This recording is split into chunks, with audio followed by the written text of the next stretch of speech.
Oh, I thought I didn't. Oh! Spare it. Spare the sympathy. What do you want?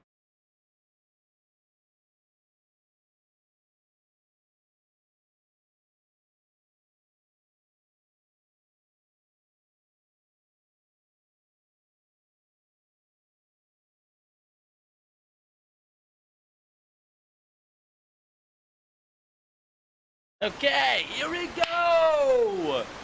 T1 versus Damwon here. After it. How's everyone doing?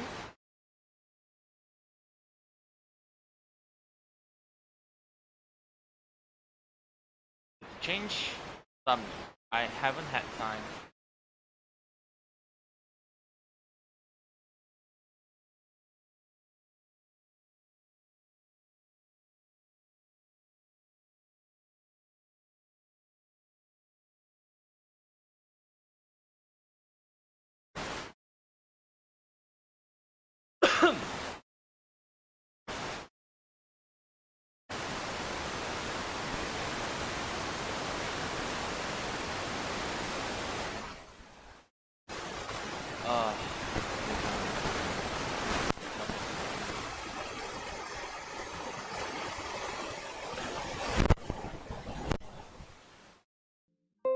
Figure that it has been 5 years, and yet always, anytime he is anywhere, we are looking at him to be the player.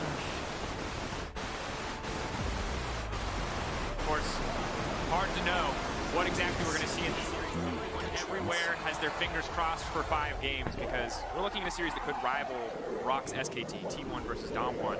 But something that we need to just have to wait and see what form both teams come in on. I mean, between both teams, you've got 12 LCK titles, you've got 4 World Championship titles between both these teams. You've got 2 MSI titles. Oh, I can't wait to get into it.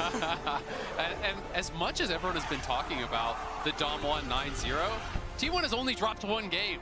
They have been no slouches themselves. They are 8-1 all the way to the semifinals. That is an incredible run. The only team who has ever gotten to the finals without dropping a game, I'll give you one guess, it's T1. So Damwon are chasing history in so many different ways here, trying to make some ground on T1 to catch up with those international titles and also try to match that record of the perfect 12-0 straight through finals. And we're in a situation where not only do the organizations and the team have history and have these stories behind them, but so many of the individual players we have to keep our eye on, we have to watch from Kana and Khan. Kana, a guy who looked up to Khan as he was rising, made an idle arrival as he now faces him in the semifinals. And for Khan on the opposite side, the last dance. This is his final tournament. It is do or die in this best of 5. It's every single role, Draco. So you can go to jungle, you've got the best jungler in the world for the last year or 2 years versus Owner in his first World Championship. And I don't really have to describe mid lane matchup, do I? But we're straight into picks and bans, which I think will be so important going into this first game. Damwon on the blue side, I think they're going to ban away. There's goOOOO Stephilios. I'm expecting Nami, LeBlanc, and maybe coming out from Damwon as well. T1 could ban away things like TF, Lee Sin, and Yuumi. Yeah, it's so interesting because it had been 7 straight games and 7 straight wins on the Aphelios. Gumayushi across Aphelios and Jinx, 20-2 this year. All other picks combined, 17-23. And it had been shocking that he kept getting this pick because he's so dominant on it. So I'm so interested to see what they have prepared now down in that bot lane. Yeah, and with that Syndra ban, maybe T1 will want to leave Lee Sin over to Canyon and pick Poppy into it. I mean, we saw Canyon's Lee Sin 3 games in a row against Mad Lions look dominant. Expecting Damwon maybe to look for Syndra, for LeBlanc bans perhaps, with now Syndra being down. And obviously, Owner, one of the original adopters of the Poppy jungle in this tournament. That said, Canyon's Lee Sin performance against the Mad Lions was monstrous. Single-handedly, I think one of the best of 5s we've seen on Lee Sin ever. So even though Poppy has some of those positive interactions, you always feel like it's a bit of a risk to give Canyon such a strong comfort pick. But the Lee Sin is going to be up, and very likely they will be going over. I do think T1 could easily answer, with the Poppy if they want to go that route. Owner has not actually played the Lee Sin yet this tournament, but he does feel very comfortable in the matchup. There's a lot of OP picks right now. You've got MF, you've got LeBlanc. Maybe you want to pick both these up and then pick Poppy on 3. Kennen is still up and Jace too. So I think Damwon are going to snatch up LeBlanc if T1 don't. And as much as I know Lissandra is the conventional counterpick to LeBlanc, either one of these mid laners playing Lissandra is so sad to see. We want flashy assassin v assassin, and yes, it's a good champion, and yes, you can play for the team, and you can play for the lane matchup, but I want to see people style it. Oh, Yes! Faker's rise in game 1. Oh, it's let's a go. Gift. Thank you, Mr. Faker. But maybe it could throw it to with Kana, Syndra down. but We we'll saw have to Syndra see. Lee Sin being picked by Damwon 2 out of the 3 games Jace in the makes a Mad lot of Lions sense to series. me. There's the Jace Yeah. pick. With Graves being down, it makes a lot of sense right now. You're forced into things like Kennen and Gwen if Khan wants to pick those now. And with TF Band, you have Ryze, a pick that can actually move very well, utilizing the ultimate, push, and then roam up towards that top side, play towards the Jace. You do think if you're trying to play through that Jace, play towards this kind of 1-3-1 style, that they want to have a fairly strong jungler. I think Poppy on 3, as you said earlier, could make a lot of sense. But it also feels like roaming supports get that much more valuable in these situations. And this could be Khan's Lucian top as an answer into the Jace. It definitely could be.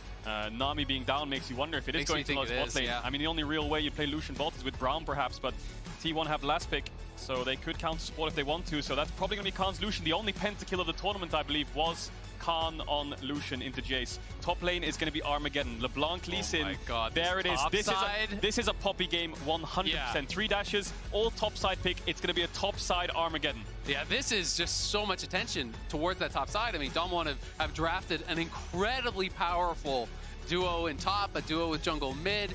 And it does really, I think, raise the priority of these roaming supports, because we have seen, a lot of Enchanter supports, these secondary picks, where people, especially in the LPL quarterfinals, people were doing Enchanter last picks and trying to win through 2v2. I think you kind of have to go towards a roaming support when the game is going to be decided on the other side of the map, and Poppy comes through as expected.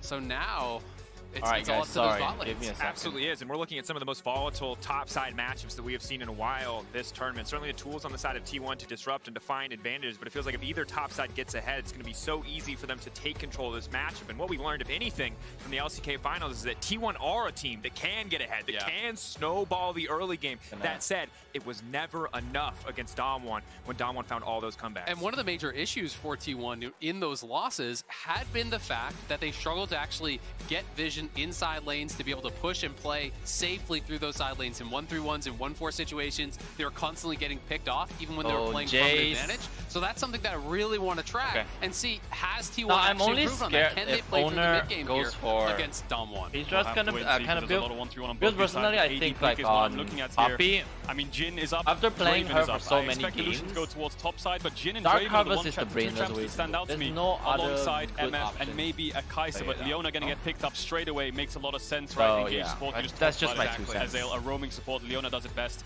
Now, there is a chance that Lucian could go bot to Lucian Brown, but I doubt it. Yeah, I don't see it happening. I think it will be played towards top side. I'm going to be interested if Keria and Gumayushi even want to go towards like an Ezreal and just play a very defensive bot lane so that the Keria has the ability to move, to actually roam really heavily. Obviously, the Ziggs was banned away to try to prevent Ghost from playing that, to enable Barrels roams. And it's going to be really, really interesting because Jinx banned out. As I said, Jinx and Aphelios, those were the 2 big champions for Gumayushi. 20 and 2 on those 2 champions combined across this year. Absolutely massive. Of course, has to go to maybe one of the secondary options. Ezreal, a safe pick, and wouldn't be surprised to see that be the choice come out. Damwon, of course, debating on their final pick here. Utility bot lane seems to be the name of the game. It is not going to be about playing through bot lane. The second we see a Jhin, that basically confirms that we know whatever Barrel is going to go for here, he's going to be roaming. And Maokai... Is that Maokai support? Oh, I like it. This is really interesting. I wonder if he's going to do like a more tanky build, go lock it, or if it's going to be mandate Maokai. Because that would be really, really interesting to actually see. Are we going to see a Draven match into this bot lane of Jhin, Maokai? We talked about engage supports that can roam around the map. No, maybe we're going to get a Kai'Sa, but looking at both drafts already, Damwon with LeBlanc Lee Sin is just so scary. This mid jungle has so much setup, and we saw how well they can I'm play done with through every other Syndra Lee setup Sin. that Now I they need get to do. LeBlanc Lee Sin. Fun fact, Canyon is undefeated on Lee Sin this year. He's 4-0 at Worlds, he's 9-0 in total, and Showmaker is 9-1 on LeBlanc. These are their comfort picks, and their picks to snowball topside.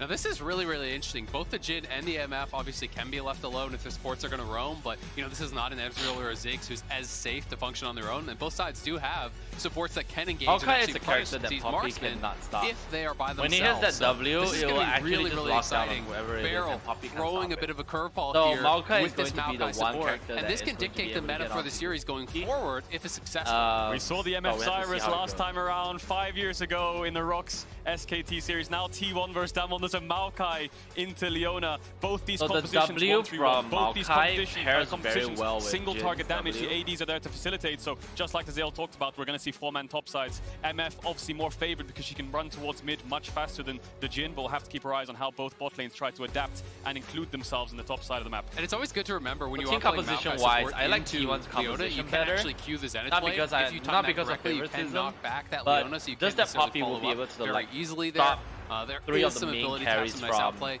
with the root. Demon You have Kia that side. And invulnerability. even if to Jin set up picks actual up tower dives can be very, very effective. You pull aggro, then when you're going to take that last Gale tower Force? shot, you use the W, reset Poppy's the W aggro. can So cancel there's a it, lot of but cool I things really you don't. can actually do. I really don't think Now, Jin will use it. we get ready. But Brace yeah. yourselves. It might be a calm few minutes. It might be an absolute bloodbath, but no matter well-placed what, W it by will Poppy be can an really screw amazing over the entire team semifinal. composition Dom from 1 that one. Kia going So toe-to-toe I with really Team like 1 that best Poppy right lock in. now versus the So, best but here's the that thing, ever was. right?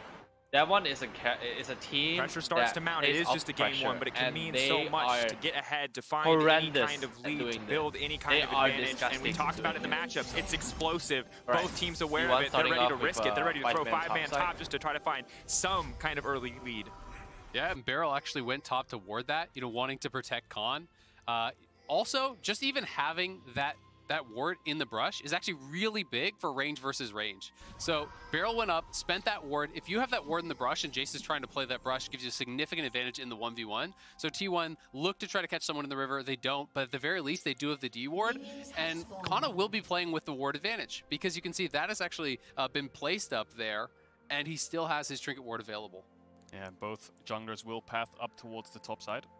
Of course, check on the early jungle pathing, see where they're going to find the leash. But for now, Verizon 5G All Chat. Share your opinions, cheers, and well wishes using the Verizon 5G All Chat. Let us know who you think is going to take this. Or if Maokai is the big brain counter pick against Leona that we've been waiting for this entire tournament. And Maokai builds, just like Azale touched on, we might see Mandate, we might see Locket. It's going to be Aftershock Maokai, probably a W or a Q max. I've seen both actually in solo queue, so interesting to see what Beryl opts into. Of course, the Poppy W can stop a lot of Damwons engage. Lee Sin, LeBlanc, Maokai all can get blocked by this Poppy W.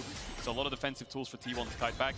Pryos are going to be the aim of the game on the top side of the map, as both junglers look to contest the early crab. Rise, of course, has the early push into Showmaker. And if they are going to be playing heavily around these neutral objectives, the Maokai ultimate can actually be super, super powerful to set up a secondary engage, because it forces you to all kind of, just squish together and hide behind one member, which can set players up like Canyon to find these multi-man kicks, to find flank angles, or even just utilizing it to actually zone T1 off of that area.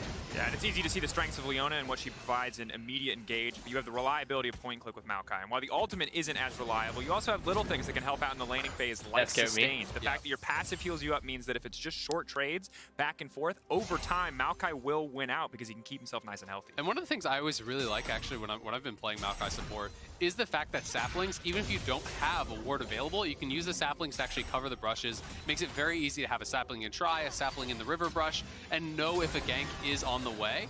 And that is just one of those little things. Very easy to check rushes, to clear for vision. Low on Maokai's mana gonna at have this a point. really safe time doing that.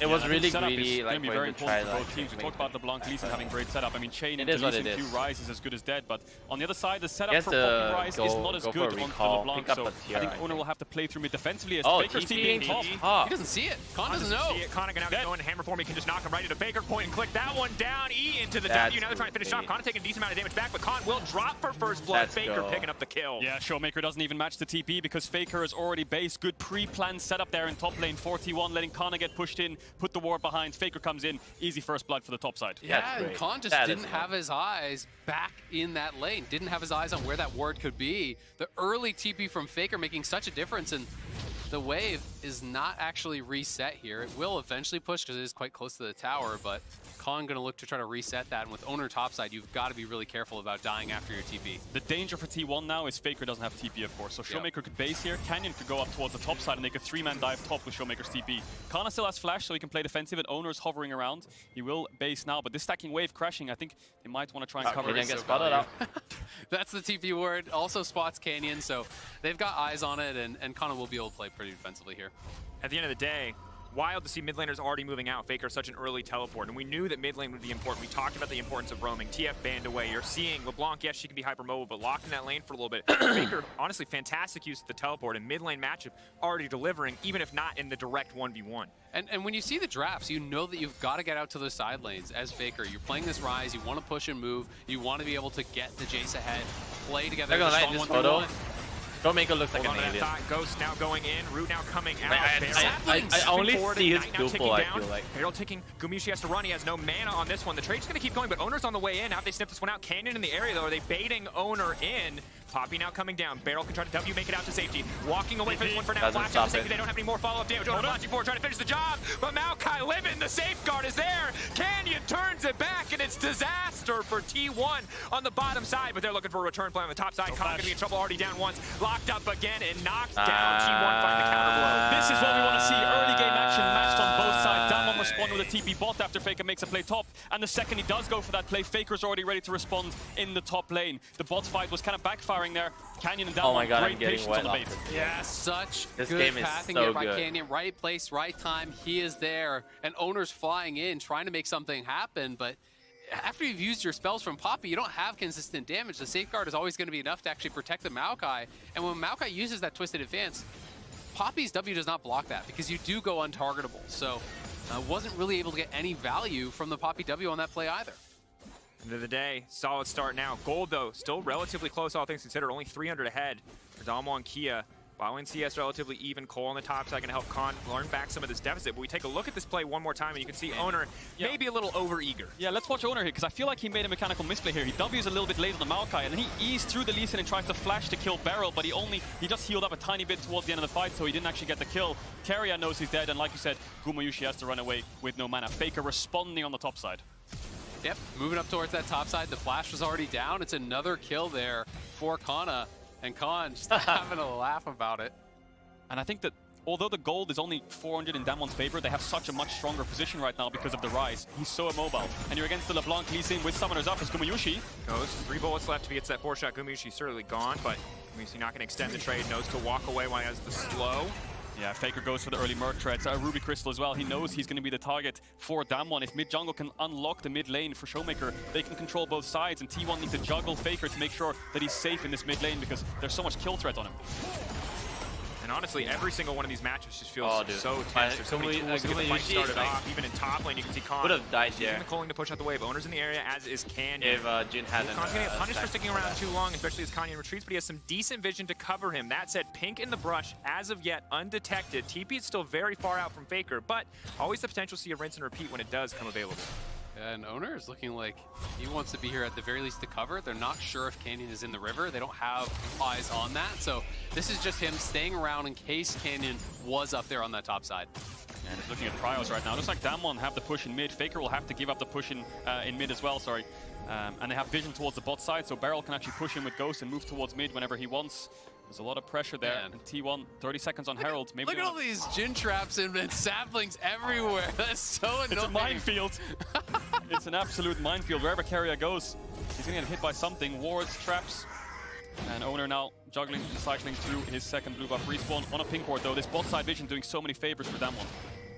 Oh, and for Owner, clearing it out, of course, checking in with Grace at Animated Elf. I feel like the semifinals is the single most important series of games at Worlds. Whoever wins this will likely win it all. I think a lot of people are feeling the same way, Grace. Totally valid. And based on the start of this game, I mean, it could go either way. 4 kills already in the board, 8 minutes in. Not even a 1,000 gold lead over to DK. No Heralds, no Dragons going over to either side. But this Herald would certainly be a positive start. Owner and Faker, though, not going to let it go so easily. The concern you always have is that Damwon is so good in the mid game, so good in the late game. Even in the finals, T1 led in gold 3 out of 4 of those games, but weren't able to close it out. And now everyone moving up towards this. goOOO's down on the bot side, though, so T1 have got to give it up, and it looks like they will do so. Will goOOOO move back towards the top side, though? Looks like he's going to get spotted on a ward, but he is level 6, has no boots, but he's pretty quick on the MF, 380 move speed. It's all about the mid-wave contest and then moving up towards the top side. We know T1 love to contest these Heralds. They don't have a lot of vision, though, so they're going to have to brute force this. Kana's going to be really split. Damwon are going to be a death ball, and Kana's going to be off towards the side. Barrel's ult so good from stopping any kind of potential engagement coming through. If he ults early, he can stop T1's engage in their tracks. Kana off to the side. Kana now has to flash out to safety. Damwon Kia taking their time. Back to the Herald, turning to T1. Will be bad. That's going to be ulti, but it's not going to knock anybody away. Multiple members now rooted up. Curtain call coming out. Alright, Mega Rain goes down. T1 on the retreat, but already the Herald going in favor of Damwon. Kia slow, Honor made it steady way control. too Damwon obvious. take the Really objective. clean from Damwon. I just think that T1 is over-forcing. It's so difficult to enter that when Damwon have positioning there, when they have the Maokai throwing constant saplings with the ultimate to actually zone. Damwon just had really good positioning. So if T1 actually fully committed to that, they're likely going to get slaughtered. And I would actually like feel to see like them push Damwon out might lane, be the stay second bot. T1 goOOOO to be was already pulling down off there. You can records give up the Herald throughout. and try to trade it for something elsewhere. But this has been a T1 habit all year But long. it all falls They down will to fight this you a game. Herald If even when they DK should. wins this, I think the biggest obstacle is out of the way. I think Gazelle's right there. They only really had one option in that fight. If the Poppy ultimate hit Lee Sin, then they can commit. But because Carrier was level 5 and Beryl was level 6, the support engage advantage was in Damwon's favor, so T1 couldn't single out a target. If they could knock someone away and get a numbers advantage, then they can press forward. But otherwise, it was way too difficult. Now Carrier has just abandoned bot, moved towards the top side. Herald is obviously down and is in Canyon's favor, but getting a solution behind would set T1 up for a much stronger mid game because they'll have more pressure over the side lanes. And honestly, it's so important that we come back to the top side matchup because it is going to be very intense. You can already see Carrier moving in here, potential to get a play, potential to look for something as Khan will now back away. Khan very much being focused. It's sort of a do-or-die moment for him, the final tournament of his career. Khan on the opposite side, a guy who looked up to Khan, an opportunity to take down someone he envied for so long. And you can see both these players, incredible individual statistics. Yes, KDA favoring Khan a little bit, but when you look at the damage, when you look at the CSD, you can see that Khan has had a fantastic tournament. Absolutely. I mean, it feels like he's peaking at the right time, right? He has won titles regionally. He has never gotten He's that only peaking in title. He's KDA going though, for it, But Damwon looking for the dive here, bot side. Beryl moving forward again. Point click CC makes it very easy to find the setup. Lee Sin now moving in. Carrier doing his best to disrupt, but already his AD has dropped. Damwon Kia across the map, finding advantage, building the goal lead. Canyon wants a little bit more. Ghost going in. The stun will not connect. Shield of Daybreak will not land. Damwon Kia walking away with 2. And they got the Herald as well. They can get so much here. T1 is trying to get something done on the top side, but you can see Beryl's already going back to base. He can actually look to move and match this as Khan is just getting shoved out. Yeah, nothing will come of this. Owner's just trying to push Khan away, but he might die in the 1v1. He has to be careful. Power Shock Black missing means that Owner should just be able to walk away, runs through the acceleration gate, can just walk back through the lane, but a few tower plates going over to T1. Sadly, with the Herald used on the bottom side, it likely means first tower of the series over to Damwon Kia, and that gold lead's starting to grow. Look at the lead for Ghost over Gumayushi already in this bot lane. 5,100 to 3,400 there. The Jhin is going to be a problem. It definitely will. Luckily for T1, though, it's a 1-3-1 game. Both these solo laners, Lucian will be against Jace, LeBlanc will be against Ryze on the side lanes. Whoever can get the push on both those sides and move mid first will be advantageous in the mid push. So T1 have got stronger solo lanes that they've been investing in the top side so much. But just like you said, Ghost will be incredibly strong. He has Gale Force already picked up. And this was such a crucial series for Ghost. Gumayushi coming out strong, saying they believe they're the strongest bot side of the tournament. Ghost, often the guy who's overlooked or looked down on, really, in this Damwon Kia roster. So to have him come out swinging 1-0-3, Gale Force at 12 minutes, really a part of all of these plays, is such a fantastic start to this series. Absolutely, and I feel like the reality with Ghost has somewhat, lagged behind. Like the perception is a little bit different than where he is today. A lot of people are still thinking about him as this kind of weakness that he maybe was at MSI. People are pointing towards this Damwon bot lane is where you can really exploit them, but it hasn't been the case at Worlds. He has been really, really solid, and I do think he had a much better summer split in the LCK than he did in spring. This is a bot lane that has been getting better and better. The only real game you can think of as Ghost underperforming is that one against Rogue in the group stage, where he got caught out a lot, almost lost Damwon and gave them their first loss. But ever since then, especially in their series against Mad, he looked very consistent, especially on the Jhin against Mad Lions. And here he is playing it once again. And we saw in the bans, not going to let Gumayushi have those comfort picks, those hyper carry champions, limiting what he can bring to the table. The fact that Ghost is fitting so well into a more topside focused draft, again, positive for Damwon Kia. As Canyon managed to take the first Drake of the game, and the 1-3-1 really already taking place here. We're already seeing in the mid lane, Jhin just pairing with the Maokai, the Lee Sin to protect him, while each of the respective solo laners are sent out to the sides. The difference here is, though, Damwon can play on 2 lanes. Yes, T1 can play on top side and start hitting this tower, but look at the rest of the map. As I bring it up, you can see bot lane pushed in for Damwon, mid lane constantly pushed in for Damwon, and Faker can barely even walk up. He has to wait for the wave to come to his tier 2, so Damwon have so much more map control right now, and they can transition that towards the top side when the next Herald spawns. Absolutely, and you look at just the line of vision they have across that bottom side for Damwon, through the river, invading into the enemy jungle now. It makes it very difficult for T1 to move from mid to bot, so Faker can't really do anything besides just sit under his tower and clear waves. He doesn't know where those Damwon members are, so you always have to be aware of that potential 2v1 coming in with someone behind Got a Showmaker. full Yeah, plate Faker's to job it. is just to match the TP. Hana's Showmaker really looks fed for a at play this mid point. or top. He's just there to catch waves right No, now. the only trying to question is involve that himself can on he any take kind of down over goals push in mid lane if before Damwon tries to fights step up happen? and hit this tier 1. You can see him on the minimap Because rotating if he in between can't tier like 2 bots and one tier shot 1 mid to him, make sure one he's there shot in like case anyone kicks off. Ghosts, Pharaoh will be there to A bit more peel, of a slow and it's game. gonna be No hard for really Kana big to do objectives any to play for follow quite yet. damage after the Scuttlecraft's first coming hit. back up, and for now, looks like Khan just going to catch the wave on the top side. A ton of vision there for T1. If he overextends, it is a lane they can continue to play around. But as highlighted already, a lot of individual power on the side of Damwon, a lot of single target focus for both of these comps. If a single member of T1 oversteps, this Damwon lead can grow very quickly. Now, as the second Herald spawns in around 30 seconds to a minute, the biggest question was, what will T1 do? Do you want to contest this Herald and try to get it, which will break open mid-tier 1, which unlocks the map? Or do you want to drop the Herald, play for this bot tier 1, and try to get your solo lanes further ahead in gold? They have two big options ahead of them, and they have to decide which one they want to take. It'll be really interesting to see, but I think because it's T1, they're going to fight for it. They almost always will fight for that Herald. They love to go for those 5v5s around it. The question is if they just think they're too far behind to actually be able to contest, then maybe they should make this bot side play. Yeah, both solo laners just hitting this bot tier 1. Maybe they just want to pressure a tier 2. The problem with this trade is Showmaker's pushing top. You're going to lose out on top tier 1 for bot tier 1. The only difference is they're going to get a Herald, which inevitably means a mid tier 1, right? So unless T1 force more here or use a Rise ult to try and kind of dive Khan, I think it's just going to be a lost trade for T1, and Faker's going to base and catch that top wave. That'll be that, but Beryl is sniffing around bots. Maybe he wants to look for Kana if he oversteps.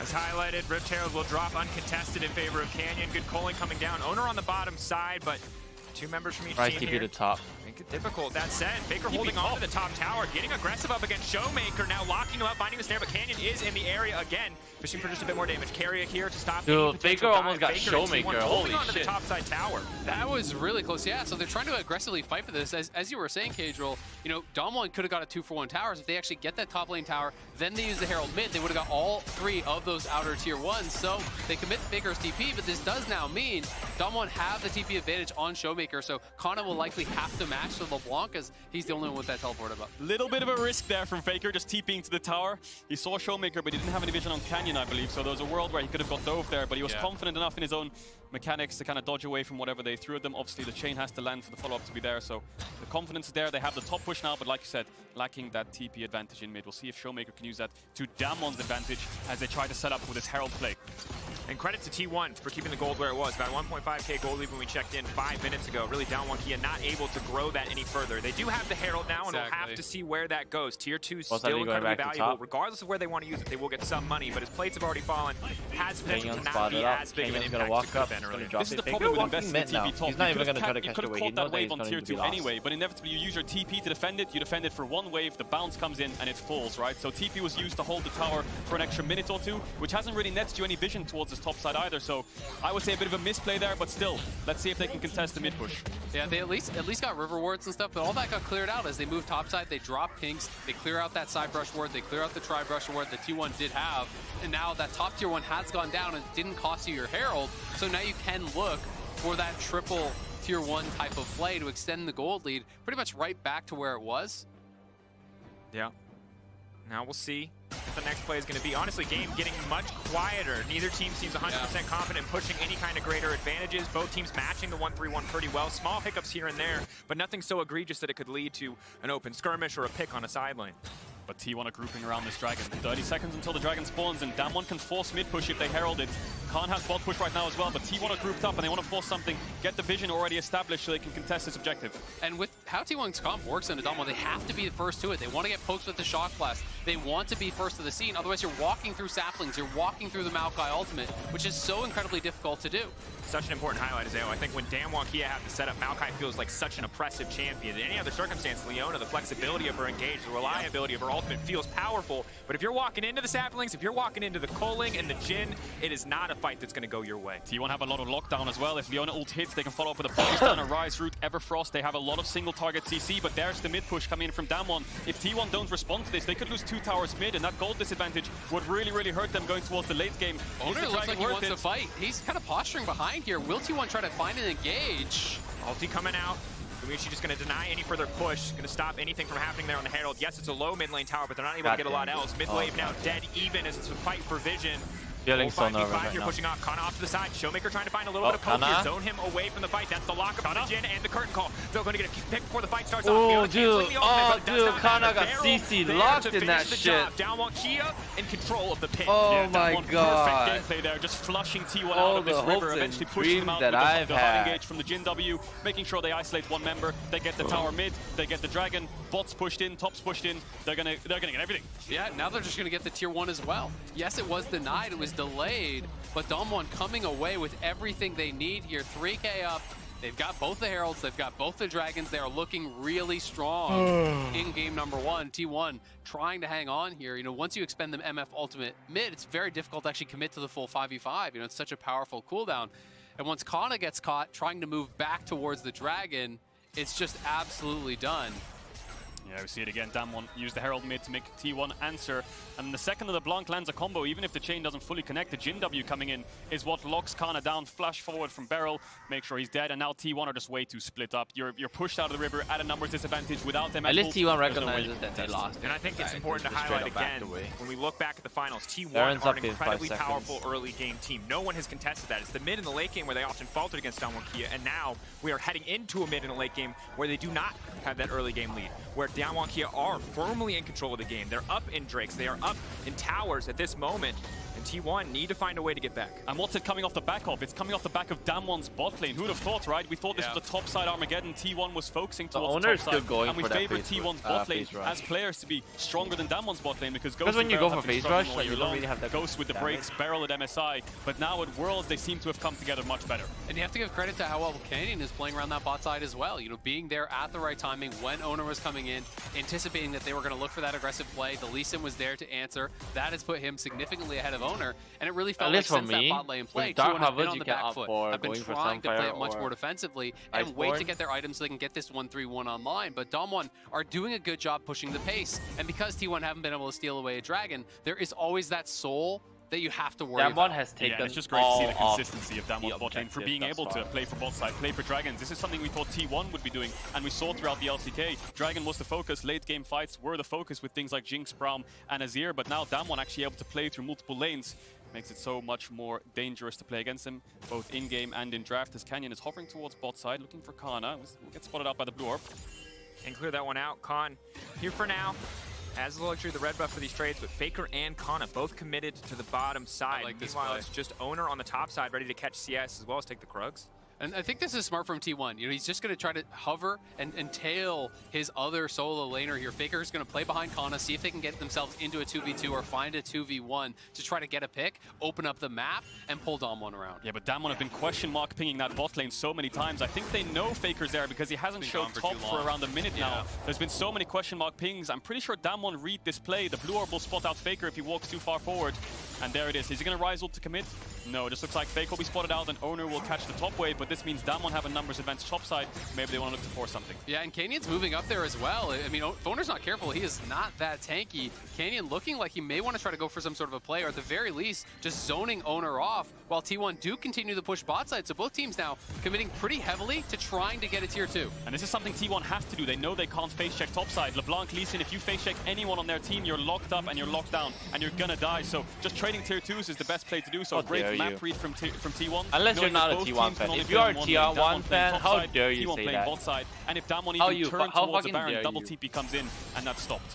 But This again, is really if you're smart not stuff a from T1 T1. fan, You know, fine. they are playing, I think, pretty Just well saying to if their you range are. positions. The question now Welcome to the becomes, stream, though. you know, can you actually maintain enough vision to feel safe that Dom1 is not doing the Baron, right? Can you actually keep that safety in your jungle so you can be checking on the Baron, making sure that nothing is happening without getting picked off every time you do walk in? Because as Kjol is highlighting, it's so dangerous when you do have that potential to face check the LeBlanc, to face check that Lee Sin. High stakes. Once The later and more, later we get. if you are a Meanwhile, T1 working fan, the how death trap that'll fucking immediately dare lead to you? Baron for either If side. you're not- Plenty of tanky members to tank that one out. Plenty of damage Yeah, to back it up. what's Even that? Baron looks too shabby. The thing At this is, stage of the game, Damwon Faker versus pushes in T1, again on the top side. Damwon Checking on the itemization. most likely You can will throw win. this grudge coming in for Khan, making They it that have- much easier to shut down Kana if he ever does get support off in the They side. they lane. had a Similarly, better history Ghost working and like towards the their third item. This is going entire to be Very play right explosive now, next fight, their but for now, plays very much in a Worlds battle thus of map far movement, is not a super, battle super of clean. skirmishes or big plays. It's Ghana. Showmaker They fishing look over like the a wall, trying to team where- find something, and that's going to be it. Ghost finding the shot, looking for the fourth bullet, now stepping forward. Gale Force maybe a bit Look at premature, that but shit, here dude. comes the Look at curtain that call. Carrier now has to make his way out, flash out to safety. The bullet's connecting, waiting to go over the wall. Canyon rating right there, Carrier turning just back tries into to the fight, but he'll get go away, down but in the meantime. Still giving over to priority Ghost, so- access to the Baron. Yeah. Faker cancelled his recall. Maybe he's looking for Ghost. He won't get spotted out though. Damwon can no. collapse on him. Faker running, Dude, Damwon Ghost Kia felt taking this one it. slowly. It's still a very early Baron. It's going to take a little bit of time. Owner off to the side. Gamiushi off to the side. He has the bullet time. He can try to make something work here, but Barrel in the area. Realm Warp coming in, just trying to dissuade the Baron, but Damwon Kia unfazed. Yeah, they're just going to go for it. Showmaker over the wall. He's looking for Owner, trying to keep him away from that, so it's not a 50-50. Owner on his lonesome has no damage, and there's Ghost one more time. Gamiushi over the wall trying to get the Baron. Can he do it? Can he do it? No! Canyon with the smite T1's secures down. it. Damwon Kia T1 in lost this total game. There's control. nothing that T1 T1 can do. are That's the wide. problem. Damwon are going to get the Baron, they're going to get the Dragon as well. That's going to put them at Damwon Cloud is Soul so Point. fucking And you can just see how clean they're in playing their it to entire perfection gameplay. through the patience You're of actually sincerely Showmaker. He dashes forwards, marks the T1 target, is- gets his burst across, and If Ghost finishes the T1 job. wins, T1 have no Oh, wait, range no, so if advantage Damwon whatsoever in wins, these fights. No Yeah, one will twice be now there the to stop Showmaker has been Damwon. able to find Kana on this Jace. And Not I only don't does he take think him down, he EDG forces the EDG flash out, again. and then the chase was just I think on for EDG will Damwon, win, playing so well I don't around think this the pick Blitz- or that at Showmaker's least able to fall, even just Based off the pushing out Owner, not allowing any how chance of a they- how 50-50. the, They're how at Soul the Point, they're Chinese massively have ahead, performed at and it Worlds. feels like Damwon is getting close to having this first game in the bag. LPL debuff, Opening game, the so LPL crucial. nerf, Momentum so and fucking confidence. horrendous. Remember how young they the can take T1 down. players are. These are rookies that have come all the way up on the T1 lineup and are now And being picked here's the apart thing. by Damwon Kia in this Personally, game in the new Axe fucking- Effect I replay. really, Yeah, really full hate combo comes Showmaker. out from Showmaker. The Jin W finishes the job But when I they open don't up the want curtain him call to. to chase. Even if Carrier has flash, they can force it. I don't and mean at best like get I a kill, hate and they him do. as, like, Faker tries to cancel his recall to buy time. Kana has TP in 10 seconds, but Damwon I are there just to finish don't it. like Showmaker's there to zone away Owner, I don't and it's know just why. great play from Damwon. And I actually like T1 But you taking a see risky Pebble. player. Yes, it is a Right, 3v5. Yes, there's it no is way. low percentage play. But they could feel this game getting away from them, and they know if they lose the Baron, game one is likely gone. So if you can find a pick and Faker had defend a in 3 very v 4, nice position. maybe something happens. But Showmaker just absolutely unleashed here. Wants to make a name for himself. Scripted Does that not want to dodge. be thought of as the next Faker. He is the first Showmaker. And he is showing why in game number 1 has been absolutely dominating here. 2-0 and 3, backed up by Ghost 3-0 and 6. An excellent first game for him. Baker off to the sideline trying to push, just trying to get something back. Already knows that they're going to have to give up the inhibitor here. Carrier, so much damage now coming in. Everyone's going to body block, but in the meantime, Curtain Call is going to buy so much time for Canyon to push in this mid wave. Owner very low. Kana can step forward with an empowered shot blast, but not much else is going to come through. Baker continuing to push on a side lane, but Baker's he's going playing to like lose Perks right now. 2 inhibitors for this single tier 2. Yeah, but Faker knows even if he's there's nothing he can do. defend. He has no range advantage. He has no wave clear because he's so short ranged. If he walks up, he's the one that's gonna get hit by the Jin ults, and then Beryl will just flash forwards, lock him down, and he's dead. So it was inevitable for T1 to lose the mid and bot inhib if Damwon had good setup. They did, in fact. So Faker just tries to find something on the other side of the map, but still 6k gold deficit, Cloud Soul Point for Damwon. All they have to do now is play towards the top side, buff up mid and bot waves, and then start sieging the Nexus. Faker got Exactly. 2 items. You can 3. expect them to Zonya's get that vision in available. the top side, to be able to play through mid and top, escort in those waves. Damwon's so Hi, G, welcome to good the stream. at this stage of the game. This is where it always feels like they're pretty much bulletproof. They rarely ever lose these games from ahead when they are in control of these positions, and that's why coming to this series, people talk so much about T1's early game, about their ability to get leads in the finals, because I it just felt really, like that's really what do T1 not would like need. And now they are very far behind. Face They are drop faced with on the Poppy. I don't see difficult how that's position. bad. Need to get a pick. Owner hiding in the brush, 3 men there, but Khan just sending some poke down, recalls Yeah. will complete. And I think important to remember, T1 opted to camp topside. Khan weathered that storm. Damwon Kia found their counter punch on the bottom side, and again, I think shocked a lot of people when Ghost has often been the center of attention in this game. Excellent start for the team. Definitely going to need to see T1 mix it up as we head into the second game, adapt to what Damwon Kia are bringing to the table, because this is a hard one to Mixer, come Mike, back. I And it's also appreciate almost it. impossible to find picks for T1 because Beryl just throws Hello? saplings in every Testing. single brush. It's so safe Sorry. to check these. Hold on. He's going full tank as Maokai, now using the ult to zone T1 off, and they're going in. Coming in, big damage. That's going to... That ball coming out, they're taking their time. Owner now going through over the wall, but Damwon Kia, they're just too far ahead. T1, yes, they're using abilities, they're throwing skills back, but curtain call's coming out. Okay, and T1 maybe are better running now. out of time. Yeah, Showmaker's gonna base and TP back here. The shock blasts are coming in and it's poking them down a little bit, but with Showmaker full HP, buying items and coming back, they should be able to force this top inhibitor. If this falls, I think that's it for T1. They're gonna have to try and fight this, otherwise they're gonna lose out on every objective on the map. 3 inhibitors down. That is a death sentence. T1. Yeah, there's no way T1 can do get anything. bled out. Damwon Kia Gumayushi's going in. dead. Gumayushi going down. Kana forced to back away. Carrying Faker just getting torn apart. It's all too easy for Damwon Kia. Look Early at that. game close Look and at that. contested, but mid to Damwon late, is Damwon Kia literally in absolute control here unstoppable. in game one. Going to take them a bit of time to kill This the is the Nexus, Damwon but they will find dominance. first blood in this best of 5 series. T1 just wasn't we able used to create watch the same kind of early SKT like advantages that. We used to that call got them things like into those SKT winning dynasty, situations in the Korean finals. dynasty. They weren't able to get ahead. But And Damwon some of is it does feel like single-handedly it's through the draft. carrying Yes, Korea Owner right has now. this good pick of the Poppy as an answer to Lee Sin, but you're kind of the more defensive side of that matchup. You want to be answering the Lee Sin's ganks. It's harder for you to actually make your own plays happen. The only plays really did come from Faker moving towards top. They got some advantages there, but Damwon's bot side was getting so much more. Showmaker Damn, was dude. always relevant, Damwon and is just Damwon just played too fucking clean. incredibly well through the mid and late. Feels like game. I wonder season if 5 Damwon know that SKT where T1 they is a just responsive dominated team in everyone. drafts. Think back to the Yes. Hammer Life series, they give them Everyone LeBlanc, who they give votes them T1 Renekton, at they round pick one. things like Poppy and I don't Lissandra think into anyone- it, and they I- like to counter pick lanes itself. Maybe the team composition just Anyone kind of fell who apart a little bit there, 'cause says it really felt T1 like will T1 had win. no business ever at this. contesting anything because of the range advantage. Oh, okay, here we Had go. faith in their counter picks. You saw Got wrong LeBlanc one. up, you saw Lee Sin up. But It was this an is easy my call prediction. to say, hey, Damwon Kia is I did get the first one We knew the down, Poppy so. was coming, but Damwon outperformed, really showing up on an individual I level. think and like important to everyone remember will that say this Damwon anyone who lineup watch is Worlds looking until this or so point and unstoppable they in don't the part of the follow game, as you the highlighted, the they early don't game follow where the T1 have LCK, often looked they will so say good. that That T1 said, it's time to check will out win. T1's pick as the song that And they're represents their just playstyle. diehard Runner fans, by T1, diehard DJ Red, and fans. Baekhyun But and realistically Changmo. I'm so speaking, sorry if I butchered those names. Damwon, Of course, the there's rest of the team's almost competing no at Worlds way on the Damwon official loses Law this. playlist on Spotify. For now, we're going on a short break. So, We'll be right back with I more know Worlds I'm making a 2021. big claim, and I'm really hoping that I'm wrong. But goddamn, dude, Damwon is just so fucking. I actually can't figure out how to take down Damwon. Usually when I watch a game, I can go like, okay, there's this theory here that I think I might be able to put in, and they might be able to win. But at the same time, I'm not a professional player, so I don't know if it will work or not. But I at least have like I have creative ideas to get that down, right?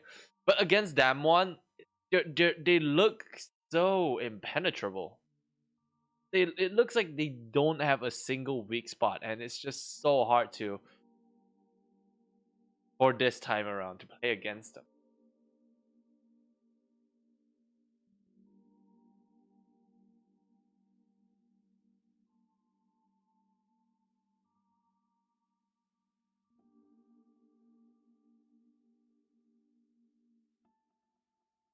Oh, yeah, by the way, you have to like that post. Thank you for that. Appreciate it.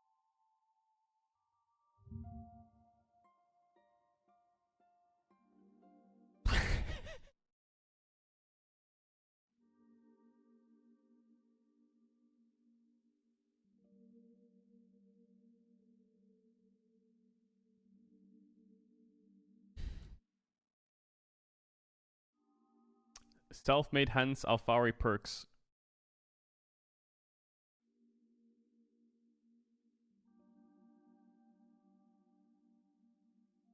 No idea what this is. Wasted like 80% of my focus.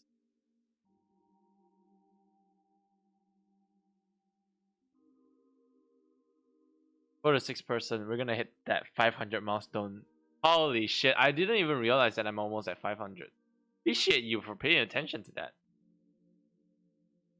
Yeah, I'm at 496 followers. I'm just not good as like a content creator. Not really. No.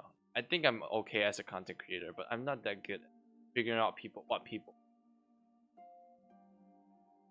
Things I like are like pretty niche, and I like almost everything. And then when I try to implement it in like my contents, it gets really dirty. That's just me though.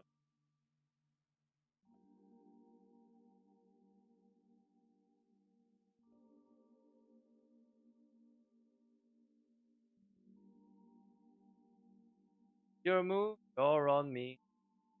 Falling and we solve it.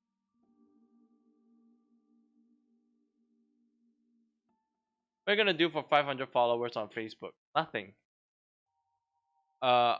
These milestones mean almost nothing. I only make content because A, I want to, and B, like I just want to make people better. I don't feel like I would I should do like too much fan service. I shouldn't do too much things that like say like, hey, thank you. Although I would like to thank all of them, but that 500 number is just an thing. It's just a number. Appreciation post. You think, but I don't think I'll be doing anything like that.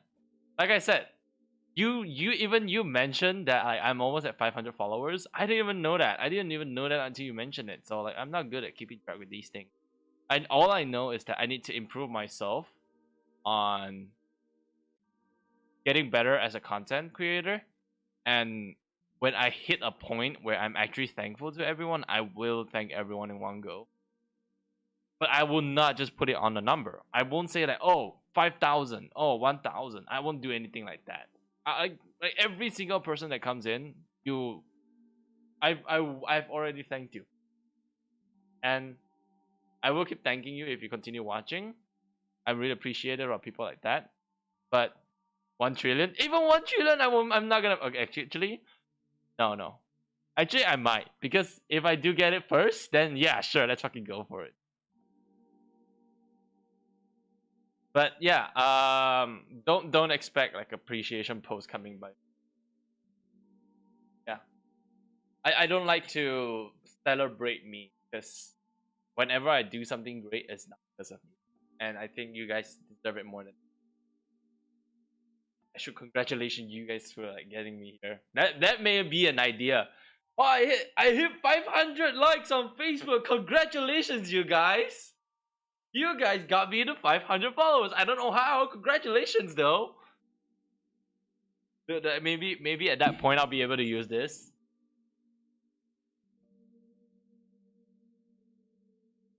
I have this stick of fireworks that I am planning to shoot somewhere, but I don't know where. I don't know when yet. I thought of like I mentioned like a number, but I never feel like haven't thought about it. But I will do stuff that like rewards people. I recently had the idea to do how to do it. We'll get to it when I get the chance. Please don't forget this channel and like history. Yay! Now share it to your friends. Talking about it here doesn't. Share it to your friends. That'll help. Saying it here doesn't really help that much. Calling it out.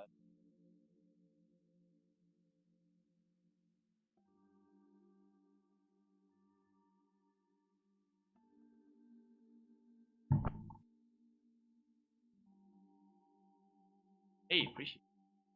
I know you did. I love you for. Come from me. I'll be.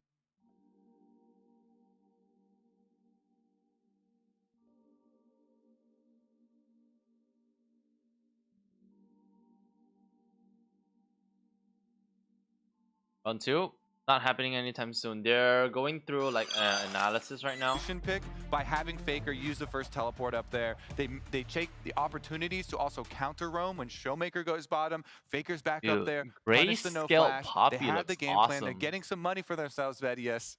And I feel like that we're going back into the group stage where we saw them play against EDG, and even though they fell short to EDG, they're playing well to their game plan. They have a good game plan. Sometimes the problem is, though, the other team is just able to better execute upon their own game plan. I was going to say, you're not the only team with a game plan. Right, exactly. In a game between two teams, and if what we know the anything about fuck is up with your hair, Dash? To understand where the losing side of the map is and where the winning side of the map is, and say, you know what? Don't okay, turn towards own, the buddy. camera, Dash. We're going elsewhere. Yeah, and it was critical how they set up their counter on bottom side, and then after they got their bottom lead, what Damwon did with it to get the most out of it is they would push the trades, but they would force the trades to be on the side of the map that has the extra objective. And so, yes, you're trading towers, but you're also going up a dragon. You're also going up a rift trail and having those I'm replays. always in essence, what happened here is that Oh my Damwon God. invested tremendous I don't like resources the hair. bot lane, and while we talk about the Dash, ingenuity I think you of look the better, Maokai, like, it was back all then. there in support of That Ghost. hair Jin. is He is really, our really Oppo player working of the very game. Laser focus. I mean, honing missiles, it seemed like, when it came to picking people off. And so much of this early game was about putting him in a position to carry. he performed extremely well, and it felt like that every time he threw out his W, it just did not miss. You understand now why he has a world skin after all, and it is on this champion. The way in which he worked with the Maokai and the rest of his team in order to consistently find these picks and catch T1 off Alright, guard. enough kissing, assing. Going back, Ali. Yeah, that's your hair way back before you cut it. Do it look that bad? I know it's like my kind of hairstyle, but does it look that bad? I really, really hate it. Like for him. I don't think it works for him. Does that work for me? Does it not work for me? Was it bad on me back then?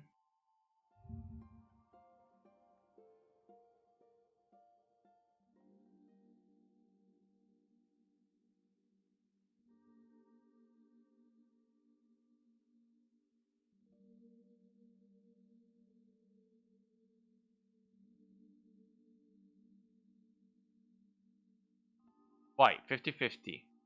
Yeah, I think there's sometimes I look great and sometimes I don't think I. But I don't think I'm going back to that long hairstyle anymore.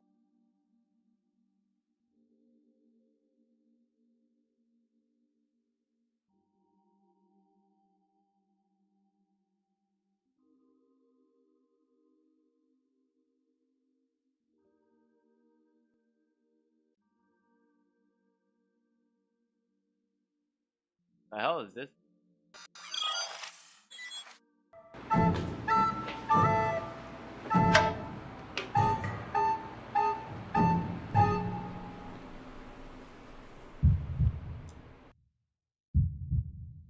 Everyone's doing this. What's up, everybody? So Halloween's just around the corner. I couldn't think of any like Halloween challenge I really wanted to do until it clicked. What is something that everybody's talking about now, a candy-related challenge that has horror baked into the sugar? That is, of course, the Squid Game Dalgona challenge. Oh, I can't. Every single time I hear about Squid Game, I feel disgust. It's overhyped. It's not that good. It's overrated. I think it's a good show, but okay, maybe it does deserve the attention. Good for them. But everyone's trying so hard to capitalize on being popular. I find it disgusting. Except you, Matt Stoney. You're just doing this because you think it's tasty. I did it before in secondary where Koreans come here. Nice. You don't watch. You mean this video? Is that what he's doing? Is he going to lick? First up, sugar. Dalgona candy is literally just sugar and baking soda. So we're going with 40 ounces of granulated sugar. That is 2.5 pounds. Here. All right, and yeah, we're gonna be here for another probably 20 minutes, just stirring this this sugar. Let's do it. Oh, you didn't watch. Oh, okay. Like I said, it's okay for a show. The spoon broke. Hey, how many did you guys make last night? We were doing this all night last night. I mean, it's so hard to make, right? Okay, let's do this quick. Put that down. Right. No! Oh, no! Now a dash of baking soda. This is. I can smell it now. Yeah, it's weird. It like totally changes the consistency, the flavor, the smell, everything. All right, get one last. That's fine. I just watched it because my sister was very hyped for it now. Or rotate, make it even. All right, we decided to go with the star for, a little decent difficulty. Gotta stick the landing, come on. And press. Press in here. Check it. Oh shit.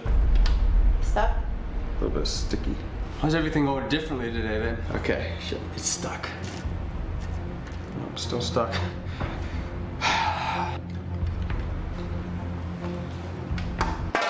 Oh, here we go. Honestly, I don't like. Oh my god, it looks alright. And let's go, baby. Check it out. That, my friend, right there is a Honestly, I don't like 2.5 Korean pound. show in general since plot twist is more than the cotton candy. Cotton candy isn't twist. But I get what you're saying. You basically have to like spin it. But you spin it, you don't twist it. But yeah, I'm just sort of a big fan of Korean drama. I mean, I think that looks pretty good. You know what we should have done? We should have gotten the weight of a standard dalgona cookie and see how much times bigger this is. It's got to be at least more than 10 times as big. All right, well that's it. I'm gonna give myself 1 hour, not 10 minutes, 1 hour to carve out this star the best that I can without breaking the star. And yeah, we're putting our life on the line today for this food challenge. Oh. Did you break it? How did you break it? I was literally just going like this, like no harder than that. Holy shit. He hasn't even started. Alright guys, well, What the I obviously hell? died. That was so fragile. I barely just was like, I just went like that. That's so sad. I don't know what happened, but this thing is toast. I didn't even get to start the challenge, but fortunately, we have another one. The color isn't so great. It doesn't look as good, nearly as good. This cracks, this video's gonna end. Alright, so I'm gonna give myself 1 hour to see if I can carve out now this star. Let's see if I Holy die shit. twice today, or if I only die once. Alright guys, here we go. Anyways, like a long, twisty, light colored candy. 1 hour I Squid believe Game there's like a dalgona name for this candy item that you're challenge. talking about. 3, 2, 1, go.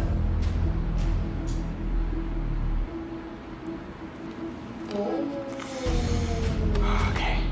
What do you need? I can't see where the lines are. Hold on. Can you see that? Yeah, look at that. All right, there we go.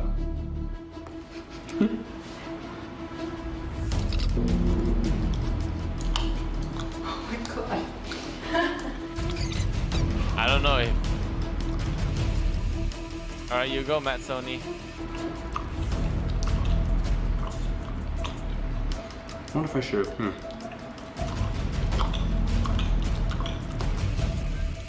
Oh, I'm seeing progress, slightly.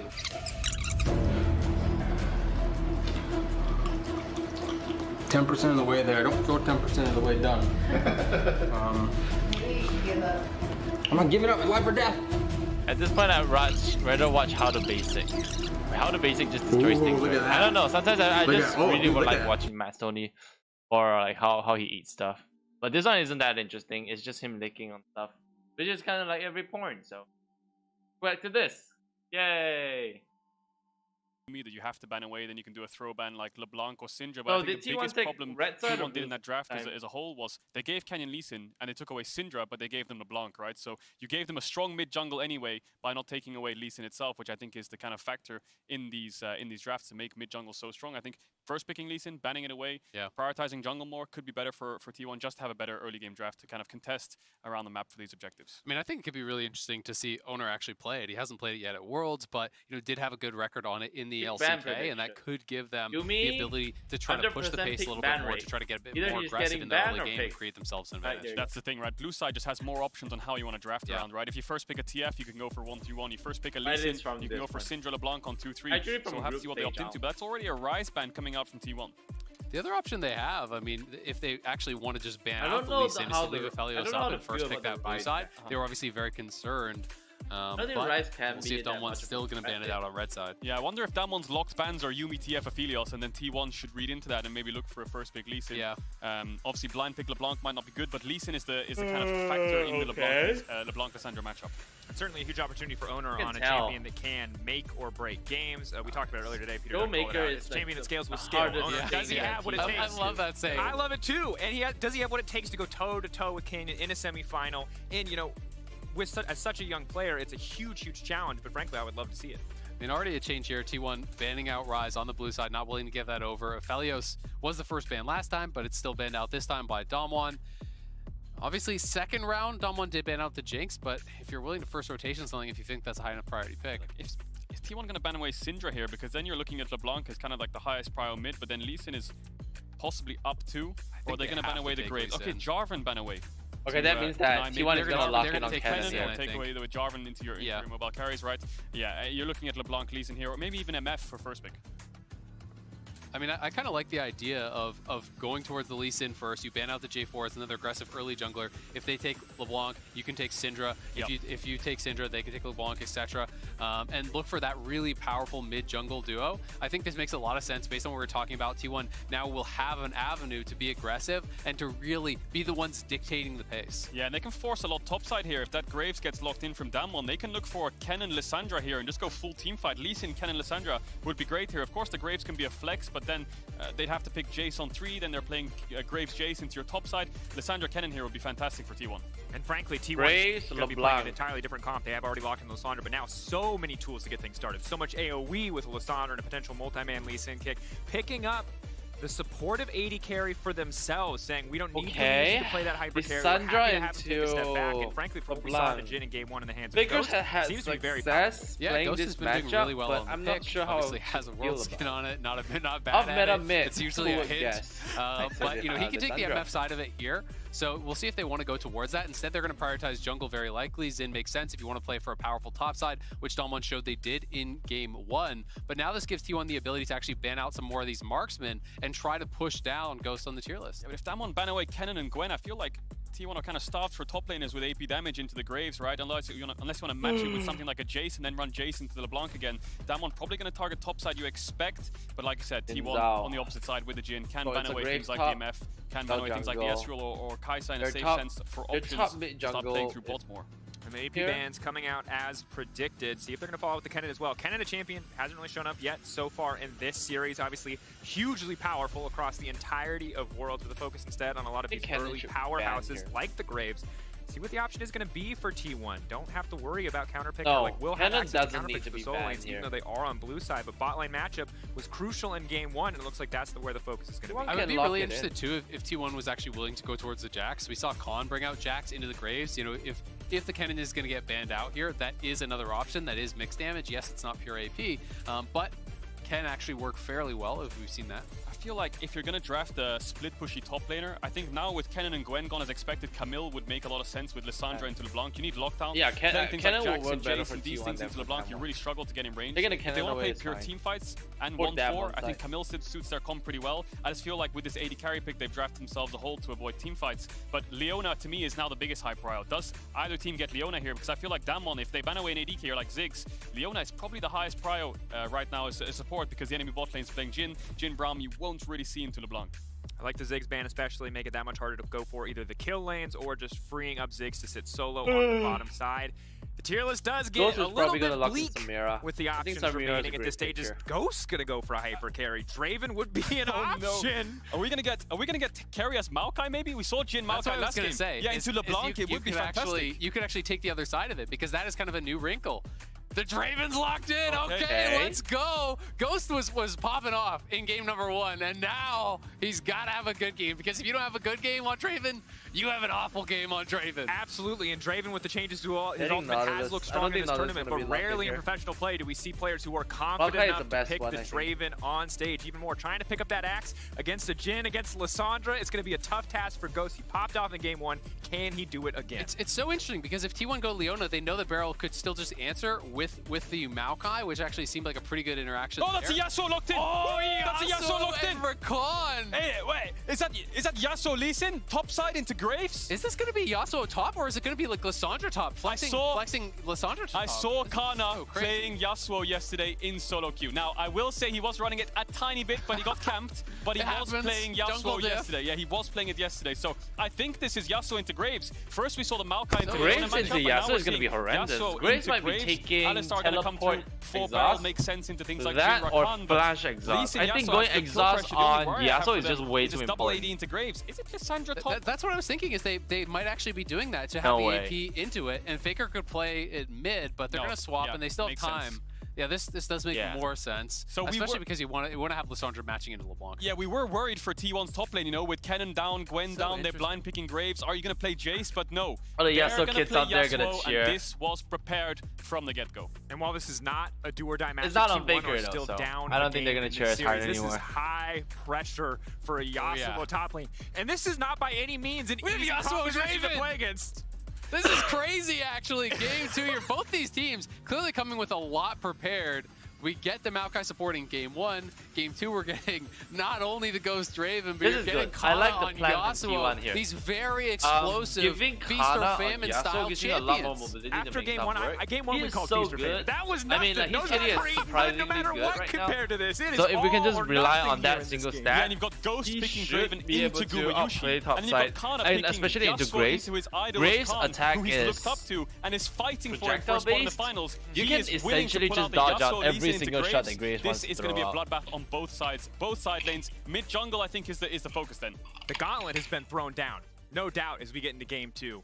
Will the student become the master here? Can Kana just take And the win down wall Khan? just straight up Graves so denies powerful, Graves so out, impressive. so. Yasuo a champion, though, that when he gets going, never stops. And I wonder if Yasuo has the TP. He does in the end. So Fleet Footwork, TP, Resolve second, Doran Shield. So maybe not as much action as we'd hope for in the first few levels, of course, just sustaining up and will get pushed in by the Graves. But something you can play towards at level 6 with really good lockup from the Lee Sin. And we needed something to lock to the Blanc down. That's what T1 was looking for. We thought they'd pick Camille, but a Lee Sin kick or any knock-up from Rakan for a Yasuo to stun her up and get the kill is something that will help them. It's also worth mentioning, Windwall later in the game is going to have so much value against double marksman. When you're playing against a Graves plus the Draven, there's really, really high value with that Windwall there. I'm going to be so interested to see how mid lane is going, though, because we did actually see the same matchup from Faker and Chovy, and Chovy definitely was. This is getting usually the pressure composition in people those lock early in to levels. take You know, down this is T1. more about, And more of an for T1 to answer pull a it LeBlanc off, and not they necessarily a I mean, we can counter to clearly LeBlanc, see and like you who will is the better still team here. expect We Faker all of to us lose know the it's early Damwon. lane, and I just want to see how So heavily T1 weighted has is to for rely Faker. on these No matter cheeky how exciting the kicks bottom side of the to map make things was, we work do have out to for pull them. attention back to our featured matchup presented by Mercedes. So yeah, like I said, Showmaker versus Faker again. Faker This time, is Faker not with as the counter good matchup. as Faker the one who has the tools to answer. Yes, it's not the Showmaker, flashiest pick, but but his teammates have got him he's backed up. pretty high up there. They're both very good players. It's just that Dragon and Kana walking up to the blue buff. They're going to get this for free. Kana actually ran away the second Damwon's top jungle walked in. So now it's almost like a split map situation. The problem is T1 doesn't know what's happening. So Owner will path top, you expect, but then after this red Krugs Raptors pathing, he'll realize his blue is gone. Yeah, and Draven as well as the Alistar, Barrel Ghost, they faked the leash. They actually went up to the blue buff. They came down through River. So they enter the lane from there, you know, really saying, hey, he's over here. He's over here, guys. He's clearing bot to top, but it's not the case, and Canyon's going to take away multiple camps. And this could be a disaster scenario. If your bot side's getting pushed in, you go towards top, all your camps are gone. It gets really, really rough for Owner. Barrel and Ghost not just playing for the bot lane, playing for the Oscar as well. Gumushi and Kerio see how they fight back on this one. Halo Blade's Draven is just very, very oppressive in trades if he's able to land a few of those axes. That said, Gumushi might not just give him the space to do so, as Canyon already moving across, looking to take his own camps, will get spotted, crucially, as he enters the jungle here.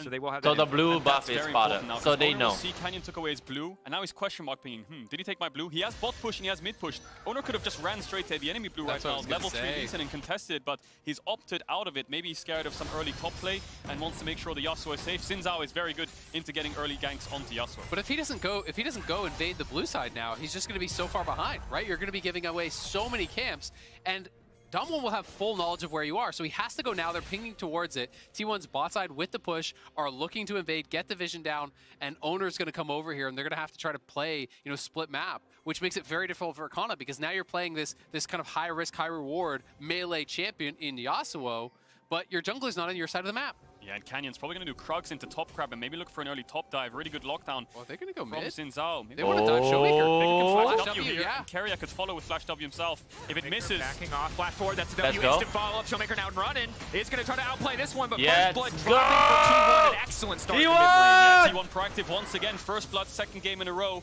And that does go on to Owner, looking a lot more confident. Owner, a very kind of aggressive player, feast or famine playstyle in the LCK. Once he's ahead, he knows how to play from ahead and he's very comfortable. We saw on the Poppy, his first gank towards bot in game 1. He fell behind, he died, and from there it felt like Owner really wasn't in the game, but this time around gets himself a kill, and Showmaker...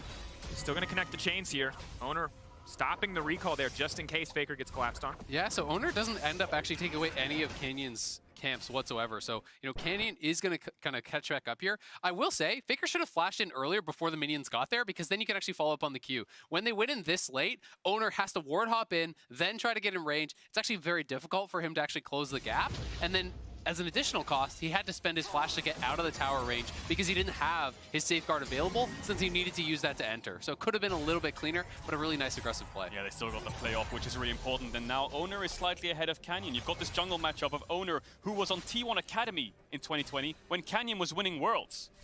And Canyon is notoriously the best jungler over the last 2 years versus Owner in his debut year at Worlds. And I think overall, Canyon is a player that we always have our eye on, especially after the Lee Sin performance in the last game, because when you think back to players that have won multiple titles, it's Bank. It's Faker's third summoner spell, the guy who was the supportive player to help out and support Faker. On the opposite side for Canyon, this is a man who has carried tournaments single-handedly, carried games single-handedly, a very different style, looking to cement himself in the same way that Bengi has been cemented in League history. Absolutely. I mean, Bengi is the only jungler to have multiple World Championship titles. Canyon is on the hunt for his second. He's looking, to really put himself into that conversation for a best jungler in history, and I do think he is getting there. If they win this year, I do think you have at least got to consider him up among those greats. Definitely have, and Canyon of course has base, picked up first kind of component for his item build, and he's going to go through his second respawn camps. We saw him on the Krugs earlier. Luckily for Owner, this Gromp that he will pick up is a level 2 Gromp, right? So yes, he lost out on camps early, but the second respawn will help him out and get him to level 5, you expect. And then both junglers, once they hit level 6, with Lissandra level 6, LeBlanc moving around the map top side, you have to guess is the focus for both these teams. And looking down towards the bottom side of the map, I'm just wondering how goOOOO and Keria get out of this lane. Now the Barrel has made it to level 3, much that more is something pressure. interesting. Ghost sitting very comfortably, We were keeping that demolished pressure and up just on the bottom focus on side. At some taking point that has to break. At some point somebody has to recall. See where the pressure goes for now is Owner on the top side, just looking to cover Akana for now, only level 5 here. Canyon Con surely more than enough damage to lock up the Yasuo, but always a risky prospect to dive against the wind wall. Yeah, I think it would be a really risky dive, especially because he is full health right now, has been spotted, but can at least threaten this, and they want to try to potentially zone him off. They don't have TP from Showmaker, so I think it's just going to be get the vision, play towards topside scuttle. Showmaker is moving from mid, though, which is going to make you pretty nervous as Kana. Yeah, Kana hasn't based yet. He still has TP. We'll have to base and pick up Boots' first item, tier 2 Boots, Berserker Greaves, you imagine, and then play towards the top side. I think a big thing that hurt T1 in game 1 was they moved towards the Herald, they watched it die, and then they backed off. And I think having that early Herald just sets the tempo of the map, and that's something you need when you're playing Lee Sin, Yasuo, or Lissandra to start snowballing the game. And you can see T1 was paying the respect to that possible dive. As soon as Showmaker actually was missing, Owner's camps are respawning on bot side, but he went top to just make sure that he was close enough to respond to any potential dive if that were to come in. It did not, so he covers the play, moves back towards his second red buff. He's going to clear down towards bot side, and we'll see if either team wants to move towards an early dragon or if it's just going to be all about the Herald setup. And game 1, a little bit more aggressive, 4 kills, I believe, around the 10-minute mark. This time around, just 1 kill at 7 minutes. See what else is going to go through. Certainly a lot of setup on both sides to make these kills happen. Faker, though, with a bit more reliable point-and-click CC. Keria approaching level 6. See where the focus is going to be. Herald, you already brought it up, I feel like is naturally where we expect, especially T1 to go. But Damwon Kia have tools to fight back. That said, if you take a risk against a Yasuo and he gets ahead in this game, it's going to make it so much harder. Definitely is, and 30 seconds till the Herald spawns. Khan's going to base and run out towards the top side. They'll cancel it in the end, and Owner's trying to get level 6 as fast as possible. Lee Sin, Lissandra, level 6 is so powerful into LeBlanc. This Lissandra-LeBlanc matchup, whoever has Lee Sin kind of wins out on the 2v2s because of the lockdown you have and the CC setup for the burst to take LeBlanc down. And you can see both supports have been hovering around mid for so long. goOOOO actually dropping bot waves this time around and being on the Herald play first. Will even give not some getting room to kills breathe, and is he will the be able best to get thing some plates for himself and get himself ahead, but T1 probably just going to get this Herald and try to force this top as tier. long as he keeps not getting any kills, it will be the inverse. T1 can do pretty okay. We actually do see Ghost is starting to cheat up into the river, but going back down now, so he's not going to move. And I think it will just be a free T1 Herald. And we'll see how much they're going to be able to get off of this. I mean, if you go up towards topside, as you're saying, you start to get Kana ahead. Lee Sin is now 6. That can be a really frightening duo.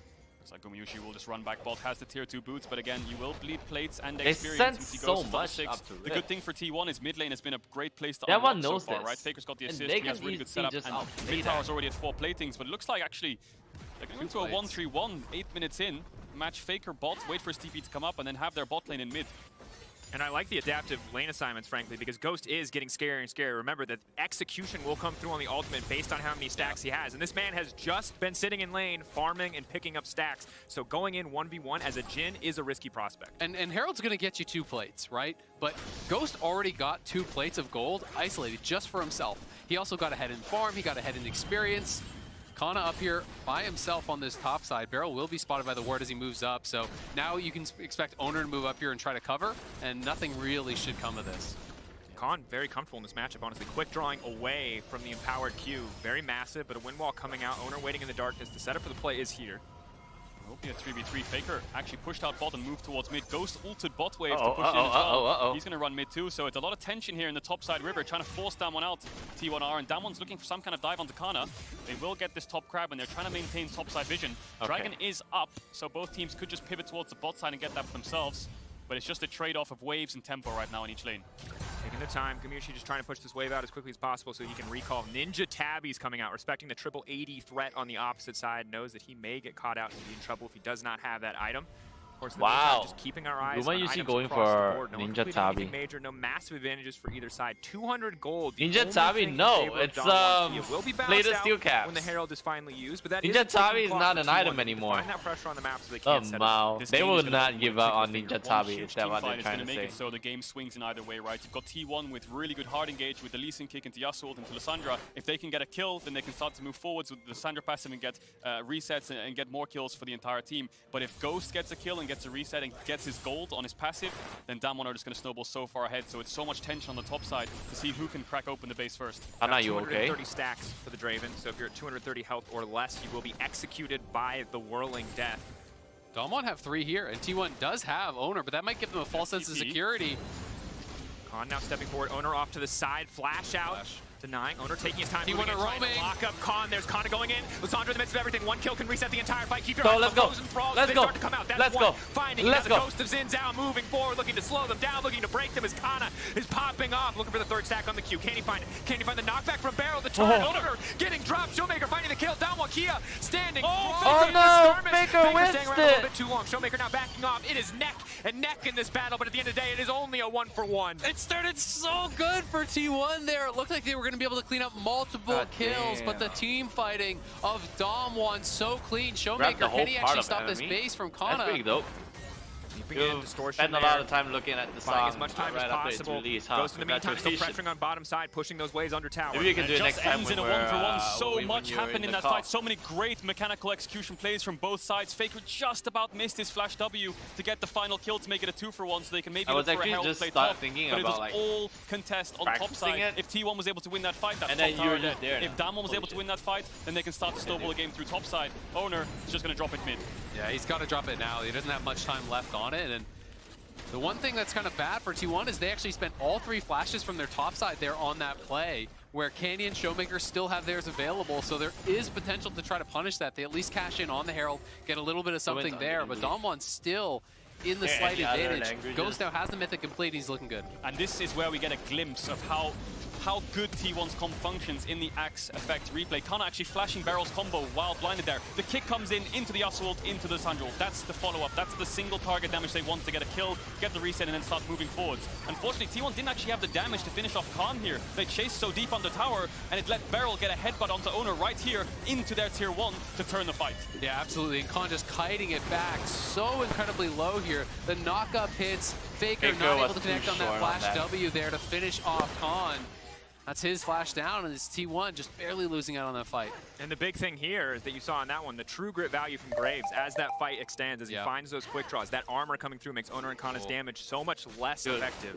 This is a really big spike for Damwon. I'd like to see them try to fight for this Dragon right now. This is just, I don't know. I have never seen 4 in the inventory now, double farming shield, Draven before. through. But I don't know the that threat Luden's done for of a Showmaker, so they're really in a not good spot right now sorry. if they can look to try to make something happen, and they are Shield bow, pathing towards that Dragon. I don't know how More than the 300 stacks Immortal to the Shield Draven bow 2 is a ticking Draven time bomb. with 0 Eventually, kills his look ult like. This will is just looking very kill scary. you. You need to kill Ghost. If he finds a kill in one of these fights before you shut him down, he will be so massively far ahead.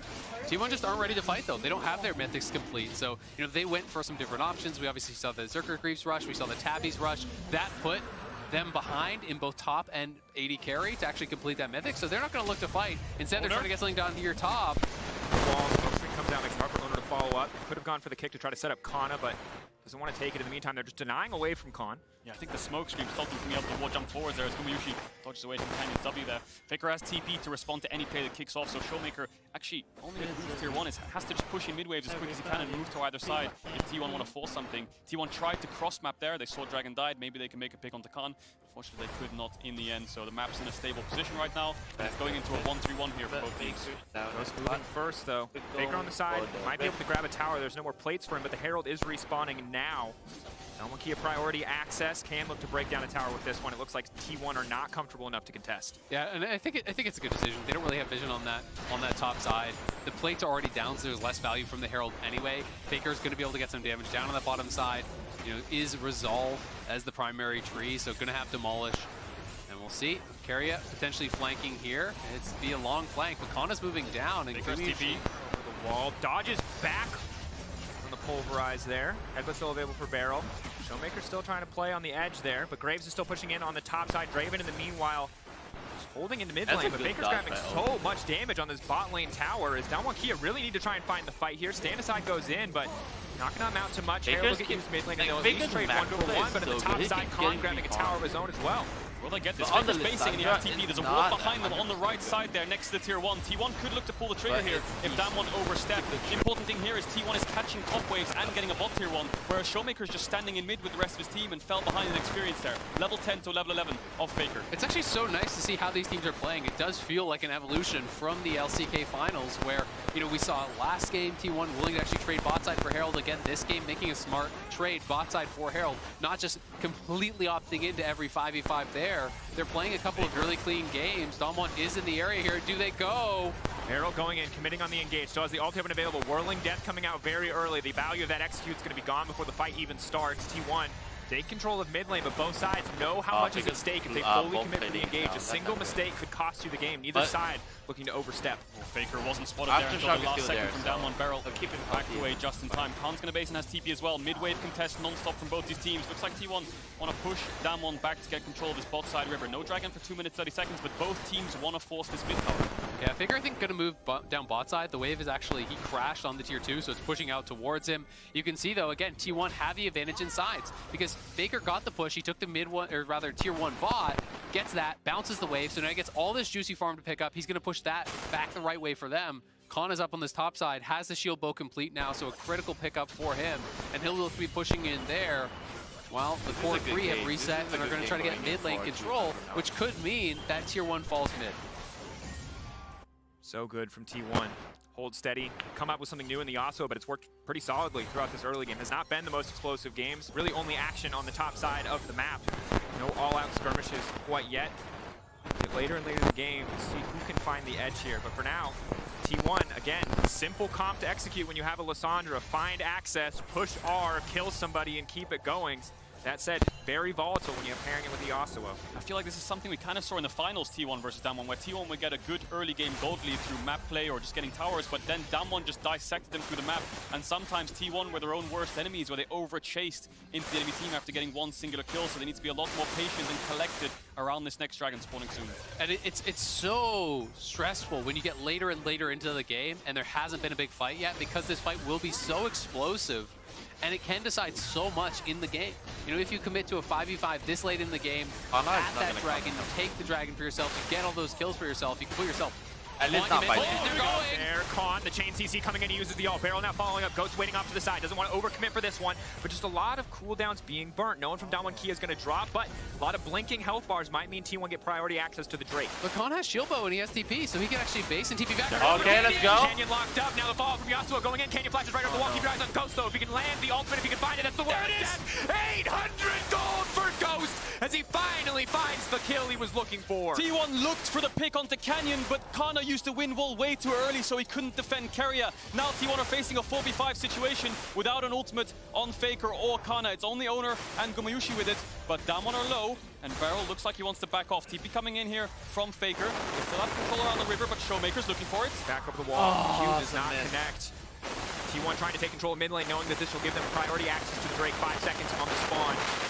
Ultimates are down, but it feels more impactful for T1 to be missing those. No Lissandra ult, no kick, no Yasuo ult is such a big deal. They will take that mid lane tier 1, they get mid control, they'll go down towards this dragon, likely be able to grab that for themselves. But it just felt like a little bit of split decisions from T1 in those looks where they were going for the pick. They committed the Lissandra ult onto Khan, then they didn't actually have that when they tried to go all in for Canyon, so they didn't quite have enough on either side. You know, you want to try to use all those abilities together, utilizing the Yasuo ult, the Lissandra ult, all these to kind of stack and layer and make sure you get that first kill, so you get those frozen thralls out from Lissandra and can begin to run over the fight. Yeah, you're completely right, Azale. It's T1 who can dictate the fights, right? Damwon, the only real engage they have is an Alistar if he can flash combo onto Gumayushi, and then maybe some kind of change from Showmaker or Q3 from Canyon. So Damwon have to wait for T1 to commit and then turn as they do it. If T1 don't commit completely on the same target and in kind of harmony, then Damwon can turn quite easily. Beryl can stop the backline from getting close, and then we see it right there. And double marksman in an extended fight is so difficult to deal with. The Graves, the Draven are going to have incredible value. You need to get that first kill as T1. When you commit your ultis, you need the reward. And in this case, they do try to go all in here for Canyon, but as I said, there's no Lissandra ult. They don't actually have that, so the lockdown is not long enough. The wind wall was spent early, as you called out, Kadril, and then there's just not the defense onto Keria. The execute comes through. That is 1,150 gold off of one kill, and that is Ghost now in a position to carry back-to-back games potentially. Yeah, and the wind wall is what bails you out of these fights, T1. When you overcommit, you pop the wind wall to stop them from being able to damage you while you're committing to that one target. Similarly, though, Canyon with his ultimate able to mitigate so much of the follow-up damage that's coming from Jhin, but I think it's good that we highlight Ghost because, again, incredible game one on the Jhin, more of a utility carry. Yeah, this that's a good time, game. it's the Draven, and he's already popping off again. Very quiet in the early game while he farms stats, but, you know, catched him in the end, and that's all that matters. This was not a player that we expected to be laser focused on. We expected this matchup to be all about top side unless Gumayushi was given something like the Aphelios. Instead, Ghost really making a name for himself in this one. And I think he's just been getting better and better. You know, he's a player that has received a lot of criticism, but it's tough because you're on a team of some of the best players in history, right? So yes, he doesn't always look as strong by comparison to Canyon or to Showmaker, but he is an incredible player in his own right, and definitely showing that here against T1's bot lane, who is considered by many to be the strongest at the tournament. Walk up, LeBlanc manages to get back over the wall. Now the follow-up, the flash out to safety. Keria going to be in trouble. No follow-up on the frozen claw there. Yeah, the ultimate has a tiny cast time, so Showmaker could W back before it instantly locked him down. If he hit the ultimate, he could have hit the Everfrost too, and the Jhin W could have followed shortly after, so Showmaker playing with fire there. But they did get Showmaker's flash, so that is actually a pretty big deal. It is just the ult for flash, because T1 didn't overcommit. They just expended the Lissandra ult, Keria W's over the wall. You know, if that lands, there was going to be follow-up, he would have gone down, so he is forced to commit the summoner. And that is going to mean Showmaker has to play it much more safe around these objectives. When he's dancing in and out, you can get punished really heavily. Yeah, and especially when he's running Sorcerer's Shoes on LeBlanc against Lissandra and Rakan. Showmaker might have to be careful here. Faker doesn't have the ultimate, but one lockdown CC will keep him locked down because he has no tenacity to work with unless he has it. The misery. It's also worth mentioning, Everybody Ghost decided to go with my Sauce here. enemy. He's not playing Cleanse, right? So there is a tremendous amount of CC. Ghost can be a good target for the Lissandra ult as well. If he mispositions, it's going to be a while till he gets that QSS, and that's a big target that Damwon are depending on to really output the damage in these fights. Certainly it is, and Windwall doubly punishing against a Draven when you drop the axes, when it stops that from being able to come through, significant portion of your reliable damage output. So while Ghost, yes, has to stand aside, can mitigate a lot of these potential engages, he is also in a difficult position. Hard to play out these fights against so much CC, against a Windwall. More pressure on him to try and make it work. And again, a game that is neck and neck. Yes, there is one tower difference. Yes, there's 1K gold difference, but that's really all that's separating the team. Yasuo finally on 2 items, 100% crit already at this point in the game. Lissandra with the hourglass, T1 strength, they didn't even get top. Yeah, can I just say, the early game to mid game has been beautiful from both teams, both these games. Every single time one team has tempo top side or bot side and they have a numbers advantage, the other team just finds some kind of cross map play, whether it's tier 2 trades, tier 1 trades, Not the other sides. team, You can just see it right Faker. there. T1 has get not the been top doing tower, too Damwon much respond in with terms of bot tower, playing and that's just Faker great to is watch. I mean, so there's only good a at 1K gold playing lead between macro. both Like, these you teams, guys 1 should, million on I the know line, you that's guys where like both watch these him teams play, are gonna but be putting their focus. get That headaches. 1K gold lead. But yeah, His his Ghost macro is play is so 2SS. good. That's And pretty that is much what crucial because that's right a as big you highlighted it, he has just enough money to pick it up, and that does mean that he is no longer the easy pickings that we thought he might be. Yeah, exactly. It makes it very, very difficult. You know, you still can try to just have an overwhelming amount of CC and punish him in that way, but often what Lissandra has to do is then just look for the LeBlanc, look for these other targets that don't have QSS, and once everyone has QSS, well, then it's time to self-ult. Then it's time to actually, you know, just get in and play more for the zone control, where you try to to keep those damage dealers out, to try to create this area where you're going to threaten them, you're going to push them back, and buy time for your teammates to get damage done. Because T1 can really play well around space in teamfights. If you send Lissandra into the back line, that pushes you out. When the ult expires, you drop the wind wall, and you try to play through that. Look at the walls behind Damwon in their blue side jungle. Faker has some great TP walls to look for if Damwon overcommits here, but it looks like he's just going to ignore that and run towards his team, help them get the push, because Damwon have so much control of this river. Looks like Faker will have to be there to push them out. Yeah, and T1 do have the deep wards, but they don't have any vision Here of it where comes, the Damwon TP actually on the is. Looking for it. Keep your eyes on Faker, that frozen tomb, the path into the backside. Instantly, the Rakan getting things kicked off. Khan and everyone's now moving in, but that's Ghost down. Yasuo already getting things started, and here comes Faker on the backside, waiting for the perfect ultimate. In the meantime, Damwon Kia getting things kicked off. Another knockup coming in from Khan to the Yasuo. 2 clutch. Barrel still coming out. Showmaker still alive. Khan still alive. Faker trying to finish the job. Showmaker running for his life. He's juking, he's diving, he's finding a way out, but goOOOO comes in with the bullet to find the kill. T1 on the knife's edge. Khan got still this. standing. T1 so got much this. lifesteal, but it will not be enough. The T1 first takes the time fight. that T1 actually got something, and they were looking like they were winning. And T1 coming out on top. Faker and Showmaker had a 1v1 for so long. Showmaker was the one who had to run for the hills. Eventually, he went back to his distortion, and goOOOO finished him off. It ended up in a 2v2, and T1 get the dragon, then they get the ace. Oh my god, what a fight that was. That battle between Showmaker and Faker. Faker locking him down for so long. The greatest of all time versus the Showmaker. Sit down, kid. You still got something to learn. And we see it here, right? Ghost was just way too far up. Keria instantly punished him, and there's the combo. The knock up into the Yasuo. Look at Faker. He comes around the side. It's just such a bloodbath scrap of 4 or 5 members on top of each other. But Faker singles out Showmaker right there. Stuns him, locks him up, roots him as much as possible to keep him out the fight, which means goOOOO can live for so long, and eventually goOOOO is the one to finish Showmaker off. But as much as it feels like, wow, everything went right for T1, look how close the fight was, because Canyon and Khan were getting work done. The Draven died early, the LeBlanc was locked down, but it was hunting season for Graves as well as for the Xin Zhao, who were just wreaking havoc on T1. Yeah, that fight was on a knife's edge, and Ghost was blown up in the first 2 seconds of the fight, right? So T1 need to make sure that the way they progress together. They need to make sure they're not so split up, and they can push Damwon back when they make this pick. And I think, again, massive game for Owner. We talked about Canyon looking to cement his legacy, but Owner in game 1, not relevant. The Poppy, once it fell behind, did nothing. This game with the Lee Sin, 4-1-3, 100% kill participation, has been everywhere that he needs to be. Absolutely. And Lee Sin was huge in the quarterfinals as well. And with it coming out, you know, if T1 win this game off of a great Lee Sin performance, Canyon obviously dominated with it in game number 1. That can shift draft priorities if it becomes a must ban. Something else is going to open up, but T1 only with a very slim lead. It's only 2 dragons. It's only 500 gold. And if Ghost doesn't get caught out like that, the fights could still look pretty rough here for T1. Contest over mid-wave once again. Khan is pushing bot. Khan has a lot of damage right now. So yes, you can lock down Ghost, but he has both Summoners up and the QSS, and Khan, if he's untouched, will just melt through T1. No real frontline to stand in his way. Mid-contest coming in once again. Both teams just want to push in this mid-wave and contest either side of the river with Baron being up.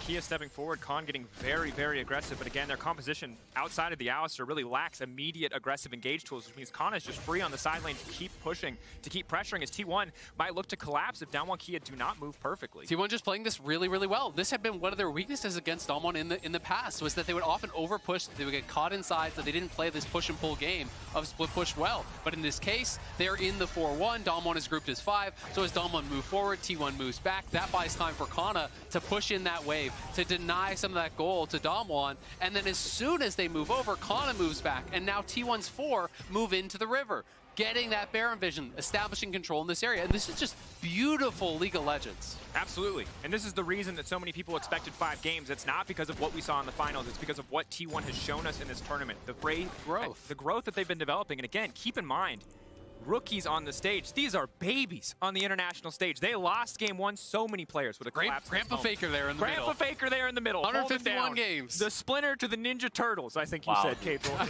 Seriously. He's holding it together, and I think it is important to have that voice behind you because obviously so much more experience on the side of Damwon Kia. T1 holding their own in this game too is massive.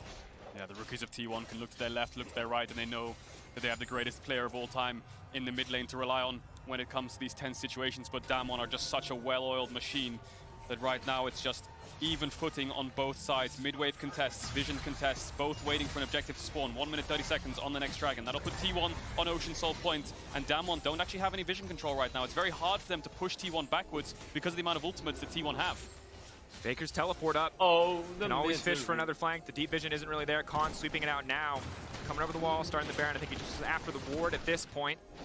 Just going to look to leave and this one go right back over with the quick draw. But again, the pressure rising. A single play could turn this game against T1. They have all the tools to start a fight on their terms, but if they pick a single bad fight, this Graves, this Draven, this little Blanc will pick them to pieces. And you know the Baron take is so easy for Damwon off of a one fight because you have that double marksman.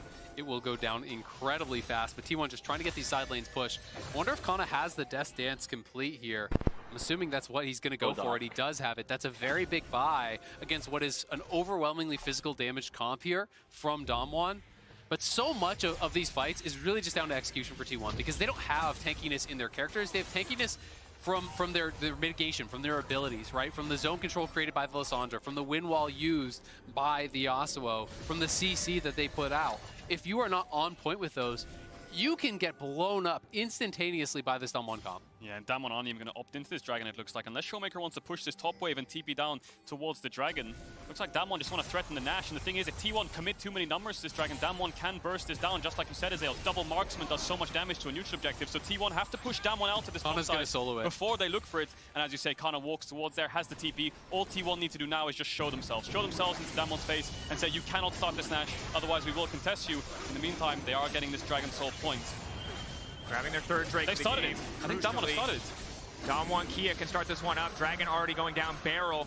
Trying to play bouncer for this pit. It is going down, but not quickly enough. Yasuo now in the area. Can use a kick to get himself there. Showmaker fishing for a flank. Damwon Kia confident here, taking their time on starting this, but splitting up very heavily. A single mistake could cost them everything. Showmaker off on the flank, T1 pushing in. Damwon Kia, you have to feel need to back away from this one, and they will. Well played by T1 not to give up anything for that team. Yeah, that was really clean. Kana goes towards Dragon, he solos that out, he TPs mid, he realizes that, oh, they're going there! Forward, goes Golden. Showmaker buys a bit more time. Showmaker now tries to leap out to safety. The timing is almost perfect, but not quite enough. He ults the clone! That's not who you needed, Kana in the back line. Knocks him back in, knocks him under the tower, trying to finish the job. Khan, though, getting picked apart again. Goes Golden, tries to buy a bit more time. Canyon standing strong under the tower. It's a bloodbath overall, but T1, all 5 members standing in the midst of that mid lane skirmish. Yeah, 45 seconds on Khan. There was a little bit of miscommunication there from T1. Going for the execution onto Showmaker. I think Faker saw his moment in a split-second decision, goes for the play, and Showmaker reacts with a stopwatch on the Lissandra ult, so they didn't have enough lockdown to take Showmaker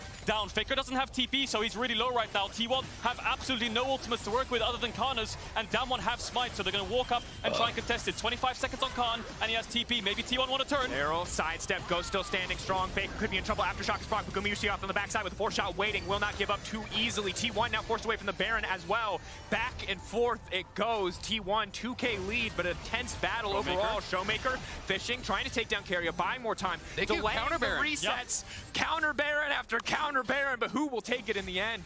Khan could TP in, they could look to force this, but Beryl had to base and he had no wards left, so Damwon can't put a vision line to make sure they can turn in time if T1 respond. T1 no TPs left after these plays. Damwon still have both, and Faker finds his moment. Yeah, he finds a moment here to go straight in. Look at Very quick stopwatch though on the ultimate cast, so it can't come through. This is an and then the kick, I just think Kana owner. wasn't His actually ult expecting is, it, so the very ultimate was late. That's the communication you're talking about. The ultimate comes out, only actually catching that clone, and then it's a bloodbath as Khan is in the backline trying to duel against goOOOO and Keria. He uses his stopwatch as well. But I have to say, another fight where Ghost really can't do much. Khan's committing to try and buy time for the backline, but Ghost really can't find his way into the fight because there's so much zone control. And even a fight like that, where T1 is kind of under your tier 3 in a way, and they used 2 ultimates on a clone, they still came out on top. So Ghost needs to find his way into these fights. He has these 3 items complete, he has a lot of damage, and Showmaker just picked up a Zhonya's to negate that ultimate once again from Faker, you expect. And again, as Ayo called it out earlier, but I think we have to say it again, the Death Dance here is such a crucial buy, because even when Canyon knocked him under the tower, there's no magic damage coming in. Kana was able to live for so long, despite not being a tanky champion by any means. But between a shield bow and a death stance, very hard to lock up. Now he's got a stopwatch as well. He can take aggressive ults and try to find aggressive picks. And Owner's itemization compared to Canyon's is becoming a really big deal here because he has the full GA above Canyon's items. And at that point, you can start to play in a different way as Lee Sin. You can start to be willing to trade out your life for that of a carry. You find the kick flash on Ghost. You are down to die for that if it means that Ghost is going to go down as well. Yeah, late game team fights are all about time. As much as you can buy, it gives you so much more opportunities the longer the fight goes on. And T1 have an Ocean Soul point in 1 minute 40 seconds. Damwon have single target damage and only an Alistar to face check. So the more they walk up, T1 are going to try to push them back when they're all established in mid lane. So what they're going to do is push out these sides. Kana's going to push bot, Faker's push top. They're going to come back towards mid and stop Damwon from getting into the river. And you notice it's been Owner's job here to actually keep vision cleared out of this Baron pit, to keep some sort of eyes on that, because they know Damwon could try to go again for a trade, try to take the Baron when they go towards the Soul. So they want to make sure that they have forewarning of this, that they can respond to this if that's going to be the option here from Damwon. And so far, a wild series. 35 minutes in, still very close. T1 very clearly in control with the Dragon lead, but only 2K separating them. And again, we now have 80 carries and junglers trading all-star performances. Game 1, it was Canyon and Ghost all the time here. Owner and goOOOO both doing some work here. 6 overall on the kill participation out of 8. goOOOO, but it's no not big enough. slouch on the Okay, team never either. mind that. And you can see Canyon Elixir in inventory. That tells you you're feeling this could be the fight that decides the game. And very likely it will be. Yeah, both players trying to maximize their power for this fight, trying to get their buys in, pick up enough pinks, because they know this could decide it. Yeah, Showmaker has a pot 2. Faker just finished Rabadon's. This next fight will decide the game. 30 seconds on the Ocean Soul. T1 have 2 options. Do we stop Damwon coming into bot side river, or do we just run towards top side, and as they go towards Drake, just trade a Baron for it, right? They have 2 winning plays here that Damwon have to shut down, and the only way they can do it is getting vision and pushing T1 back, but it looks like T1 are standing their ground. DK grouping his 5, ready to push them back. Entire tournament will get able to leap back to safety of the team. Damwon Kia, not these a ton are of engage literally tools. the 2 of the best. Have to be careful, have to use their engage very well if they want to come out on top. Khan's is playing great. They're going in! Khan getting kicked off, gonna get things kicked off, but Khan managing to leap back out to safety. Damwon Kia peeling back, getting so many cooldowns at the cost of nothing. Khan can recall, come back in with the TP, and we can see another 5v5. But Kana leaping through the minions, trying to deny the recall, ready to stop Khan from finding his way back to base. T1 have to go for Nash now. They can't contest this Dragon. Are they in time to even burst this down with a Jhin and Lissandra? The Yasuo will do a lot of damage, and Damwon realize they're gonna beeline towards the Baron. There's 3 ultimates down for T1. They're baiting Keria. Pop the ultimate. T1 are out of ultimates, they're out of options, it's only Kana's ult left.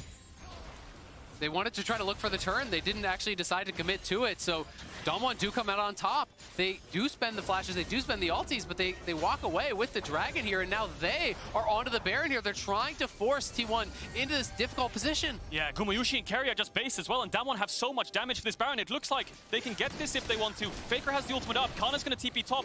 T1 have to contest this, but they have no vision. Keria's on the way. 6K. Getting lower and lower. Could all come down to a single Lee Sin. Faker, single smite. Faker over the wall. 16.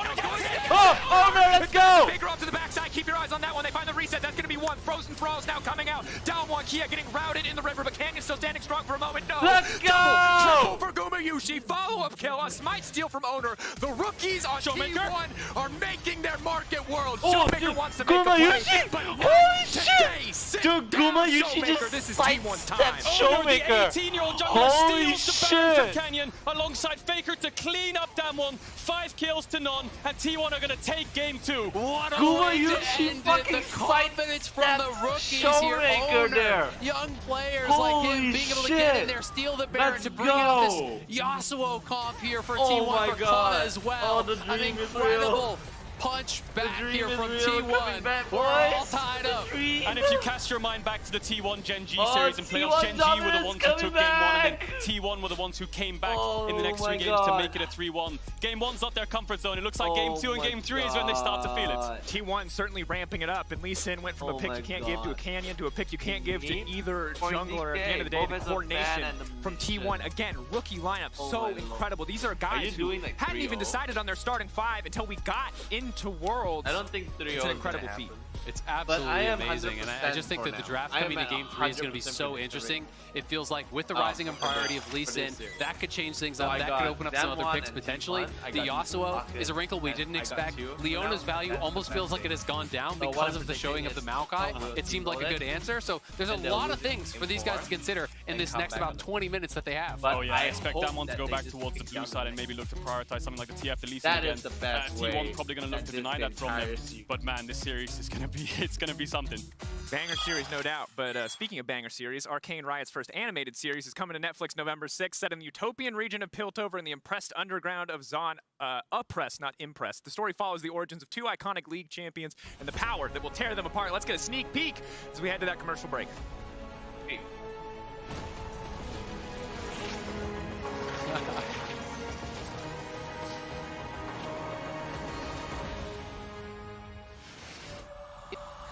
Hi. Whoa.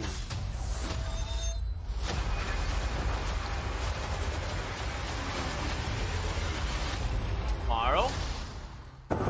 Oh, new tournament tomorrow. Wait, no, that's a new tournament. New trailer.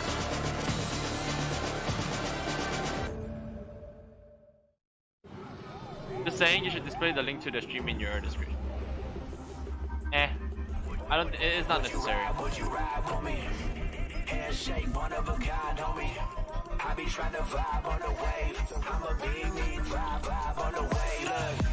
Oh, god damn. Because they have 3 sides to.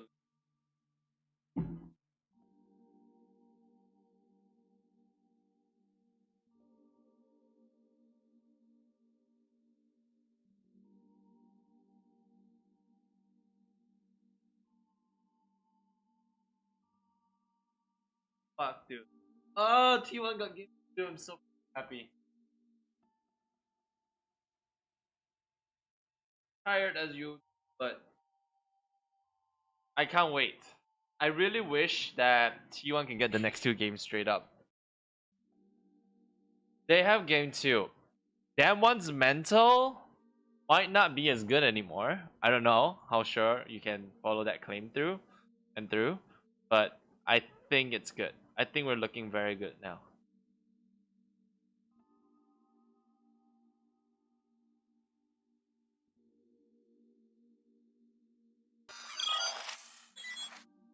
Hey, hello, welcome to the stream. God damn, dude. Oh, I'm so.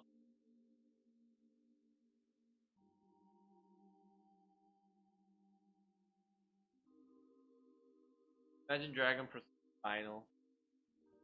Oh wait, no, imagine Damwon. Imagine that. Damwon actually has the likelier chance to get that happening. That first loss of DK in Worlds? Yes! Yes, that was.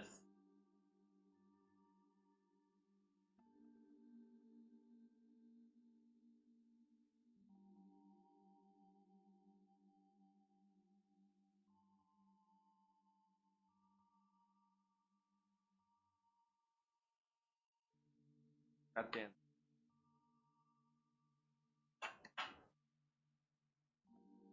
That is satisfying. That is satisfying.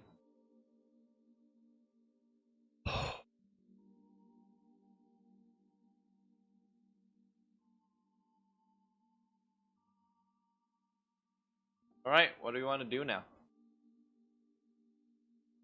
What is there else to watch or talk about?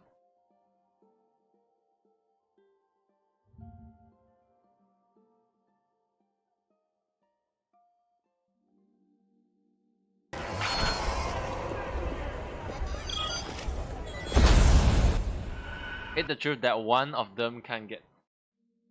Here's what it is. That's they got rolled this way. This has been happening for like a couple of times in a row where like the best matches happen in semifinals instead of the finals.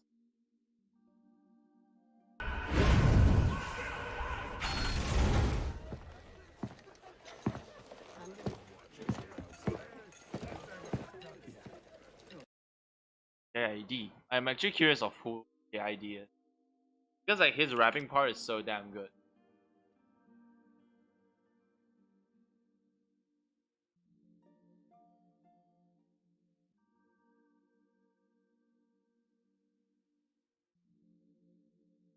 Holy shit.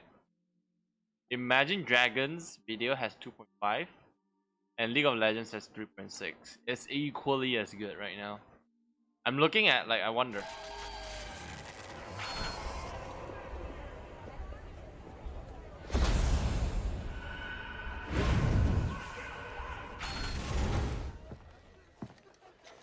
I wonder if like if there's anyone here who isn't a league type per.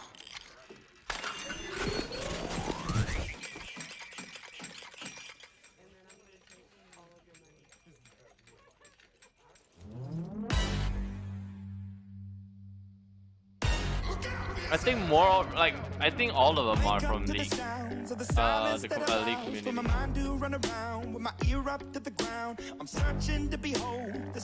So like for Arcane, I believe we can react to the first episode of this.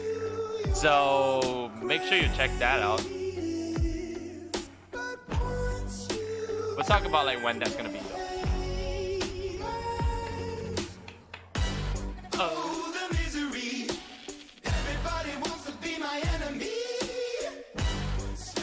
People are speculating that that is Echo.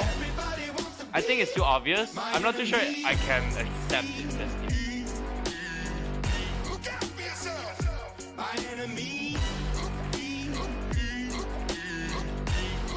Hey Ara, welcome to the stream. How you doing? But Imagine Dragons canon on League, that is fucking dope. We have to wait for Arcane to come up and see if they are actually in there.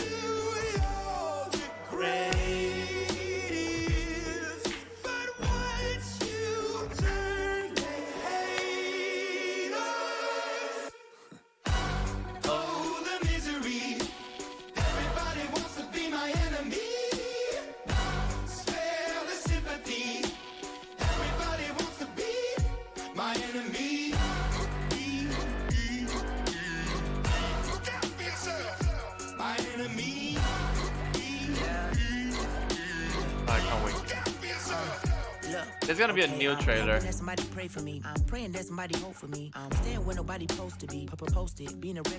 part is really good.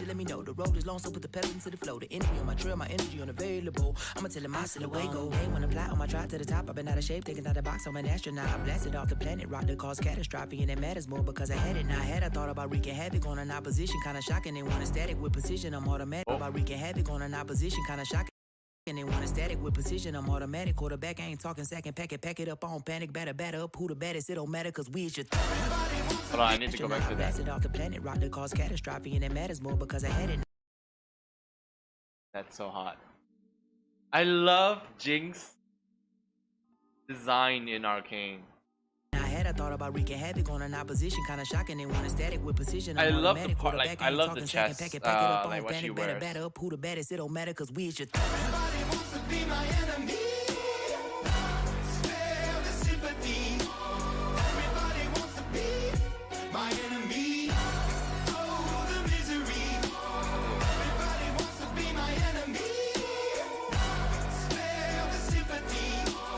Everybody wants to be my enemy. I swear I'll never be a sad my enemy. I swear I'll never be a sad. Look out for yourself.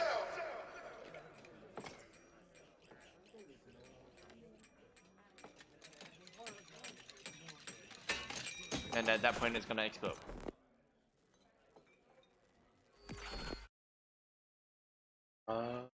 Wait, I actually. Am I gonna get copyright striked? It's by League. I am not gonna get copyright strike. Right? I'm fine. I'm fine.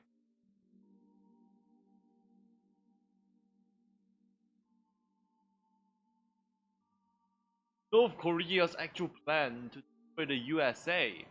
The infographic. The answer. How long? Oh, they're still analyzing. Oh, good. What have you been up to? You haven't seen you online on any lately. I believe you said that you were like how's that going for you?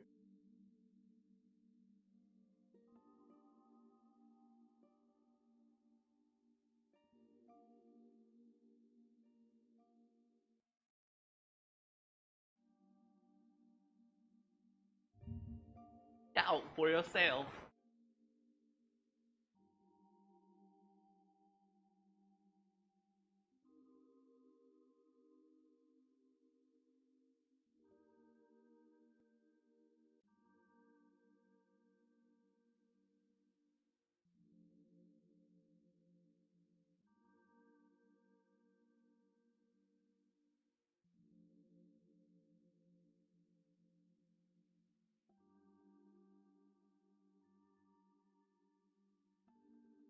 Let's just take a moment. Hungry. Breakfast items in the world. What more do you want me to say?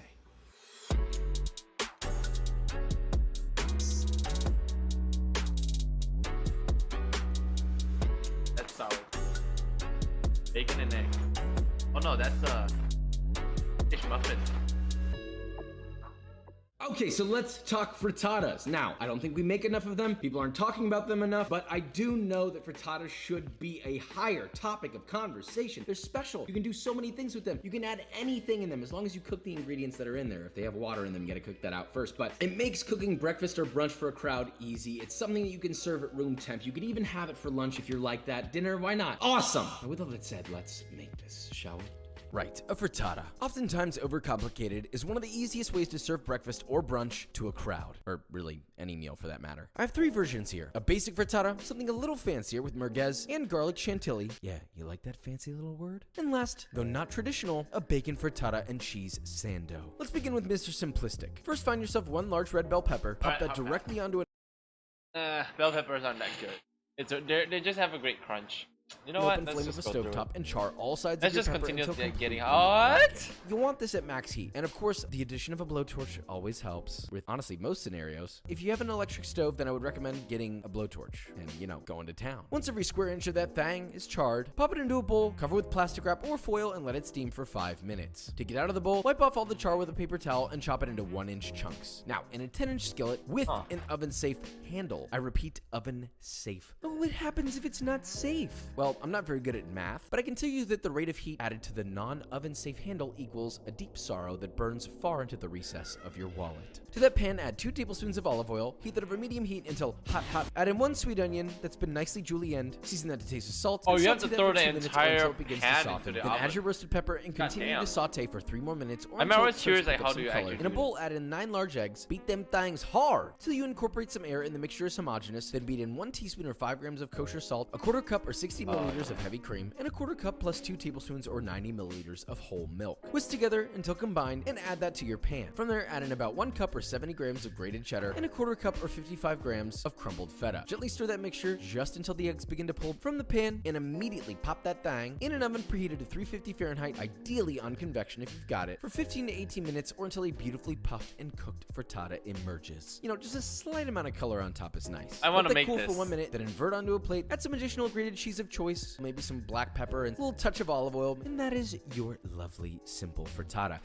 Oh, right, that reminds me. I do have a cookbook that has many other breakfast recipes. Did you know that? Now, next up is Mr. Fancy Pants. Honestly, it's really the exact same technique, but adapted with protein. This is the beauty of a frittata. It's all done in 1 pan. Wait a minute, does this make it, 1 pan meal? I've always disliked that term, and the answer is sort of yes, but not really. Now you have 25 more things you have to wash up. Right, so in a 10-inch skillet, either non-stick or cast iron is fine. Add in just enough oil to coat the bottom of the pan, heat over medium-high, until hotter than the seething hatred I have for unseasoned beef, and add in 1 bunch of green onions that have been cut into 1-inch segments. Let those sear until wilted and some light charring has occurred. Then add 3 links of merguez sausage that's already been cooked and it's been sliced into quarters. Let that sear until most of its fat is rendered and it's beginning to get some nice color. Add in 1 teaspoon or 1 gram of very finely chopped fresh thyme leaves, stir together until fragrant. Then again, in a bowl, add your 9 eggs. Take out all your frustrations and beat that gosh dang thing. Then add in a 1/4 cup cup or 60 milliliters of heavy cream, your quarter cup plus 2 tablespoons or 90 mils of whole milk, and lastly, your 1 teaspoon or 3 grams of kosher salt. Pour that into your pan, along with half a cup or 20 grams of grated pecorino cheese, 4 ounces or 110 grams of fresh chev crumbled on top. Pop that into your oven, 350, ideally convection, for 15 to 18 minutes. Let it do its thing. Now this time while we're waiting, on studying digital arts request cheat, giving some advice helping me out. Constantly until it reaches soft peaks. And at the same time, listen to me complaining how hard. Then grate in 1 garlic clove, mix together about until evenly distributed, and that's it, a savory garlic chantilly. Now again, out of Why the are you asking dang oven, and look at that. Remove your frittata onto a plate, coat that thing in grated cheese, maybe a little drizzle of some truffle-infused olive oil. Slice it like a pie, place it on a plate, give it a gentle quenelle of your garlic chantilly right on top of your slice. Hit with chives, fresh cracked black pepper, flaky salt. Oh, it's giving that. ideas. A fancy frittata worthy of the title Prince, dare I say, King of Frittatas. Now hold your horses, buddy. What if you have leftover frittata? Or better yet, you just decide to go against the grain here. Cook yourself some bacon in a pan over medium heat, flipping often until your level of cook has been achieved. Some people like it crispy and some like it flaccid. Either is fine by me. Snag yourself some brioche buns, toast those bad boys up. In a little bowl, mix together a 1/3 cup or 61 grams of mayo, 2 tablespoons or 26 grams of Cholula or crystal hot sauce, 2 tablespoons or 32 grams of sriracha, and salt to taste. Stir together, and that's a little surprise for your buns. Now to assemble, add a slice of Swiss cheese or any cheese of your choosing. Melt that on your bottom bun with a blowtorch or under your broiler. Hit with a nice layer of your sauce, followed by your bacon strips. Now this is the magic. Using a round biscuit cutter that's roughly the same diameter as your buns, cut out as many pieces of frittata as you need. Now plop that onto your sando, add another slice of cheese, melt again, sauce your top bun generously with spicy mayo, and finally lower that bun to crown your king. Me oh my. This makes so much sense, and yet nobody seems to really be talking about it. Wake up! It's time to open your eyes to the frittata breakfast sandwich world. Now let's place all 3 of these options side by side and see which one could be our most ideal choice. Welcome to breakfast time. This, the basic one in all of its glory, with the cheese pull. Salted perfectly, it's got all the flavors you want. It's not like too fancy, right? A lot of time people see the word frittata and they're like, oh my God, that sounds kind of fancy. Well, it's fine because this is simple flavors that you'll understand and enjoy. We're almost there. This on the other hand, merguez, we had a very hard time finding this. Bon appetit. Ooh! This would be bussin' if you have this little salsa verde on the side. But then why didn't we do that? Vikram, what the hell? I know it was my job to do that, but why did I not do that? This would be great with any accoutrement. You can sauce these how you want, you can eat them just as they are. Or if you want to take it a step above, you can make this sandwich. All right, here we go. All right, I don't care about food. I care about T1 T1 winning the next 2 games. Let's go! Have to be things like Yuumi and now Lee Sin if they adapt rather than playing the Poppy. They could run back the Poppy into Lee Sin, but I think it's just better to ban that away, ban away the TF as well, and then let the Syndra go through. You can respond to the Syndra with a Control Mage, and you can respond to LeBlanc with the Sandra. So I think you just kind of cover all your bases by banning away these champions. And both junglers just look so much better when they were playing aggressive, when they were the ones that are able to initiate how they're plays. You just can't really do that on Poppy in the same way. Target banning that field. TF, Lee Sin, Yuumi, the red side bans here. Graves will be banned out. J4 is up. I don't know that they would really first pick this, but wow, they will. So they're really highly prioritizing the aggressive early jungle. This was actually banned out by T1 last time when they got the Lee Sin, but it was, a second round ban, and they just want to deny the ability to make these early plays, make these early visits to the lane. I worry for them though. If T1 go for things like LeBlanc on 3, unless Damwon want to take that away, they can draft into a lot of mobility here. They could opt into things like the Jace. We saw them go Jace Rise on 1-2 here, but into Jarvan it seems a little bit risky. Maybe we see Owner's Kiana into Jarvan, of course. Could be a good matchup. There's the Jhin, as we expected. And it feels like J4 maybe soft trying to deny the Jhin by saying, hey, if you pick in a mobile carry, we will shut you down. Jhin is slowly opting out of the You'll have no path out. Despite that, though, goOOOO again picking up the Jhin, and it has been very strong, and not only has it been strong in his hands, it's been strong in Ghost's hands, simultaneously securing a powerful pick in the context of the series and taking away comfort for Ghost. Yeah, the ability to follow up on a lot of these fights, these really kind of extended skirmishes where people are diving into the back line, you have the Jhin to follow it up. It is going to be 2 champions very vulnerable to J4. The Rise as well as the Jhin can be picked on. And you do have to worry about things like the LeBlanc into this now, setting up actually for that J4. You land a chain, you have the flag and drag coming through. Instead, it's going to be the Syndra, which feels just as good, if not better. Yeah, it feels like Damwon again have so much range. Jarvan and Meffel to the Syndra. I feel like the Rise won't be able to get in range as much of the time, but we'll see what Faker can do with it over side lanes, expecting T1 to pick up their jungler here, unless they want to opt into a top laner and ban out 2 to have some kind of priority in the draft. Definitely the debate. Rek'Sai. Taking their time on this final pick. I think Rek'Sai sounds like a good idea. Speaking with a lot of confidence here, it looks like they are just going to try to match jungle, picking up the Xin Zhao, knowing that that pool could get pinched if they did not opt to pick it there. This is really interesting. You know, I do wonder if T1 will go back towards kind of more similarly what they did in Game 1, where they did play towards things like the Jace, try to play for 1-3-1, or if they're going to look more for 1-4, try to draft a team fighter, something along the lines of even that Kennen could be pretty strong, but then there's always the possibility of J4 getting flexed towards top, you know, matching that with the Aerie. Yes, support bands coming out, things like Thresh are up and available. Braum could be a very big pick for T1 to kind of negate the MF ult, but then again, Jin Braum, not the best at lane phases, and that's something you'd have to last pick. You can't just blind pick Braum into an MF lane, because they can just play a range support, right? So then you're blind picking top lane, which is maybe what you not want to do as T1. So we'll see if they ban away things in the support role, like Enchanters, perhaps, if they do want to rotate things like Braum. Gwen also going to be the ban away here, trying to limit the AP top side option. Wouldn't be surprised to see a Kennen follow kind of the standard 2 bans you use when you're trying to limit AP top lane picks overall. Past that, you really have to dig deep if you want to find an AP top laner. Banning out the Jace. We are expecting probably Kennen to be the ban here. Yep. And, you know, just trying to deny that from Khan. So that does leave open the Kennen. And with the Jace ban, that does kind of spell a Kennen pick, unless they want to go towards Gnar. So, yeah. I wonder if Dom1 are willing to flex the J4. You know, flex towards top, because that's a matchup that a lot of people have actually been pretty happy to play. Ooh, or go for the Aurelia. Play Syndra, Jarvan, mid-jungle into the Rise. It's a mobile, really good setup once again, similarly to LeBlanc Lee Sin. And then just go for the counter pick in top. Camille, Aurelia are the 2 champions that stand out to me to be picked up and towards this top side. We know Camille was such a huge priority for Damwon in the finals where they were first picking it, but we might see Barrels Maokai once again. And we talked about the blind pick top for T1. Maybe Braum last pick here could be a big pick for them. Really taking the time. We'll lock in the Maokai in the end. Of course, you can see why it's strong to Leona band away. It seems like they're just generally happy with the utility that it was bringing to the table. Does make it that much harder for Kana to find a flank if there is a Maokai threatening with that ultimate to limit his ability to engage. And Dom1 just taking the maximum time. They're not sure what they want to play on that top side. So you wait till the very last second, you lock in your support. You're just trying to give Khan and the rest of the squad even more time to talk this through. Will it in fact be that Lucian? Looks like it will be the Lucian top once again for Khan. He was struggling last time around because T1 was playing heavy towards the top side. But this support pick will dictate where T1 is playing. Maybe you want to use top side as more of a cover, and then let the Jhin lane be where you focus. We know Keria plays Echo support, and Anivia supports, Sylas supports. I don't think he's going to pick it up in this game against Maokai, but he's just hovering it to show that he can play those things. I'm waiting, Casual, because I'm never certain here. I actually really like this. Zillion is a pick that I've been kind of wondering when it will come out, because you can kind of outbreed people with their support picks. If you don't think that you can punish, it is a very weak laning phase, but it pairs incredibly well with champions like Xin, with champions like Kennen, the speed up, the bomb, the revive. You throw these people into the back line, but it is something that has such a poor early laning phase. You have to get through those early levels, but I think it's potentially the best scaling support in the game. Who would have thought coming into this matchup, the support picks would be Maokai into Zillion? This is awesome. I love this. Zillion is so good into their comp. Jarvan, Syndra, MF, full committing onto a mobile AD carry, your Rise. You pop the ult on him. You give Kennen some move speed. Zillion can get the push in this lane, which is double bombing the wave or just poking from range, right? Double range champs into Maokai. These drafts are so creative from both sides. I love to see it.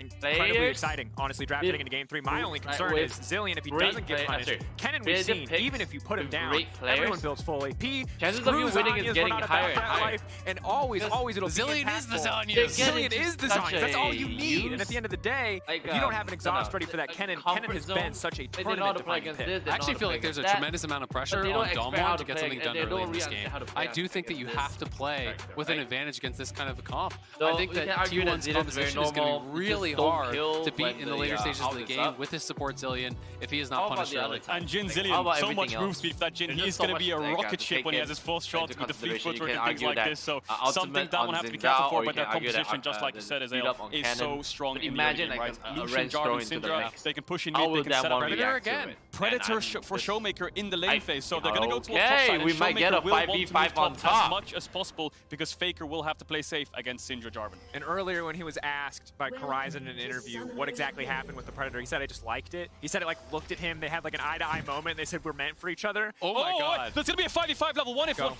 There's the bomb. Damwon are going to back off. Okay. My heart skipped a beat there for a second because I thought they were both going to face check each other. The game potentially. That was my we've had slow early games. This was my time to shine, boys. You've been able to talk about meta. I'm like, oh, please, level 1. But Damwon's level 1 is so much stronger. with things like the Lucian, the Maokai, the MF. You can just lock down one target, PTA, and it looks like top lane Brush has been the point of contention for both teams to get some early vision for the lane to get the push. Faker's going to ward their blue buff, so T1 have some information to work with in the early game. This is so interesting. Are they going to try to invade bot side? They delayed the bases so long, and then they're going to go in, and they're hoping potentially, okay, it's just going to be for the ward, and then they will start on that blue buff. Yeah, it looks like both junglers will be pathing top. Maybe Canyon wants to be creative here. He has got the sweeper. He must know that something is watered on the map, judging by T1's movement around. So maybe he wants to sweep out his Raptors, or look for some kind of level 2 gank perhaps, to force out a flash from the Rise or bot lane. Such good information at level 1 coming out from T1. They have a pretty good idea, or we'll be able to track Canyon shortly, assuming he does appear on some vision. Knowing that he's not starting topside, of course, Jarvan, level 2 ganks or early ganks in general, always something that can be incredibly lethal. Jarvan has been a very feast or famine champion at this tournament. We saw a lot of early prio at the start of the tournament, not a lot of early results, but a champion that when it gets going is incredibly oppressive. It's also worth noting, Carrier. Oh, one exhaust now coming out, firing back. This is what you talked about, weak early lane phase for Zillion. Level 1 super underwhelming. I mean, that was just super disrespectful. He like walked through barrel to actually throw the bomb on a ghost. They do have the AD health advantage, but that Q through the minion actually got Carrier really low. And he's starting a very defensive setup. So it is going to be Guardian, it is going to be Relic Shield, it is going to be Exhaust, but now no sums and you have Flash on barrel. You just call Canyon down and it feels like Carrier's just dead. And that was a pretty significant misposition. Yeah, the good news for T1 though is they've had vision on Canyon the whole game. They saw him on Raptors, they just saw him go towards blue, so T1 can afford to step up and push this wave in that's stacking, and they don't have to be scared of getting ganked on it unless Canyon backtracks after Gromp and goes towards the bot side of the map. He did just take it, and he's moving towards mid, so fastest level 3 in the game. Red, Raptors into Gromp, and now he wants to do something with it. Getting Faker's flash early would be disaster for T1 because they have to cover mid the whole game long. Owner's on red. This is a 1v2. Faker needs to be very careful here. Going towards the middle of the lane. Flag drag flash could make it happen. That's going to be the stun. Easy follow. Faker now locked down. He can flash out to safety, but the red buff still ticking. Locked up. Does sidestep the Dark Sphere. Auto attack finishes the job. Showmaker finds the kill. Yeah, it's as simple as that when you're playing Ryze into Syndra Jarvan. They have so much early game setup, and with no vision around mid, Faker doesn't have anywhere to hug. If he has a ward towards bot side, he can hug bot side. If he has a ward towards top side, he can hug top side. But they only really spotted Jarvan going to Gromp, so he should have known this was coming. But he tries to get the cannon and does end up dying. Damwon are going to have so much control through mid right now. Faker will never really be able to push out. I was expecting him to play towards bot side because, to your point, they did kind of know that he was clearing up towards top and would likely come from that side, but didn't have eyes on Jarvan for a while, and Faker was actually kind of edging towards the top side of the map. So as soon as you get hit and the follow through comes down, you're just going to die. And bad goes to worse because he expended the flash, they got no summoners, and you still died. Plus, the first blood went to Showmaker, and it is the tier 2 boots bought up immediately with Predator. He did this against Mad, and then basically said it was for fun, but I do not buy it. Nope. The one man who's not having a lot of fun is Carrier here on the bottom side. These early trades, miserable right now for the Jhin and the Zillion. Of course, we get later in the game, a much stronger pick overall, but these early levels very hard. And yeah, as you highlighted, Showmaker not buying for lane in this case, buying for the tier 2 Predator boots. That much easier to find the setup. And Canyon waiting in the darkness, really clever pathing here. Faker has to be careful. He knows there's a pink in river, so he's going to EQ over the wall, waits for his EQ, 4 seconds left on it, then he's going to flash over when Showmaker hits the stun. Maybe he can just save it here. Faker might be dead if he walks up, but there's no creeps for him to last hit, so there's no reason to walk up. He can just let the wave come into him. Nice creative try there from Canyon to avoid the vision, but we'll just go end up and clear a second respawn. Canyon has not based yet, and Owner I was holding my breath for that one. I do think this pick about the Predator a little bit. You know, it's obviously weaker for the 1v1, but if you can get the push and move towards sides, if you think that this game is going to be won by punishing sides, by punishing things like the Zillion that we talked about, by punishing things like this Kennen, that it can have a lot of value. And Zillion did just base. Gumayushi is by himself here, and Showmaker is behind, and this is looking like a dead Jhin. Rain comes down, stun gonna get flashed away from Owner is in the area. Showmaker needs to retreat back into his team. Can look for the Maokai knockback to stop the Zinzao engage, but there's a Canyon on the way in. That's gonna be it. Owner finding a kill right back. Now the flag is right. He's gonna finish off Owner. Gumayushi trying to get a few more kills, but can't get anything else as Damwon Kia pull out. Yeah, Damwon have to be careful. The reason is Kana just based in front of Khan and he had TP. He's gonna use it to lane now, but I think Damwon were maybe calling that there's a TP chance opportunity there. 2 versus 4, going 1 for 1 there for T1. Small win, but Owner lost his double buffs. Yeah, it was good from Owner, though, being able to actually match this on the play. If Owner's not there, that's a free kill. That's multiple plates. Instead, he does show up just in time, the root onto Showmaker, and then Beryl has to peel for Showmaker, but that means he's going to pick up Tower Egger, he's going to go down, and it does allow them to defend in this situation. Yes, you lose the double buffs, but you got flashes, you know, off of Canyon, and you went in a pretty good spot. Sorry, Connor was just about to level up to 6. I thought he was about to just flash in onto Khan. He was one creep away, so I thought he was just about to go for the all-in, but it looks like Khan will be the one getting pushed in. Seen this play before. Faker on the rise, moving up to the top side. Not in this series, but of course, playoffs. Maybe going to go for that one. For now, just threatening. As long as he has that ultimate up and available, Khan has to give him a little bit of respect here, but Khan with the calling, if Kana overcommits, does not connect on that ultimate. It can turn against him quite rapidly. That said, checking in across the board, you can see massive individual CS lead for Owner at this moment. Canyon very focused on covering for the team. It doesn't quite have that same reliable clear speed that the Xin does. See if he can do anything to catch up. And that's the risk when you play Jarvan. This champion just clears more Baker. slowly. They're going bot here. Barrel, no flash. Orb coming in. Barrel going to be in trouble. He's going to try to get anything done here. Nope, he's just going to get deleted. Twisted advance forward, will get knocked down. T1 control of the bottom side. Yeah, kill over to Faker. Maybe they can translate that into a Drake, but look at Canyon. He's been hovering towards his top side. Kana has cleared out the wave for now, but he's going to have to back off because Showmaker can run top with Predator after having pushed out the wave. Canyon won't be level 6, so Kana will just back off without having to use flash. Very and a small cross map coming in from Damwon. Does always hurt because he's got no TP, so the wave is going to bounce. Then you're in that bit of a different dangerous situation. But Kana now, seeing Showmaker mid, will try to push his way back out, checks the brush with the Shuriken, but doesn't see Canyon, has no eyes on him just yet. Yeah, and the big problem T1 again has is Showmaker has TP, just you talked about TP, Zarazale. Showmaker can just push in mid now base, and he can match a play bot if T1 overfalls, or he can TP top to make sure the play happens. Kana. Drag the flash out from Kana, has the ultimate available, waiting for a brief moment to lock it down, but Damwon Kia, easy kill pickup on the top side. Yeah, Kana knew jungle was top side, and he flashes a little bit to the side there rather than towards his tower, so not much distance gained, and will end up falling. Now the cannon has no TP, no flash, and is losing lane. Owner's looking for a cross map, but Showmaker has TP. Well, how close to 6 is Carrier? If Carrier gets 6, this dive actually becomes really doable. I'm not sure that they'll actually go for it in the 3v2, knowing that Showmaker could actually TP to match, but we could see the experience. It could happen. Spots Owner, Faker, flash about to come off a cooldown. For now, they're just pressuring. It looks like at least one tower plate will go over as goOOOO picks that one up. Split between 3, so not the biggest gold advantage, but small positive. His fourth shot with that speed buff comes out.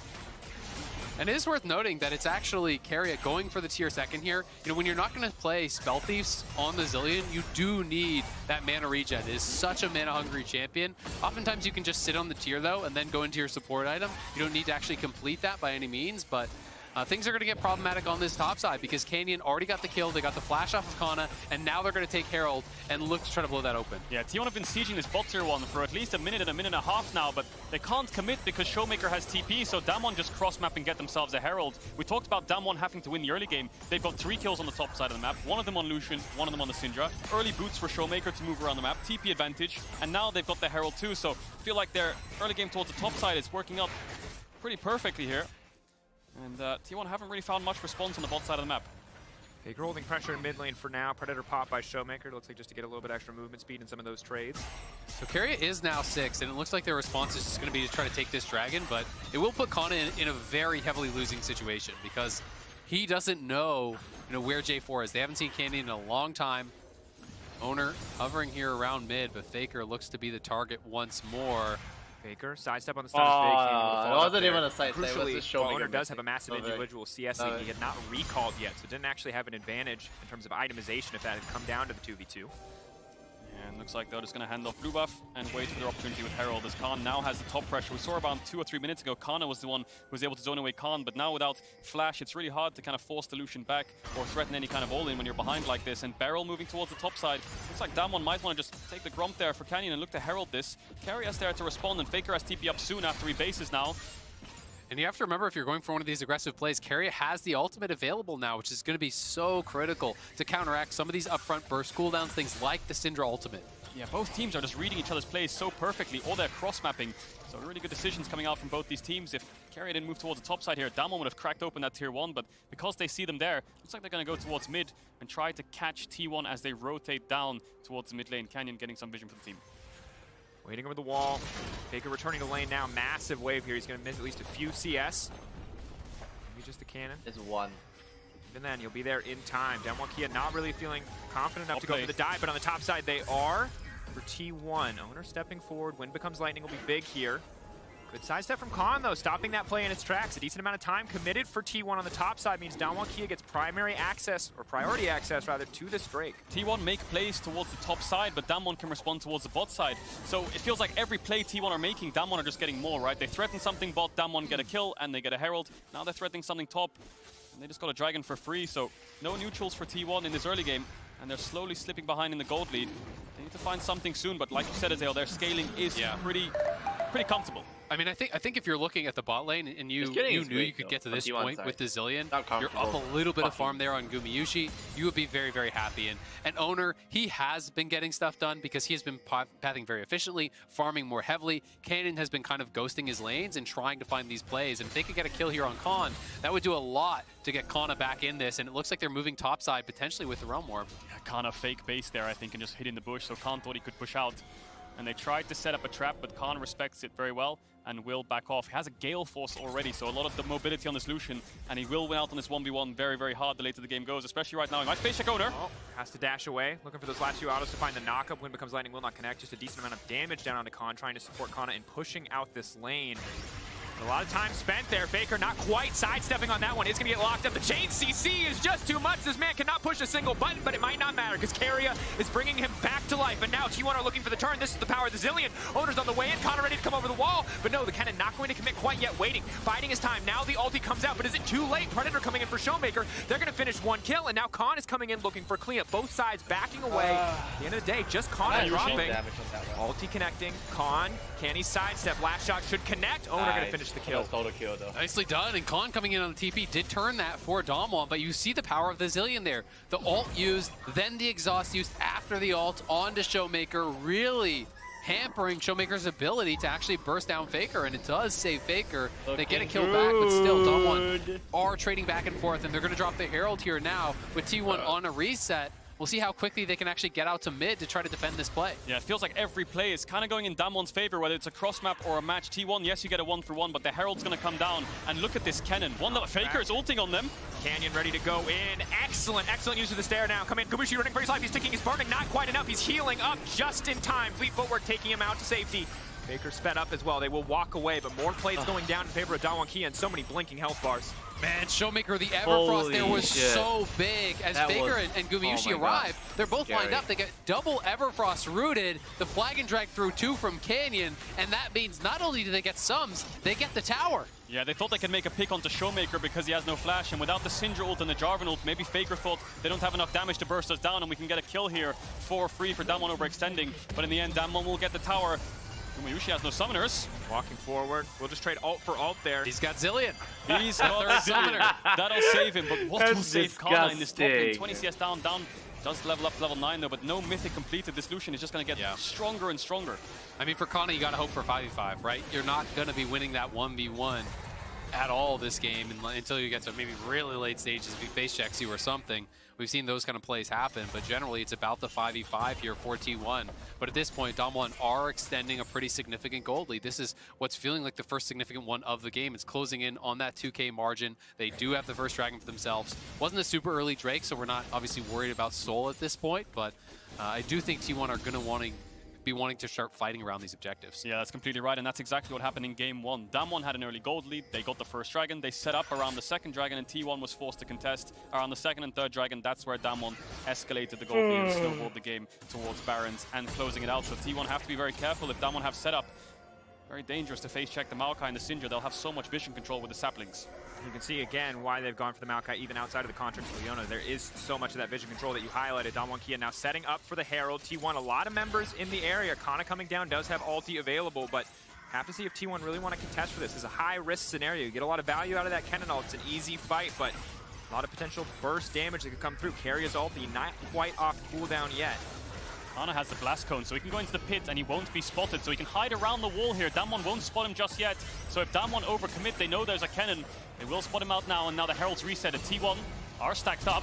Flash in, that's gonna be the Jarvan ult kicking things off, and Jin just locked in the pit, but now the ulti coming in from the MF. Bullet time looking good. Gumayushi now running for his life. Kana does everything, but Kana with the instant turn, locking down so many members. T1 just like that. That's their skirmishing power, but Showmaker's still standing. Ghost, Canyon, Barrel still alive. At the end of the day, DK still holding on. It's a bloodbath, but nobody's that any closer to getting the Herald knocked down. Damwon Kia standing strong here. Owner sped up, ready to dive in if he needs to. Showmaker low mana. He's blinking. Back and forth. T1, they've lost the stare down. They will back away and concede the Herald to Dom1 Kia. Yeah, that's going to be it. Kana found a massive engage there. Ghost didn't have exhaust to shut the cannon down, and that's what saved the fight for T1. It looked disastrous because as they pushed Damwon away, Damwon realized T1 was overstacked. They engaged with Canyon flashing forwards. Really good MF to follow up. But T1 have the Zillion, and T1 have the Xin Zhao ultimate to negate all the damage. So it looked bad, but it wasn't as bad when you zoom in.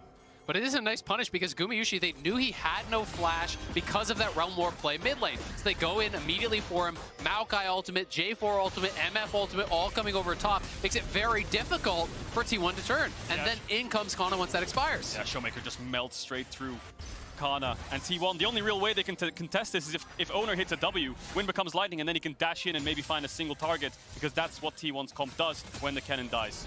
But you can see the Dom1 maybe have to respect the cannon as we get later in the game. The only reason that really worked out so well for them is because the cannon is behind. He is not wildly far ahead. That ult could have killed if they're in late game and Khan leaps in like that. It will cost him his life every single time. Yeah, absolutely. I mean, Ghost, though, didn't have his exhaust for that fight as K-Troll down. You looking dead. Locked down, Showmaker walking in, healing, holding on for now. Carrier coming in over the wall, has used the ultimate. They have to wait this one out. The lock up there, the TP in from Faker. They've taken down Barrel. The revive coming through just in time. Turned into a Carrier has been so clutch with these revives, getting so much value already in this game. And I do think that Zillion is a little bit of a ticking time bomb. It's very difficult to deal with this. I mean, Dom1 have been playing out the zone control so well, utilizing the Maokai, utilizing the J4 and the MF.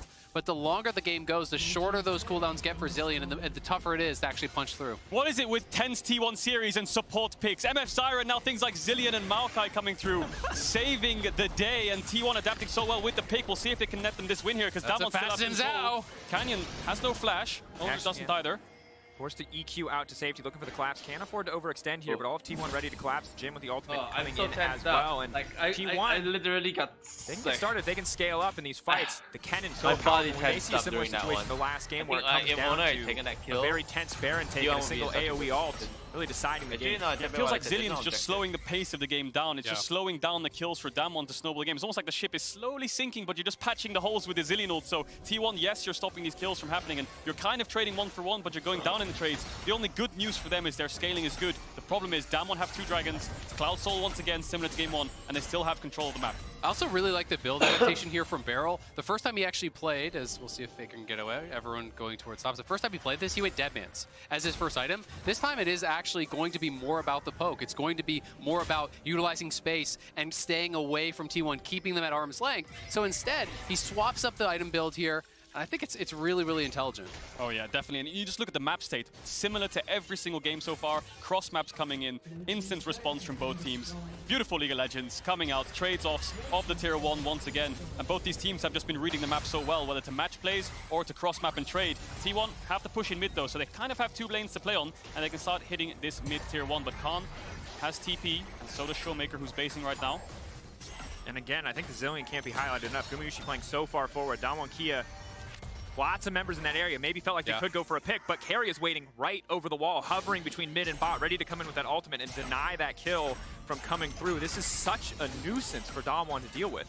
It's such a frustrating pick because it really does change the way you play. You know, with these kind of styles of compositions that Dom1 is running, it's generally just kind of like overwhelming force that you want to throw on one member, insta-kill them, and then play out the fight from a 5v4 state. Zillion says you can't do that. So you have to really kind of spread out your cooldowns. You can't fully commit everything. If you throw J4 ult, MF ult, Showmakers ult, everything on one person to try to kill them, they get Zillion ulted, you're going to lose the extended play. So they've got to be really smart about how they're spending their damage. Yeah, of course, Zillion really good into burst mages like Syndra. The only things that Zillion struggles against is high DPS, like things like Azir, or massive wombo combos where he's got way too many targets to juggle and ultimate. So if Damwon can find a really good engage with the Maokai Jarvan MF combo, just like he talks about, then the Zillion ult will be negated. And if Lucian gets the 4-5 items and can free hit in fights, then the Zillion will struggle. But as Damwon keep committing to this single target, Keria just sit comfortably and press 1 button. And in these extended games, the Zillion passive, the experience that you can actually funnel into these members can become quite valuable. You know, goOOOO is up a little bit on experience in Khan. That's the ultimate coming out, a little bit sloppy from Kana. He does have the flash almost off of cooldown. Carrier coming in over the wall. Khan could be in trouble. The flash forward. Showmaker now been locked up. He's got no flash. The root going in. Kana no ultimate though. Will get burned down. Showmaker going golden, but they should be able to finish up the kill here. That's the root. That's the lockup. Dom1 Kia backing away. It's a 1-for-1. Top for mid. Kana getting a little bit excited there when he sees Showmaker with no flash and locked up from Faker. He commits his flash as well and ends up trading a 1-for-1. He has TP in a minute's time for when this dragon spawns, and T1 have some control of the bot side of the map. That to me felt like nerfs. You don't need to actually commit your flash there. You can wait for the Zillion to come through. They're trying to hunt for Ghost. We'll see if they can find him, but yeah, could have played it slowly, waited for Carrier to have the ulti there to save you, and spending your flash as Kennen is so expensive. Ghost in no man's land. The Baron being used against him. Canyon in the area. Owner is going to cost him too much. Baker off to the backside doing so much damage with Canyon there as well. TP now coming in. Barrel running for his life. Baker ticking, blinking, but that health bar doesn't hit 0. He will not come back. Khan trying to time it, but gets it just a little bit off. Kana waiting off to the side, but he has no ultimate. goOOOO Gale force forward to find the kill. T1 prior access to the Baron or the Drake. Their Kana choice. TP behind him. But they want a little bit more action. Kana stepping forward. Predator coming in from Showmaker. He's zooming forward. If he hits goOOOO with the full combo, he's going to be in trouble. There's no ultimate there to stop him. The Khan getting locked up. Khan getting out of this one. The snare is there. Kana finishes the fight. T1 taking absolute control in these skirmishes, and now Showmaker, he's going to be in trouble. The knockback comes in. It's clutch. Owner running for the hills, but T1 getting everything they want. Yeah, they pushed Dam1 back, and they heard them like cheat. They chased him down and get all of their summoners almost. Other than Canyon, they won't be able to translate into a Baron, but such good mechanical plays coming in from each individual from both sides to keep this fight so prolonged. Absolutely, but I think you can see a little bit of nerf there too. The play from Khan on the bot side, Khan going early on the Zillion ult. That's a 450 gold shutdown that you could have had on Faker, but he didn't wait out the ultimate, and instead Faker survives. Dom1 have to run tails between their legs here, as it's just a great Mountain Warp to start it up in the Axe Spec replay. Yeah, they spot out Ghost. Carrier does manage to see him. This all comes from just a Dragon contest, and setup Ghost is isolated, and Carrier just pops the bomb onto the Baron, right? So Ghost is tanking it. He has to get out of the pit. Owner saves his E for when Ghost flashes away, and then like you talked about, Azael, the ult comes out onto Faker, and Canyon leaves him on 1 HP thinking, okay, we'll let it reset. Damage comes in from the sapling, and it procs the ultimate. Oh, I thought it was the Khan W. It was the sapling there. Yeah, Kana was around the back. Khan tries to dodge away, but in the end, T1 was able to chase him down. Yeah, that is huge, being able to actually get the reset, to be able to get that revive, not go down, not lose that bounty. T1 now in a gold lead here. And this Zillion, I just think, is taking over the game. It feels like it has been so critical. The move speed, the revives, the Guardian plus exhaust to actually stop a lot of welcome back. How you doing? Dom1 is trying to do as far as their burst goes. Absolutely. Oh, wait, and I thought you were when you've got Zillion sitting back reviving these members. And came back. Dom1 feel like the team that has to step forward, has to shut this pick down. But if you walk forward into the Kennen, you're making Kana's life so easy. Execution going to be name of the game here. Is goOOOO doing his best at the fast impression? Yeah, you just haven't been talking for a while, so I thought you T1 got the Cloud Dragon. So Dam1 aren't on 3 dragons. They have the Cloud Dragon. They'll slow down the Soul Point. And they're just trying to contest this mid push non-stop. Faker doesn't want to go on a side lane. Kana doesn't want to go on a side lane against Khan and Showmaker with Predator. They don't want to get picked off one by one. You were talking about it, Azael. That was one of the big problems T1 had, was side lanes. They would get caught out a lot. It looks like in this series, they're just grouping up mid. Brute forcing down mid for tier 1s. Kana sitting on a flank, just ignoring bot waves. Yeah, I think he's looking to see if someone was going to come face check there, because he does have the damage to actually burst down someone like Khan. But he's also hesitant to show bot because he has no TP. So he's showing bot now, and Dom1 will look to make a play top. CC just barely not connecting. Faker making it out. Oh, not even close. My heart playing with fire there. As we talk about getting caught out on sides, Faker almost dies. Kana is pushing bot with no TP, and we know what Dam1's like around this Baron, especially against Mad Lions in that series. They weren't afraid to just start up a Baron and force a fight if you misstep on the map. Kana being bot with no TP, making sure it's a 5v4. I mean, if Faker gets caught there, Dom1 start Baron, because Kana's bot, no TP, Faker's dead. That would be a massive play, but Faker just barely able to get out here. And this is getting really, really exciting. This next fight is feeling like there's going to be fireworks. Zillion with Cloud Soul, by the way, is like comical levels of fast, where your whole team with a passive move speed. Plus, if T1 get towards Soul, you have Shurelias, you'd have 4 Cloud Souls, so you basically don't have a cooldown on your ultimate anymore at that point. It's bad news when the Syndra has Predator and she's zooming as fast as she can and the Zin's just running past you. That's not the look that you want here. They have more horsepower. I mean, they're not even running. You got the same Bolt, but he's in a Ferrari, so... But I think the big thing for Damwon, what was holding the early to mid game together, was Khan was winning over side lane. The Lucian was ahead. We saw 3 kills towards the top side, but now Khan is down a level onto Kana, and TP's coming up as well. So the side lane pressure we expected Damwon to have is not there. The only thing they have is control, but T1's raw team fighting is better with things like the Kennen and the Zillion ult, as we talked about. But Damwon still have got good pick potential, and they have got good wombo combo if it comes together. And look how high level goOOOO is at this point. Karia's been putting all his experience into this Jhin. He's higher level than the Soul laner as well. Showmaker just hit 14, but he's 2 levels Faker up don't play on like Khan a on this Faker Lucian. don't play The reality is like it's a so hard to challenger. get The back challenger even plays like Faker Faker. without that Jarvan ultimate.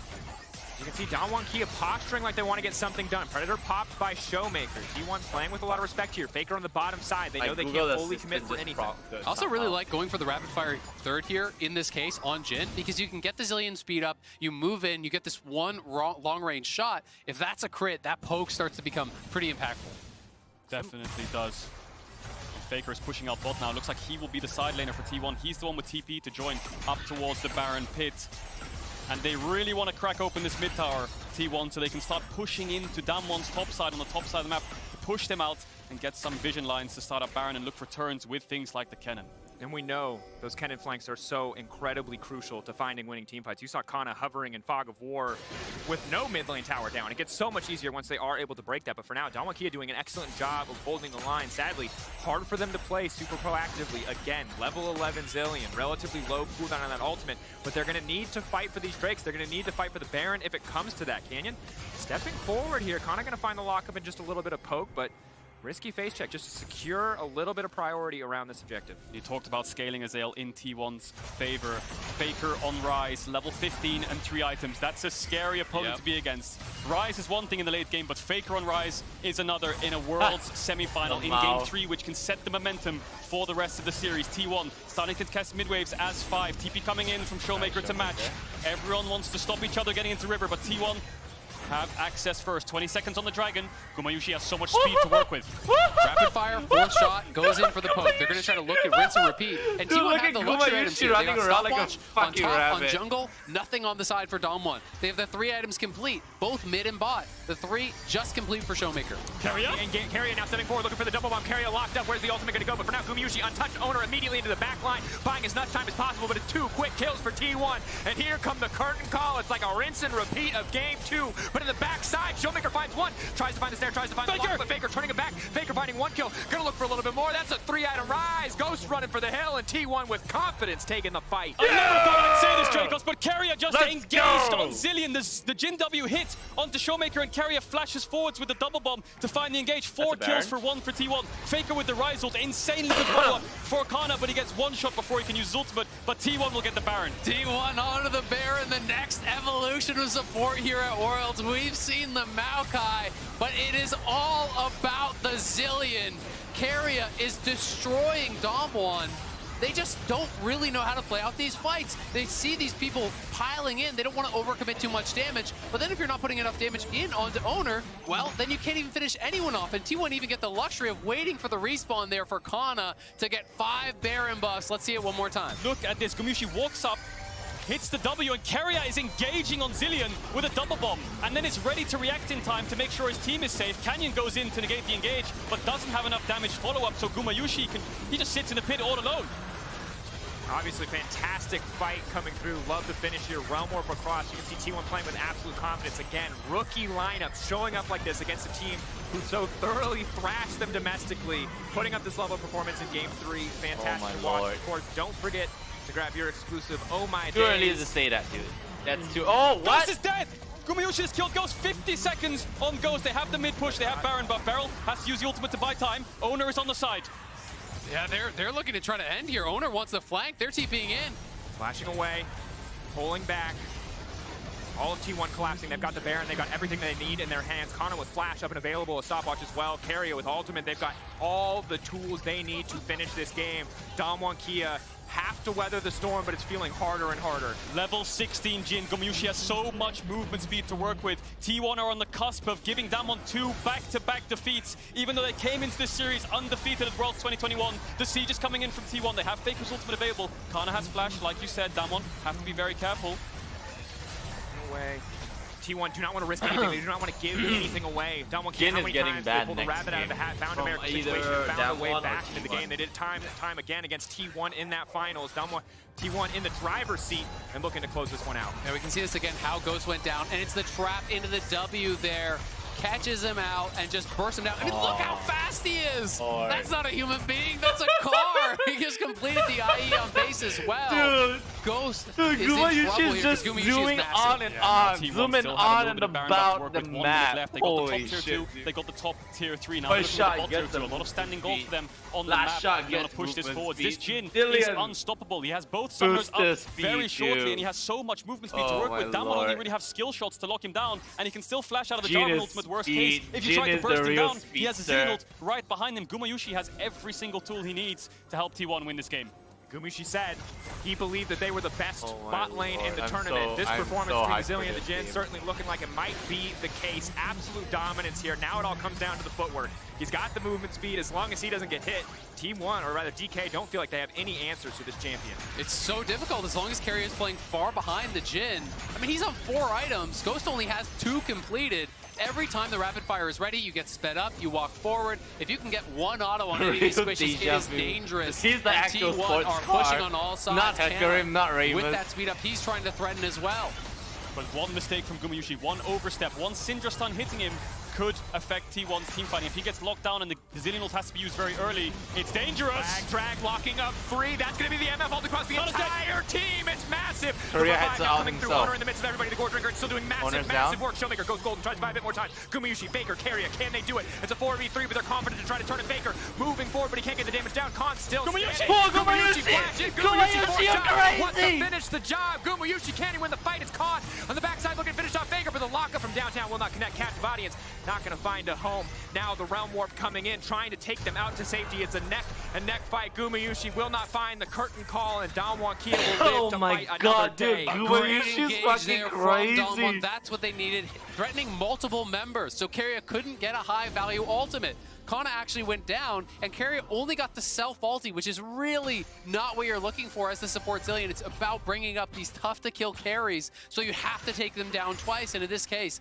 Damwon hold on with a brilliant engage. Yeah, Damwon knew they had to pull the trigger. Canyon does find it. Owner buys a lot of time in the backline, and he's going to buy even more now that he's got a Guardian Angel. The good thing for Damwon, though, is goOOOO has no flash, so now when he does this again, he will die, but they will have the Zillion ult to back him up. But you can see the damage goOOOO does in these fights as he flashes away. The turn, he has so much damage to push Damwon back.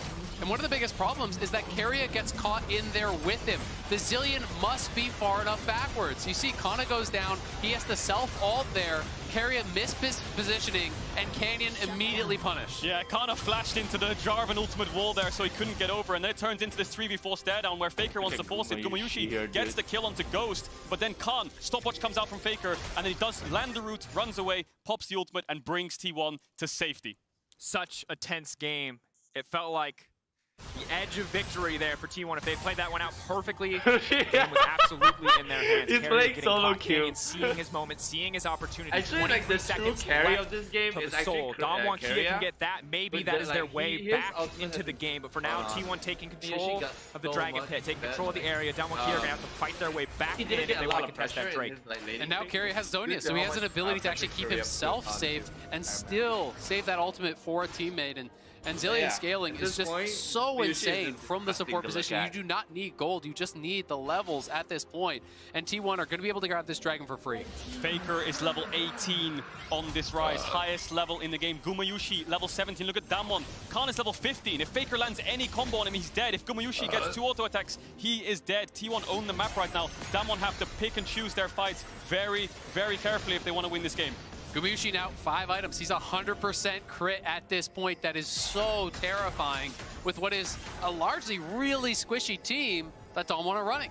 Yeah, and Damwon Kia, range certainly not in their favor outside of Showmaker's ability to cast Scout of the Week, but with how fast this Jin is, it feels nigh impossible to land. If it's a slow, more like it's a extended one siege, called the fight. these rapid One fire side cannon snare auto all attacks in. are going to cut through the health bars of Khan, of Ghost, of Showmaker. Owner.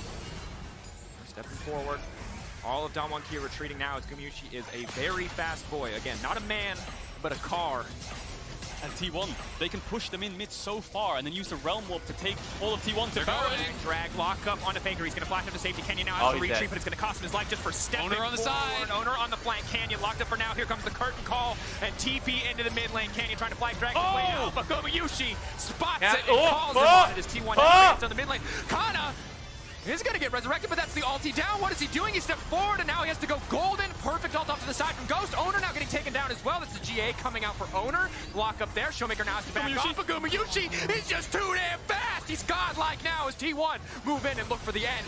You can run, you can hide, but goOOOO is coming for you, Dom1.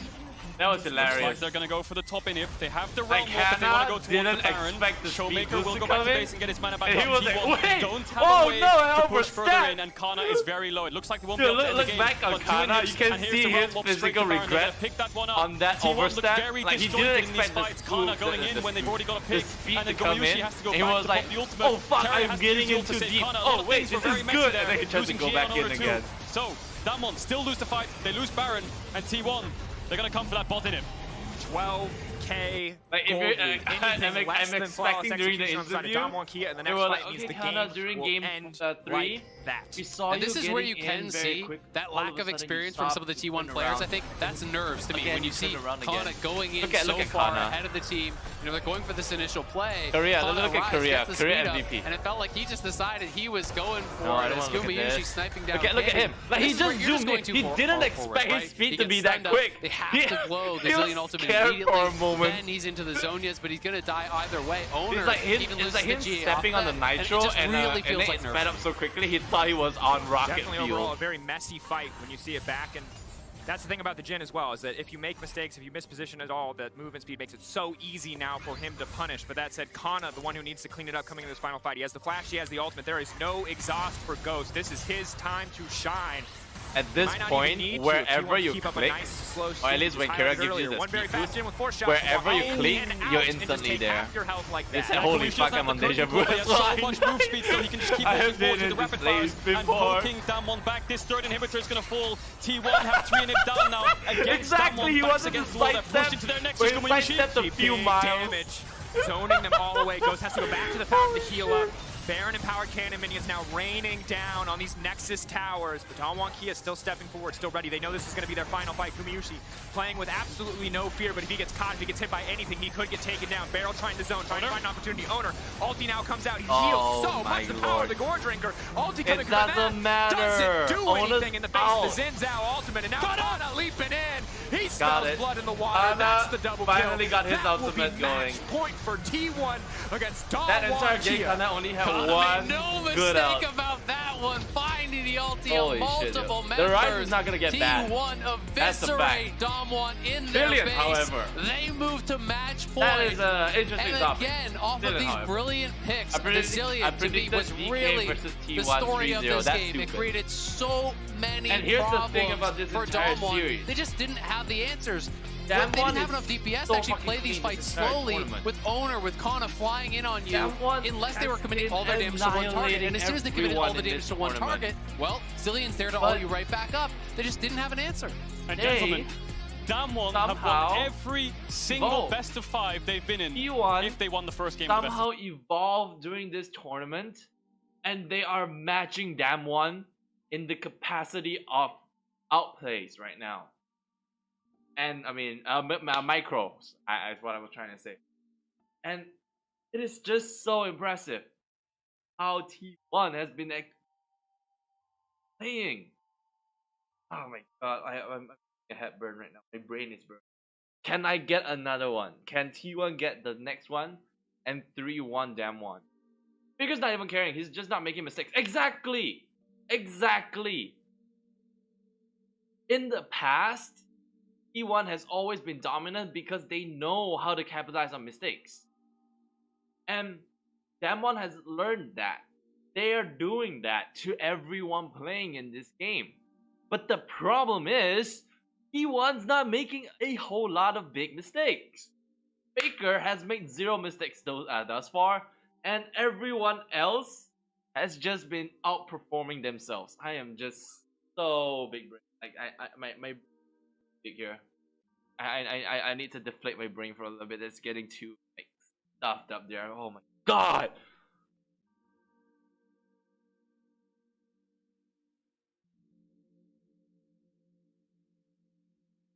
Back in the day, teams are built around Faker. Faker has outgrown. Faker has grown so many different skill sets. He came in as an assassin player. He picked up control mages. He became the pinnacle and the baseline and the content, the feeling, everything in the team for. And with all these three combined, couldn't secure Worlds 2016. 2016 or was it 20? It was 2017. In 2017. Yeah, in 2017. And then he got on a break for 4 years, 3 or 4 years. And he's back. He's back with a mission. He gets this year's Worlds.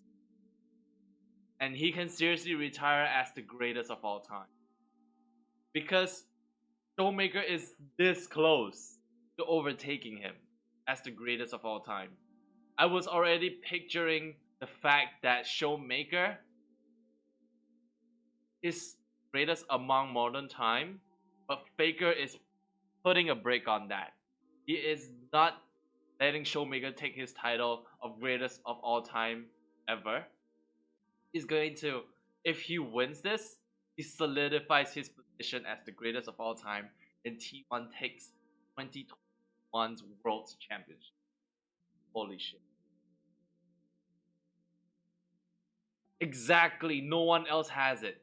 Damwon is looking to start their legacy. They're planning to do it. They're looking for it. And then T1 is suddenly the break on Damwon's. Faker cries. Finally, time has come. Oh, I loved it. The Kana deja vu moment though, that can become a meme. Deja vu! I kinda regret this. Not really, I've been in this place before! And then he dies. You know, like when you're on like your driver's license, there's that the key you have to drive through. That's what Kana did. That was hilarious. It's gonna happen here. I think it's happening. Stay with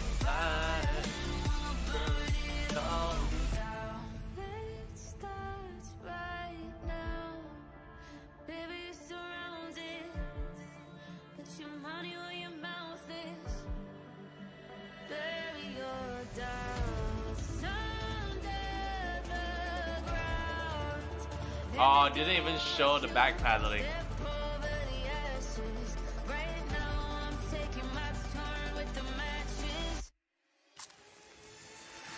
I gotta burn it all down.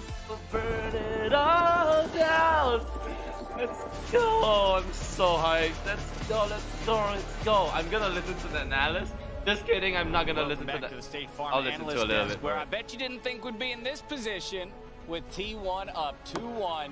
What are you talking about? I predicted 3-2, baby. You did call the 3-2. All right, fair enough, Kobe. Fair enough. You did call the 3-2 prediction for Damwon, but for many, I think we are in a position that we didn't expect to be.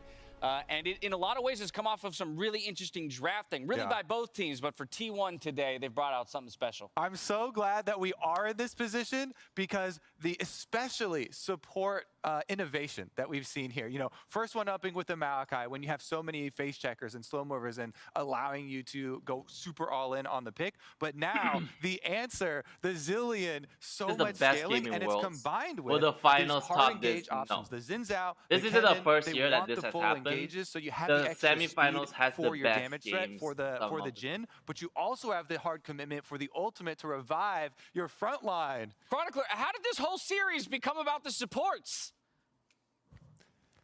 Well, that's a good question you asked there.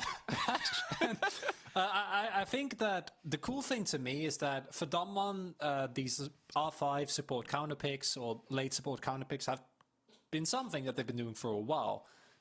They were also one of the teams that used the Senna meta really well, being able to make use of Barrel's champion. We're talking about the best but for T1, I think they never leaned into it as much as we from the LCK That's where this is going to be. because Carrier is insane. Like the man is mechanically so gifted, I think there was another and game that seeing them actually dip into it I think and it was use the for versatility it was for that Damwon. he has, I think is one of the big reasons why T1 look It was for so much LJL better, against because someone else. We need to like I don't really. remember who it was. You can't that's overstate the best how one big for me. this is. Like being Maybe up we 2-1 can do a against top Damwon, 5 video who've basically freed out every domestic on my final channel, and we can for like talk the about last which year one. and a half. I mean, yeah, it's wild to think about. You see it on your screens right there. 10 unique champions for Barrel, 8 for Carrier over the course of this tournament. Barrel, that's the most of any support in the tournament. We couldn't even fit them all up here because you'll notice, of course, that Bazillion is missing the Yuumi, which both of them have played as well. We just edited that out because, hey, everybody's been playing that champion. But again, all of this innovation, and particularly from the side of T1, has netted them, plays like this, we'll see right here. Yeah, this one here going to start out with the pick from Damwon, but again, Faker is able to revive with Carrier's ultimate, and so they end up going 1-for-1 in that play. Did they This even one was huge, complete because that upsell that totally game? would I have don't been think so, right? super too deep invade promoter, but guess what? Cloud Carrier like, can flash over, get within Cloud range, Soul and then could not I have also come wanted to, with all in the a better spotlight on timing the for support T1. players, still highlight Faker. This is the best because game that with all the console can attention ever with the come, young like, players and the appear. Zoomers on this team, Faker did so much with his rise. It wasn't just the Zillion speed up that happened. The Realm Wards to pick off Ghosts and to section off multiple look of at that! these plays. That's the coming U-turn! from Faker himself on one of his most iconic picks was also enormous. And then you even see T1 afforded the capability of making some hesitation and making some mistakes in some of the plays and still being able to steamroll. Zillion revive, plus the extra speed up coming through. Jin equipped with that, plus all the experience and full crit was a massive threat. His beard I is a honestly fucking didn't dick expect whipping Faker around. and 4 Zoomers to be taken literally, but this game it really was, right? Because the amount of speed and versatility that they were able to find was incredible, and there's a lot of highlight plays, but I think the main thing that T1... Right, let's take a break. Let's take 5, everyone. Let's take 5. Everyone go get your drinks. Soft drinks. Whatever. Because this next game,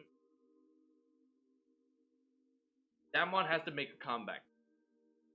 But I think one is in a very good position.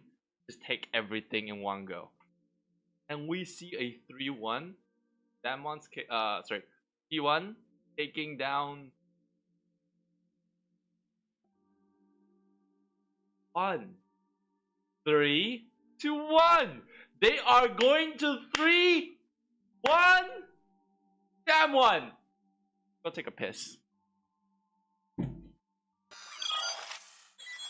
You can just outrun them, then you don't take any of the damage. And I fully expect, though, Damwon to have a rebuttal here and us going to 5 games. All right, well, we'll talk about that in just a moment because as we have been lauding this Zillion pick, as we know, every second counts. And thanks to the reliable Cisco network, Carrier speedruns T1 to a win in a key fight under the mid lane turret. We're going to start it off with the Zillion engage of all things, the double bomb after the flash, but then utilizing the ultimate to keep his jungler alive as he dives well under turret range. You also called out the Realm Warps by Faker. Well, it almost went bad. It almost went bad here with the ultimate going the way of Khan in the top lane means that Faker can close it out here. Yeah, Showmaker has been so on point, too, with a lot of these mechanical outplays. You'll see he's had pinpoint accuracy with the Everfrost. He's doing so much, trying to get these stuns, and yet they're still overwhelmed with the onslaught from T1. Well, I want to go to Chronicler for our final point here because as we go to series point,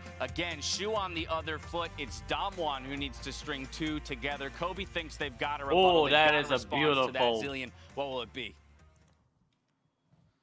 Well, That's I a don't know what it will beautiful- be exactly. I'm just hoping to see a swap from Dom in terms of playstyle. I think that what we saw in that third game was for the first time in what feels like a really long time, Damwon was actually getting consistently out-skirmished and out-fought around the map. You could see that as well on the top side fight, Oh my lord. where Khan came in rather late, where they, the whole ghost being chased, might be taking sweating. down, and then Damwon still opting into those fights. I think if they play out that game cleaner, that there are more possibilities for them.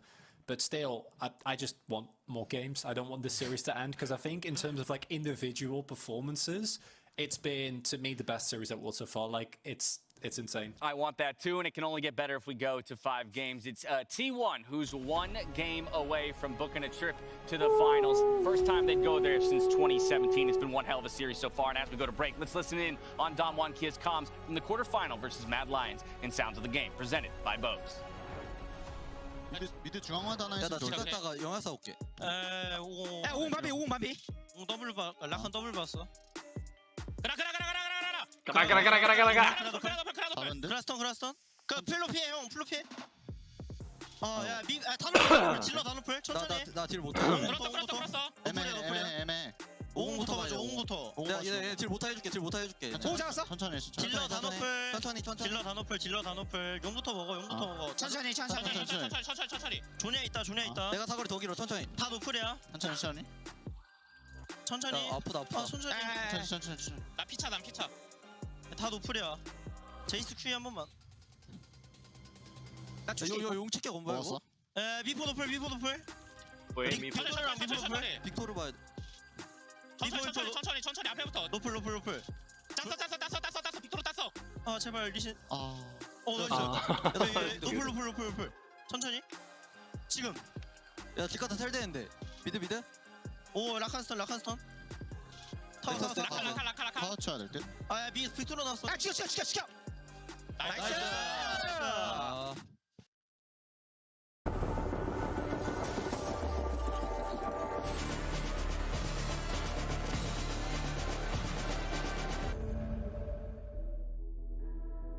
What are we gonna do now? It's good. Legends never die when the world is calling you. Can you hear them screaming out your name? Legends never die. They become a part of you. Every time you bleed for reaching greatness, relentless, you survive. They never lose hope when everything's cold and the fighting's near. It's deep in their bones, they're right into smoke when the fire is near. Oh wait. Oh, yourself up. Legends never die. When the world is Calling you.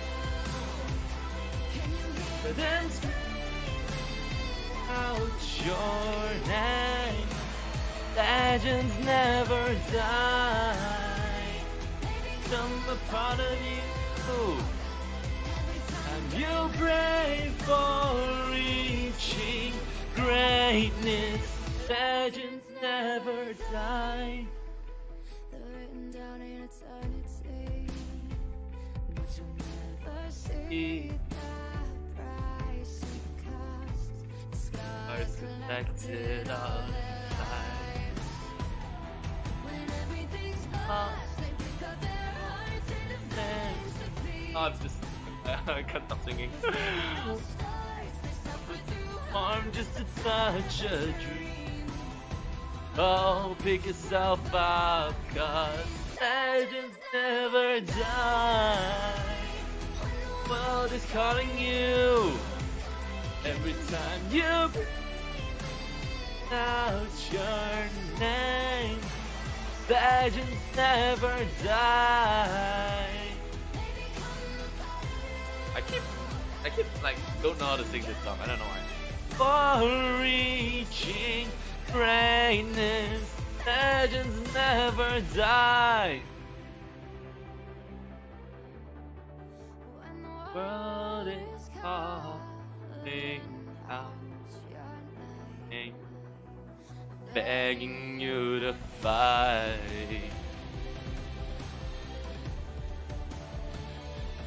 Pick yourself up once more. Pick yourself up, 'cause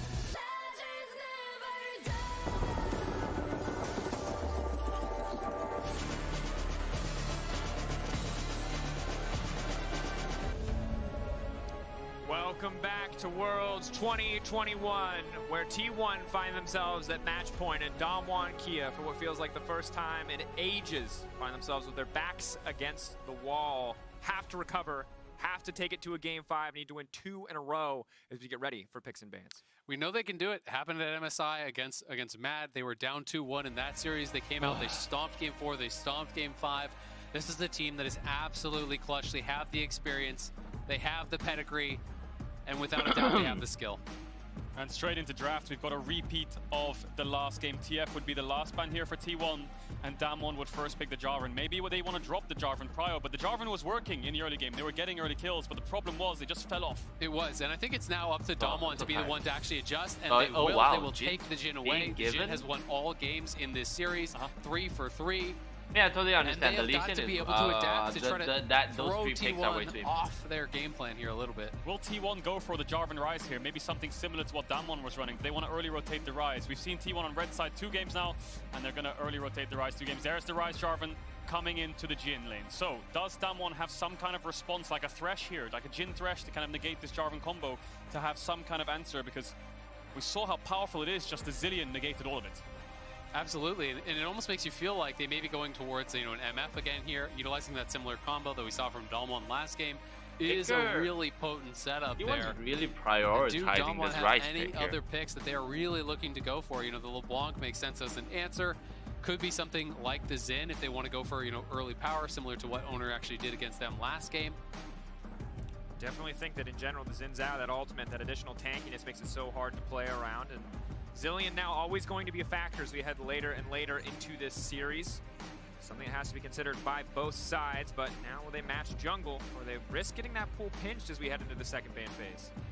Rakan, very interesting. So highly prioritizing the Rakan, so obviously it's not going to be the Maokai. This does mean you can throw more bans towards Canyon, try to push him down that tier list a little bit here on the side of T1. And will they go support or will they go AD? I'm kind of expecting MF. I do just think it combos really well with the J4 and is one of those high prio marksmen that are still left up. Yeah, something T1 need is lockdown for this LeBlanc. Things like Nautilus here or something, or Camille would do very, very well, but I do think they're going to go for the MF on 3 you expect. But no, they're going to go for the Jace top lane and ban away top laner. So maybe they want to target a little bit of Khan's champion pool, take away things like the Lucian perhaps, or the Gwen to make sure Kana has an easier time up there, but yeah, I think Damwon have a very obvious target. I don't think Gwen's T1 have a very obvious target in the draft, and it's Canyon. Khan has been an interesting player to watch in this series, of course. Khan kind of the expected favorite maybe in some of these early lane matches, but has made the Yasuo work. The Kennen game was a bit of a struggle, but still managed to find some clutch moments in those fights. Now banned away, limiting what Khan can do to respond to this Jace pick. Wondering if we also see a Lucian banned away here. Yeah, I mean, if they want to ban double AP, I think that makes a lot of sense. The Lucian hasn't honestly been that effective for Khan in this series. Even though they did win with it in game number 1, it didn't really feel like it was about him. It didn't really feel like it was about that top side of the map whatsoever. So, you know, I would be totally fine with them leaving it up. Another ban towards goOOOO. We saw this happen in game number 1 when they left goOOO's pick towards last. He's undefeated on the Jinx this year. They want to take that away. Yeah, something that just came to mind is what if Damwon picked Malphite into their comp, right, into the Jace, and then Keria comes out and last picks a Sylas support, which you know he plays. That could be a trap Damwon might fall into if they go for that kind of blind pick. It's a bit of a rabbit hole, but you expect MF to get picked up here for T1. And it's easy to forget about Keria's incredibly creative history in the context of a meta that did very much feel like Leona's and Rakan's and not a whole lot of variance, but this series has shown us so much new life for the support meta and the value of what last picks can do with the Lucian now locked in. It looks like T1 are really going to try to push on the the individual discrepancy in the bottom lane. Gumayushi looked at as the favorite coming into this series. Now they want to shut Ghost down. It's so interesting to actually see this Lucian. It hasn't really been coming out in Worlds at all unless it's a pairing alongside Nami. There is obviously the obvious one of Braum Lucian and things like that. Thresh is available if you want to go really aggressive, but it's going to be about this 5th pick support counter. The Zillion was so brilliant from Keria last game. Does he have another pick along these lines that can really be game-changing? They probably see value in taking away Lucian to AD to stop Khan from getting it and giving him an extra dash against the Jarvan. I do think that Nami's good. So it looks like it will be a weak side top into the Jace. If it was a Malphite, I'd worry for the Sylas last pick, but it's just going to be the Gragas top. We saw Nuguri run this into Khan's Jace, I believe it was, in the group stage. And now Keria is just having some fun with the hovers. We know he has a deep champion pool, and he's paired with the Lucian. Lucian Braum would be great, but into Rakan it will struggle. I think some kind of aftershock support, engage, Galio, Nautilus, these kind of things would help T1 lock down the LeBlanc. Taking my time, waiting. I know we can't talk about it, but there's a part of me that just wonders what's going to come through. It will be the Lulu, opting for a little bit of laning strength, missing out on some of the team fighting power, but limiting the assassination potential with a pick like this. We saw this have a lot of value, though, in the RNG EDG series, where 5th pick Enchanter supports. This was actually really high value. They were able to dictate the bot lane. It's a different style than kind of what we've been seeing, but you can win that 2v2 very heavily. Of course, some of the risk here is that this is a very squishy comp overall there for T1. There's a really powerful engage with the Gragas, with the Rakan. The follow-up from the LeBlanc and the Kiana is really, really good with the Jhin ultimate over top. So it feels like high risk, high reward here for T1. Yeah, and ever since the Jhin first pick came in and T1 early rotated this Jarvan, Damwon have invested in 4 dashing champions. So the only real target for T1 now is this Jhin to lock down and get the first kill off, but they have a lot of scaling once again with Lulu, Lucian, Ryze, a lot of peel back range champions to make sure they can win the fights, but Damwon have great engage with things like the Kiana. If you're looking at the comps, T1, great 1-3-1, good team fight as well. Expect top and bot to have the push, whereas for Damwon, probably contesting through mid with LeBlanc and with Kiana, trying to shut down this Ryze as we've seen through the whole series long. And I think an important thing to look at in the Damwon Kia draft as we head into this game is the amount of engage tools, the amount of CC they have to kick fights off, because we saw Jarvan from Canyon, we saw Lee Sin from Canyon. We have not really seen a lot of compositions that have reliable team fighting tools. It was a lot of 1-3-1, and this time, so many more champions that can get a fight started. A Gragas, a Rakan, a Kiana ult coming in from Fog of War. Damwon can start to find these picks a little bit more easily if they do manage to get a lead. And T1 has got to be bulletproof with their vision control. When you're playing against this kind of composition from Damwon, you must track everyone. If LeBlanc is coming from a flank, if Beryl is flanking on the Rakan for an engage, or Khan or Canyon, these are all absolutely terrifying. And again, towards topside, we've seen so many times now, because we are having these ranged top laners, the value they are placing on actually brush control at level 1 has been enormous. Oh, Beryl will get spotted out, but has the dash, worst case, just trying to give some info to Damwon, and maybe Khan wanted to save his ward so Beryl could ward for him if T1 wasn't top, and then he can save his ward for early ganks if he's playing weak side. But in the end, looks like no one will drop a ward, and Beryl will back off. Damwon Kia, keep our eye on this early game as they have a much more defensive 5-point start. Of course, don't forget to grab your exclusive Oh My Days Prime Gaming emote so you can flex while you're in your next game. Khan, of course, not going to get a lot of opportunities to flex here on the top side. He's been playing weak side, and I think it's such a difficult position to be in if you are Khan, because you know that this is a do-or-die game. And most importantly, this is a do-or-die game in your final season. This is his do-or-die year, right? You know, this is the kind of the last dance here for Khan. Has been such a successful player regionally, never got that international title. He is now on the favorites. Everyone expecting Damwon coming into playoffs to be the one to win it. But now you're at match point here against T1. You've got to step up. And again, trust in your team to know that, hey, I'm going to play weak side. We're going to have to find advantages somewhere else. Or we're going to have to find setup on the top side with this Gragas, because this is not the champion that you instantly carry games on from the laning phase. Yeah, and we've seen him on Graves, we've seen him on Lucian, and this is the first time this series, maybe even this whole tournament long, that we see him on some kind of weak side champ to just negate the Jay's lane phase and be there for team fights. But both junglers pathing top once again. Yeah, absolutely. I mean, he's played Graves, Jax, Jace, Lucian. He's played the Kennen as well, and the Gwen. So, you know, really none of those weak side champions. It is interesting that he's gone Phase Rush instead of the Comet. Comet is much more common into these range matchups. And it does make me wonder if, okay, if you think you're going to be playing weak side, do you go a more tanky utility style build here and just play with Phase Rush? Or will he still go to what is very standard in the Everfrost? Let's keep our eyes out for it, because lockdown would be really important, especially on a mobile Ryze. Something we've been talking about for the series long, and that Gragas will add more to it. Feels like Damwon have a lot more engaged tools to work with, but as expected, both side lanes have the push, both junglers pathing towards top. Owner will finish his red and will be a little bit faster than Canyon for now, and mid lane is where Canyon's been focusing this game. Showmaker hitting level 3 first, but Faker hitting it right in time to try to trade back. Relatively even, all things considered. You can see goOOOO and Keria, though, doing so much damage on the bottom side. Of course, Lucian's solo lane hit heavily over the patches leading into Worlds, but the bot lane very much improved, especially alongside these Enchanter supports. Now Owner, however, has top lane priority and is confident enough to move in for this objective. Canyon coming in the area, though. It might just come down to a smite fight. Both of them have it up and available. Faker has TP, so Showmaker's moving. Owner puts his E down. Faker can TP to it, but he will back off. The crab spawning in 3 seconds. Does Showmaker want to stay around and maybe pull Canyon to contest this? No, looks like he's just going to back off. Yeah, I think if Showmaker stays there, you risk actually losing a lot of minions on the push-in from Faker. So instead, just wants to complete the base, does want to go back. Nice little bit of pressure attempted by Owner, but not able to really get anything here, and spending a decent amount of time over towards that. Doesn't want to go straight down towards bot side, but they do have the push-in bot pretty much permanently, so he should be able to retreat over to that scuttle.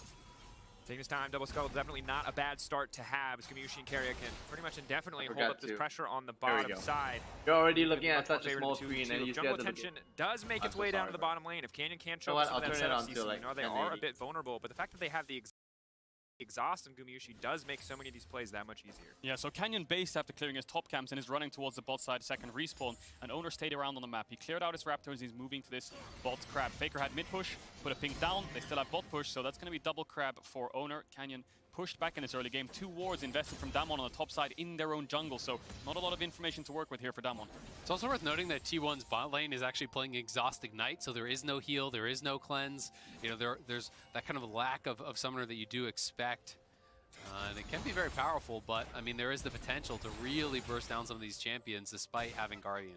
Yeah, both sides matching here. Ghost and Barrel also prepared for that. Of course, Ghost at this point in the game, probably not enough damage to get through the Lulu as well. Khan not notoriously the highest damage support, but again, Canyon on the bottom side is always going to pose a threat. Of course, he's there too late to try to contest the Scuttle Crab, as we see Khan getting pushed in here, but with Kana out of mana, easier for Khan to hold the wave. That said, Kana not afraid. Happy to step up here, knowing the Canyon's on the bottom side, can push in, maybe start to lay down some damage to try to get a play. Look at Showmaker though, he just placed a pink in the top side river. Looks like the Scuttle Crab of vision will run out, and Khan will probably have to base after that trade. You imagine Kana might auto try to Khan this and down, base himself holy and save shit. TP. If he can get TP events in this lane, that really helps him to play more aggressive. Will push in the wave. I expect maybe Khan wants to TP back onto it to make sure that there's a TP trade-off. Kana should push in. Khan, expect to see it come out. Boots of Lucidity early on. Again, feels not very much playing for lane here. Boots of Lucidity just for a little bit of extra CDR, very important on the Gragas. Of course, want to get those cooldowns as low as humanly possible. But Kana now, with a potential TP advantage, if Khan cannot force this wave out fast enough, could be big for the bottom side of the map. TP stop. Faker could be in trouble here if they can land the chain. Canyon is in the area, they're going. Locking him down, going through the chain will connect Canyon in the area. That's the Water Blade coming through. Level 6 Faker, not nearly enough. One more auto, first blood for Showmaker. Yeah, really clean execution there from Damwon. Canyon flashing forwards to make sure the route lands. Really good chain coming out from Showmaker. And maybe if Kana saved TP there, he could have matched this play and made sure it's a 1-for-1. Owner's around and he's not spotted just yet. Faker doesn't have TP, of course. Owner a lot of damage on that initial combo, but if he whiffs, it's going to go bad. He does not, however. Hits it when it counts and finds the kill back. Nicely done there by Owner. Is able to clean up a kill and going to get a lot of experience here too on the Jarvan. So should put him actually pretty significantly ahead of Canyon. He's already up farm. He's now level 6, just soaking XP there mid, and has the kill gold to his name. Yeah, he's going to take away the vision from Damwon in the top side as well, taking away the pinks. He can start to threaten invades on the top side jungle or some kind of dives top lane. So with Canyon going to his second respawn bot side, Khan is on the weak side, tries to land the ultimate there to push him back to get a good trade onto Kana as we look at this play again. Yeah, you can see it one more time. It's just all about the setup here. Faker, as soon as that chain lands, he tries to flash, but you're never going to create enough distance. Canyon flashing in, immediate follow-up.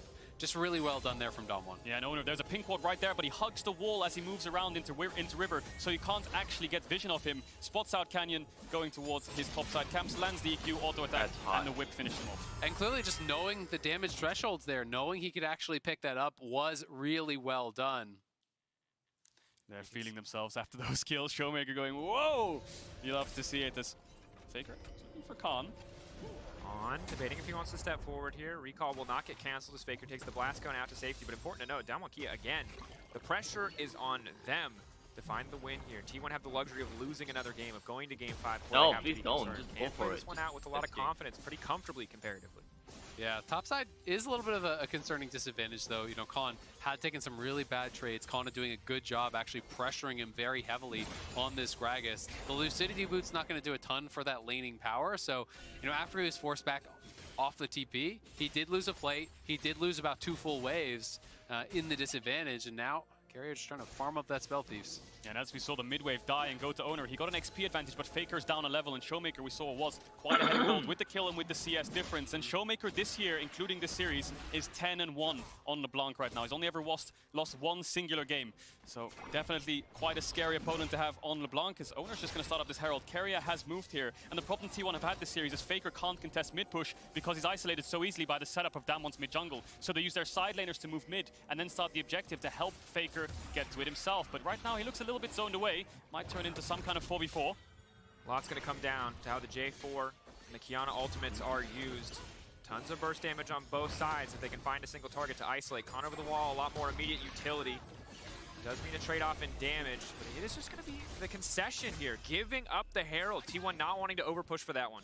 I just felt like the positioning from Beryl was too good. Him playing in the pit there pretty much stops you from being able to move forward whatsoever. If T1 all step forward to actually try to contest that Herald take, well, it's a free engage for Beryl over the wall with his ultimate available, so T1, that is one of the disadvantages you have in these early skirmishes. Enchanters like Lulu early game are just so much weaker than that of the Rakan. And a lot of the times during the series, the reason T1 can walk up and contest these Heralds is because they have something that makes Damwon scared. Lissandra ultimates, a cannon on the flank, some kind of engage from their support, so they have to back away. But in that case, they didn't really have anything to threaten Damwon to push them back. Faker was isolated off to the side. Jace could only really poke, so you're just looking at a Jarvan engage with a Lulu ultimate, so not a lot of damage. Damwon not showing any signs of fear here, even though they're down match point, will secure themselves a Herald.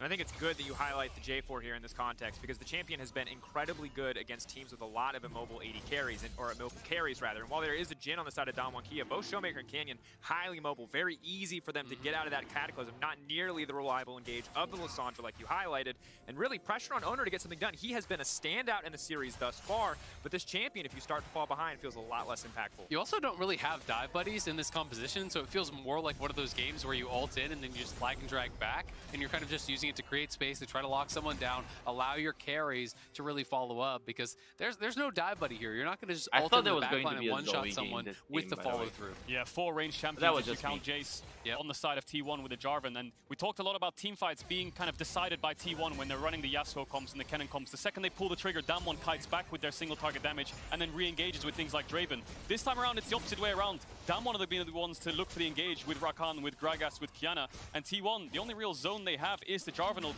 as Azael correctly pointed out there, and he'll just EQ away. So need to make sure these 4 range champions can get back far enough to dodge the engage from Damwon and then turn with the damage from the culling, from the roots, from the Everfrost. And something that Damwon is so good at doing is not just executing on these engages, but threatening them. Their setup around objectives is one of the things that anyone who plays against them will talk about, how it feels so oppressive to try to walk over to a dragon, because Damwon clear out vision effectively. They sweep out any possible TP wards. They're playing from multiple angles, which makes it really difficult to approach with one of these style of compositions that T1 has. Yeah, they just choke you out of your own jungle, and then they just have creativity to facilitate their setup, whether they're looking for single picks, whether they're looking for flank engages with things like the Kennen. They know what they want to do, and they're very decisive around how they approach the objective, whether it's starting or turning, or committing to the objective and getting out, or looking for picks. And Damwon still control towards the top side, still have Herald in their back pockets, and similar to last game, Keria is just being the defensive tool to try to negate any kind of play. Damwon Kia pushing in on the top side of the map, playing with confidence, certainly have more than enough CC to lock up and take down a single member, but it is T1 who are on match point. T1 the expected underdogs in this series, a team full of rookies. Outside of Faker and Keria, every player getting trained on this lineup, but now the double chain's coming in. Second chain gonna lack Barrel there with the ball. Canyon ready to go in, moving through with the water blade and finding the kill. It's a clean dive from Damwon Kia. Yeah, as expected, once again, you're playing an immobile mage in Rise with no flash now TP. in the mid lane. TP Lock coming up. onto Gumayushi. That's gonna be Khan coming in. Here comes the Gragas. Body slam, can leap forward, trying to fire back with a little bit of damage onto Ghost. Immediately gets interrupted. Gale Force through will not be enough. And If Ghost the gonna grab exhaust the kill. wasn't there, goOOOO would have won. Damwon off to a good early game start here. They have the Herald. They're going to get the Dragon once again. Neutral objectives always going in Damwon's favor, it feels like, this series. And again, we talked about it. Immobile Mage into LeBlanc, into Rakan, into Kiana. Have to play so safe. Faker dying twice now. goOOOO was winning out in the isolated bot 1v1. Gets TP'd on and dies. And now all of this winning lane in bot that you once had that's kept T1 with push in top because Keria can move there has now faded away. And part of the difficulty is that because Damwon actually took the Herald early, Keria hasn't been able to lane. They haven't been able to utilize that 2v2 advantage. He's been trying to match these plays, and Faker could be in trouble. And if the man Good side Faker steps. could be in trouble, but he's still, there's just too much CC. It's a pile-in. Faker instantly taken down. Owner on the way in. Damwon Key, a lot of members standing under this tower, but still, Jace in the meantime is getting a lot of advantages on the top side, taking down plates, but Damwon Key might just break the first tower of the game. It's a bit of a race here, multiple members in the mid lane, but that last plate so strong when there's so many members in the area, and T1 will be able to grab the first tower of the game. Kana just barely finishing that one off. Yeah, you can see the gold there. Kana's up pretty... 1.3k gold, whereas Faker is down almost 2k gold in the mid lane, and there's really not much he can do. The only thing that can happen is Owner and Keria can play to protect Faker in the mid lane, but Damwon are always the ones to find options to play aggressive in the mid jungle and support 3v3. And this is why it's feeling so much more like Game 1, where Damwon was the one that was the aggressive team.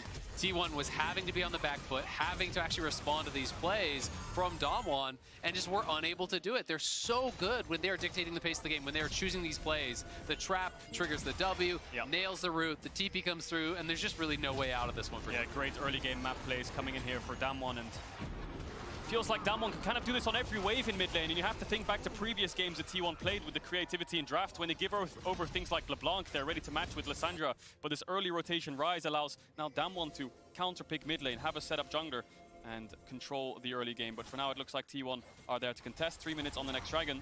Herald spawning once again soon. And you can see that Damwon just look like a very different team when they have this much agency, this many champions who can get fights started on their own. The Rakan, the Kiana, the Gragas. But T1 looking to collapse, looking to punish. goOOO's still strong, all things considered, in the 1v1 matchup. Ghost, Ninja Tabby, not Ninja Tabby, sorry, plated steel caps. No, you got it right the first time. Yeah, I feel like, I'm old school that way. I'm holding on to that one. Owner going to body block the shots, though, and T1, good use of their man advantage on the bottom side, getting a lot of pressure down. It's Kana who's going to need to survive, rather, on the top side. So you have Canyon and Khan in the area. The minimap just tells the story of the draft and of the game, right? 2 towers down on side lanes for T1 with winning sides, and mid lane tower about to fall for Damwon. It just shows both win conditions perfectly on how the map plays out for both these teams. Damwon going to get the next Herald, so 3 neutral objectives in their pocket now. Showmaker will dash away from Owner. I'm really concerned about how they're going to keep Faker relevant in this game. I mean, he's just so far behind at this point. He's not going to be a threat whatsoever. You know, he is building the utility with the Merc Treads, and now they got to catch. Oh, Owner going to make it out to safety, but Showmaker's getting scarier and scarier. Already has the Luden's Echo on top of the Sork Shoes. He is looking to one-shot people in this game.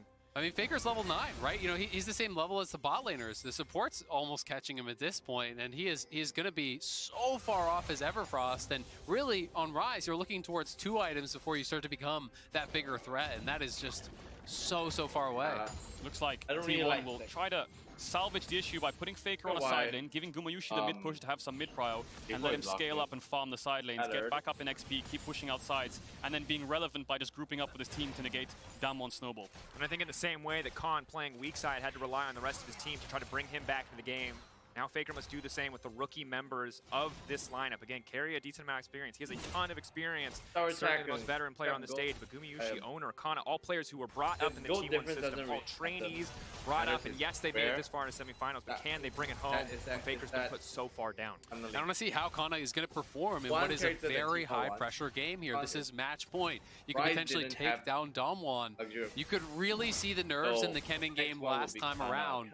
This game, he is the one playing from a big advantage. Faker is way behind. He has got to really rise to the occasion here and show that he can hang with the best of them. Yeah, and it feels like Showmaker has been the consistent factor for Damwon all year long, this year especially. You look at their MSI run, he's just blind picking Zoe and carrying games single-handedly. Despite losing that Titan and losing to RNG in that best of 5, their consistent factor was Showmaker. You know he's a man when he's ahead. He's not going to make mistakes. He's going to close out the game properly, and he can be a voice from ahead to snowball the game. Playing with fire a little bit there in the mid lane, but I think it's certainly a good call. You're 2-0-1 LeBlanc, and mid lane tower is already down. it's absolutely full control over this game and over this map. Faker has to be so careful about stepping forward. Canyon can walk up here, but can't afford to overcommit. Owner in the area. Gonna get knocked back there by the Herald as the charge does come through, but they won't be able to grab a second tower on the bottom side.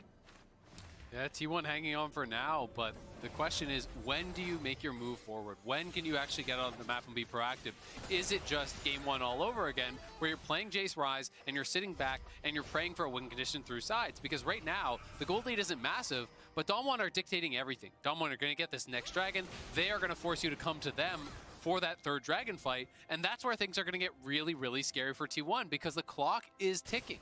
And if you are pushing into Fog of War against a LeBlanc, when you have so few reliable lockdown tools to stop her, it is incredibly difficult to play the game. Yes, you can polymorph her. Yes, you can go for the Everfrost if she leaps directly into you, but Showmaker's not a player that's going to let that happen, and Jarvan is not a champion who provides CC fast enough to stop it. Yeah, target selection is going to be the aim of the game for T1 here with their kind of backs against the wall because they're just getting pushed so far back into their own jungle. Faker's Root, Faker's Everfrost, and Keria W, the Polymorph. Those are the spells that can really lock down Showmaker. Anything else can be dodged away from. So they need to make sure that target selection is crisp, as Beryl does dash away from Owner. Similar to the Lissandra game, we saw Faker shut down Showmaker in the Dragon fights. The same thing needs to happen this time around, but they have less tools to do it. Yeah, they have less tools and they have less immediate tools. So even the root from the Rise, needs to be prepped. You have to do the spell flux, then the root to actually land that. There's the delay, as you said, on the Jarvan knock up as well. So we'll see if Kerry can find that instant polymorph or something along those lines. goOOOO is very strong right now. He is ahead. He actually skipped boots to just rush straight to a 2-item power spike here. Does have the Gale Force, has the Essence Reaver, so he's going to crit Lucian. And it's something that scales really, really well now with this style of build and with an Enchanter in your back pocket. Definitely something we need to keep our eye on, especially as he was the player with the big leads in the laning phase, almost 200 CS to the 159 of Ghost. And Ghost is doing what he can to catch back up in this game, but he is just going to be utility at this moment, whereas goOOOO has the damage to carry a fight if he's positioned to do so. Always has to be careful and can never afford to get chained here, or things could turn against him so rapidly. He does not have the cleanse, he does not have the QSS. He opted for the exhaust, which will mitigate the damage, but if the CC comes through, you know Dom1 Kia have the follow-up. And this game is going to play out exactly as the last 3 games have played. Cross maps traded for side lane towers and then matching towards mid. That's exactly what's going to happen when this next dragon spawns in 3 minutes. Both teams are going to group up mid and they're going to go aggressive.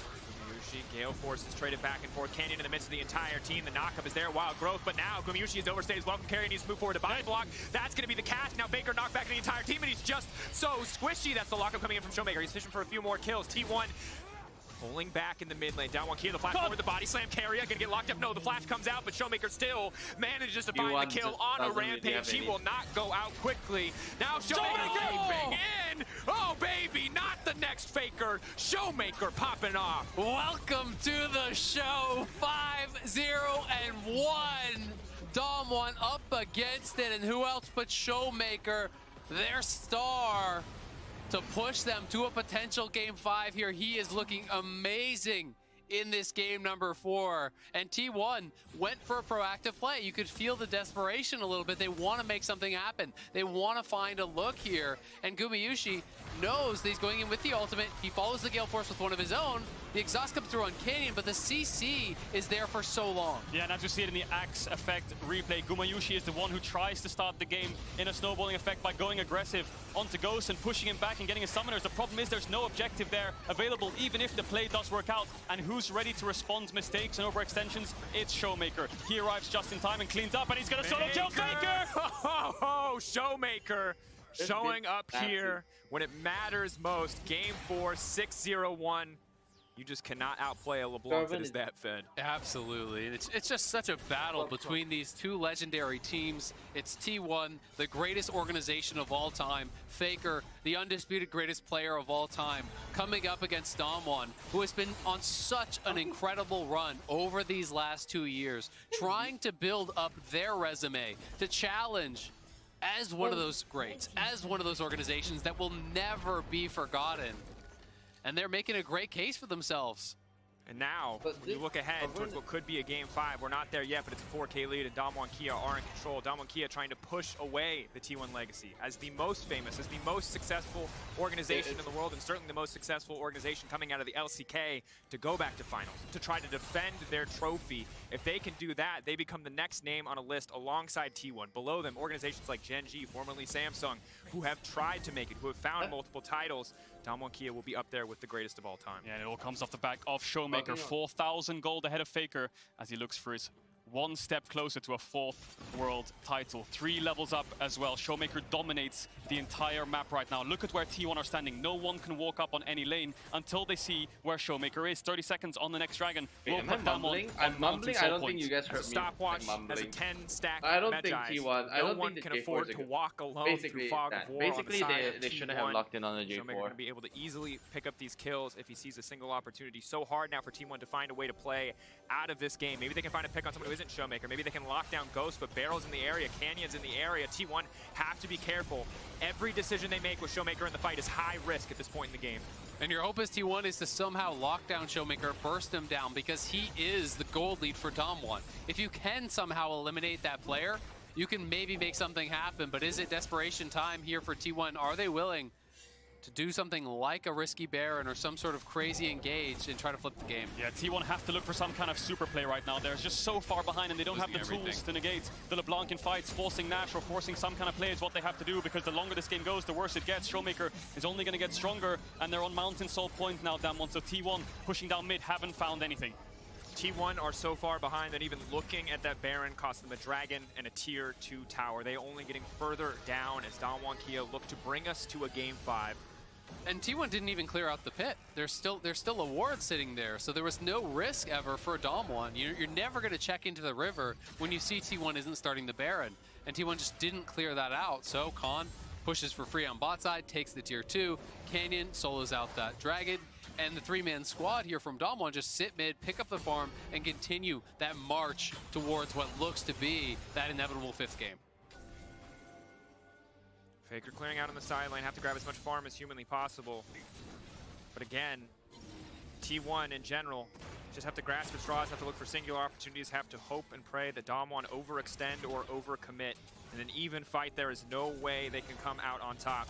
Maybe if Showmaker's off on a side lane, but you can see he's focused, he stays grouped with the team. Barrel fishing for an engage. He's gonna go fast, activate the Shurelias, but will not find the engage. T1 holding on, holding their ground, but eventually this Baron will be threatened by Damwon Kia, and they will need to find a way to force a fight. Yeah, T1's only strong point right now is goOOOO. He's up a level on Ghost, and we've seen what Ghost does against Lucians in mid lane when they're ahead against Rogue. Hans was able to find the picks to get Rogue back in the game. Can goOOOO do the same on T1? Has the Lucian, is up in CS, and has a Lulu next to him, Owner. Locked up, just a bit of poke damage now. She's still stepping forward. Big Coling trying to isolate Ghost. Showmaker coming in off to the side. That's going to be the Gragas on the backside. Keep your eyes on Khan. Body Slam flash is an option. He's going to move in. Faker flashing over the wall, just trying to make it out to safety. But Canyon on the chase. He's going to find the root on the Faker, the stun into the wall. And there is Barrel. The gold lead too big. Damwon Kia dominated the early game.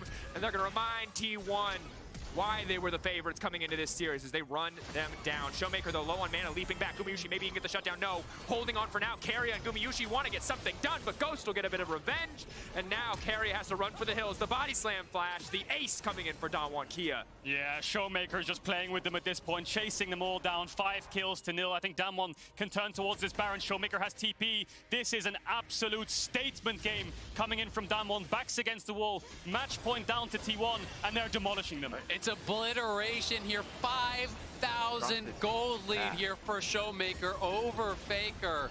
Him and Canyon working incredibly well in the early game to punish Faker. Then Barrel getting involved. This squad being so proactive, so aggressive, always pushing their advantages here in this 4th game. Yeah, and this is what happens when you give agency like LeBlanc and Kiana into Rise to the best jungler in the world and the new modern era mid laner, the best mid laner of the LCK. They just run you over. Showmaker can just take over in these fights. There's no one who can lock him down, and even when you think you've got him, he pops the stopwatch. And that's that luxury item we talk about. That 5K gold lead, he's happy to spend about 600 of that into a stopwatch to keep him alive in these plays. This man can play on the edge of madness every single time, keeping those stacks alive and well, keeping those damage numbers high. 3.8K from LeBlanc. Hey, and now he bought a Zonias. Just completed the full Zonias off of that.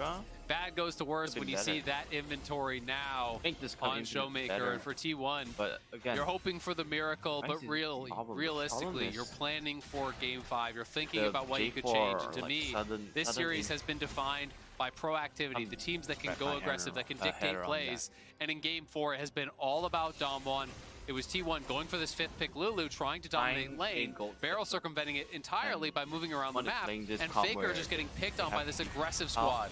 Showmaker leaping forward without fear. Easy for him to just threaten with all of these cooldowns as Damwon Kia push in on the top side. Baron empowered minions backing them up as they break down these tier 2s. Khan just ushering a wave in the mid lane when Faker just tries to get anything back on the side lane. Echoes of game 1. They're important to remember. T1, they got this far in the series because they've adapted, because they've grown from what they showed us in the past. But that said, Showmaker a constant threat, stopping them from getting anything else in this game. Yeah, Damwon playing on 2 lanes here, just pushing T1 back. Showmaker single-handedly forcing T1 back to their nexus, which allows the rest of Damwon to push forwards. This top tier 3 is going to fall 30 seconds on the Mountain Dragon, so maybe Damwon want to play it safe after this siege and just beeline towards the Dragon and pick that up. But for now, they're in full control. Showmaker now 16 as well. Really low cooldown on that ultimate, and he's going in on Owner. Big damage, the minion there to body block the chain, though. Keeping him alive as the Sigil of Silence cannot be proc, Sigil of Malice, rather. Damwon Kia breaking into the mid lane, looking to break down their second inhibitor. They're in a good position. Again, slow, controlled victory. They are still on the cusp of losing. They are still 1-2 down. They need to win here to bring it back for game 5, to bring it back for Silver Scrapes and their shot at the finals. And Damwon are the ones pushing T1 to game 5. T1 are not the ones pushing Damwon to game 5. Yeah. And it's all your lives on the line. Everything you've been working for this whole year, everything Faker's been working for the last 5 years is in the next game, because this one all but feels done. And a lot of people were saying this one wasn't going to go to 5 games. They thought Damwon would be the one stomping it, but it was Damwon here having to fight back against T1, who had an incredible game 2, an incredible game 3 here. And this is the Damwon we expected coming into this series. Game 1 in this game, just utter domination from start to finish. T1 in their wins, just weathering objectives, having better drafts, having better late game scaling, and then just outplaying in team fights with Lockdown and CC. But Damwon, all that's left is the bot push, and T1 are hoping for a miracle. Holding on, praying.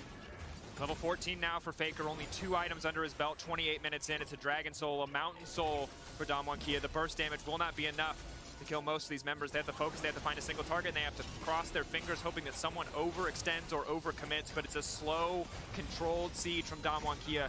Showmaker now just showing on vision. T1 have to play carefully here. The calling out just to come down for a little bit of poke.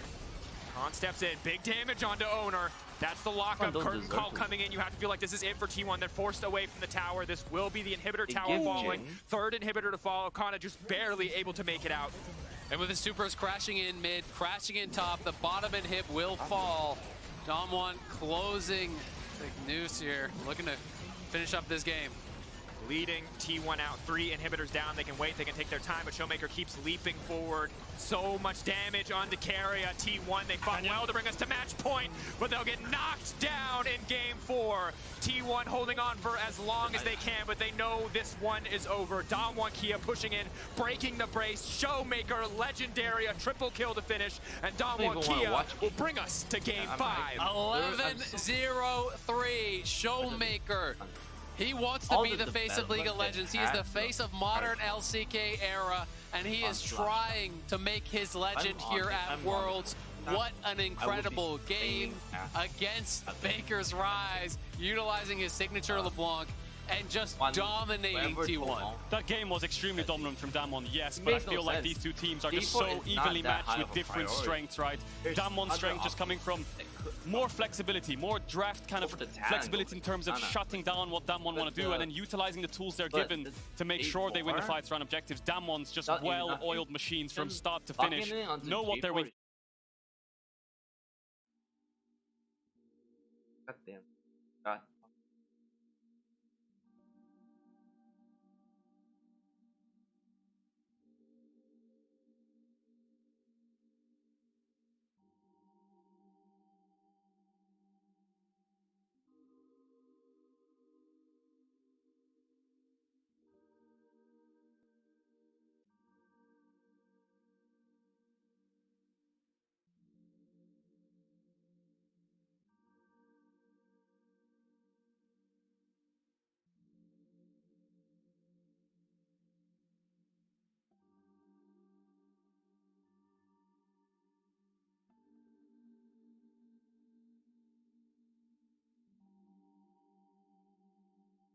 Wasted 30 minutes. that move. Fucking like that was horrible. That game entire.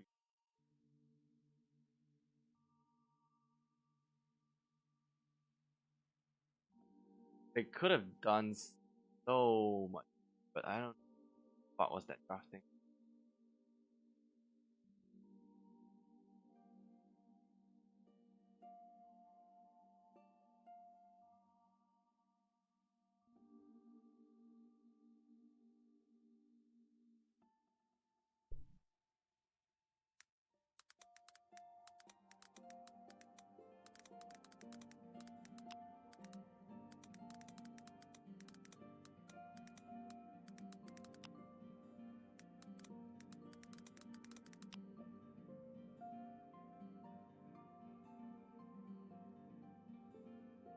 It makes no sense. And yeah.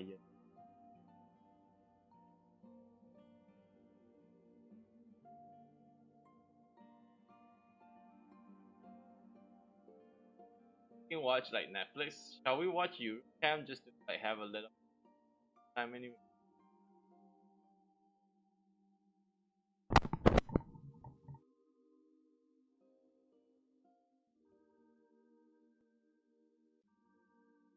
Maybe I'm just hangry, but God fucking.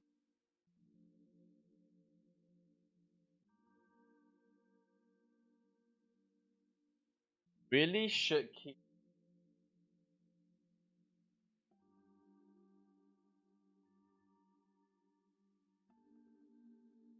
Welcome to the world.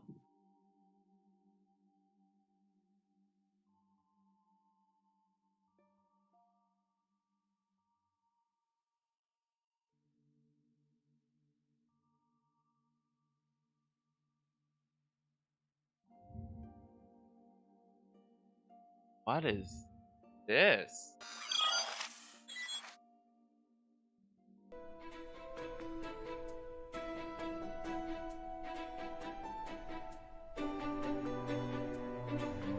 Is this her visual rework? Are you giving her the beret?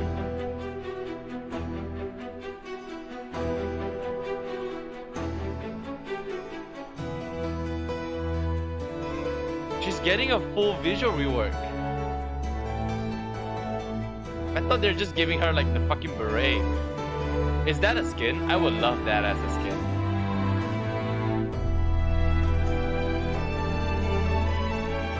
Oh, I love the braid. Oh, I love the puppy! Ah, the puppy!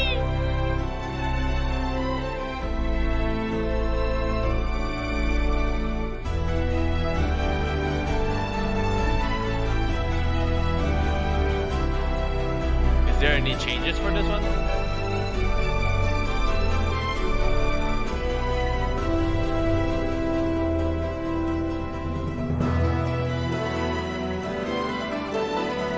There shouldn't be any changes for this one.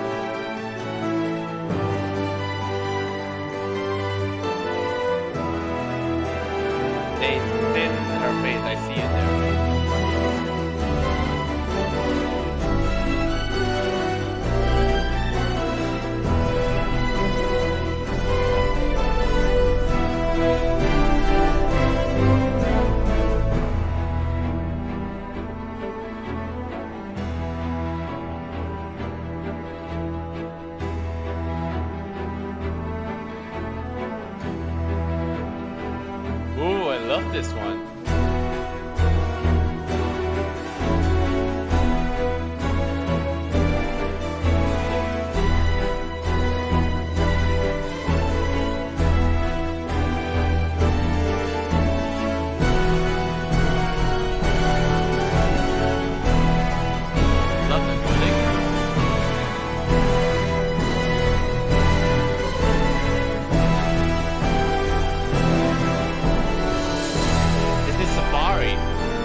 will have skill reward.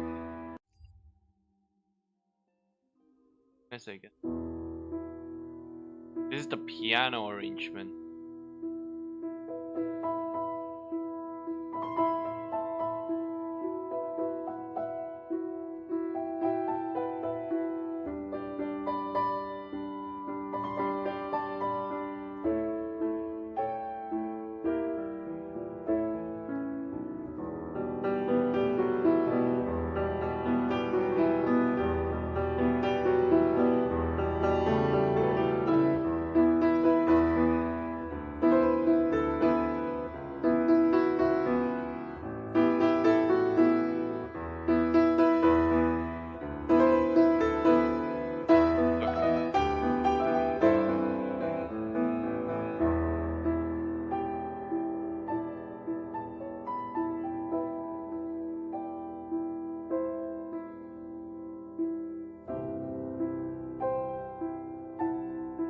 I'll give it a whirl.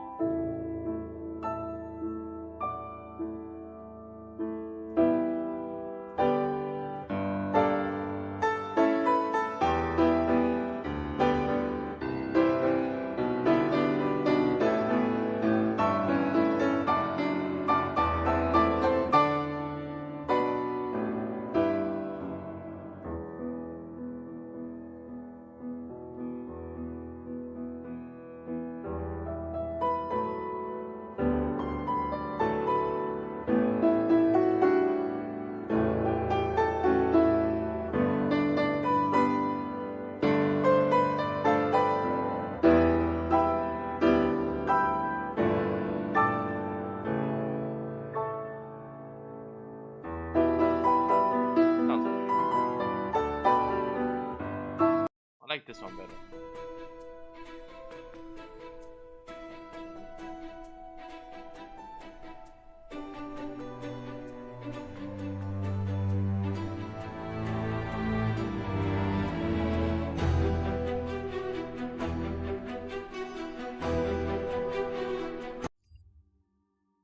Bacon cheesy toast in under 10 minutes.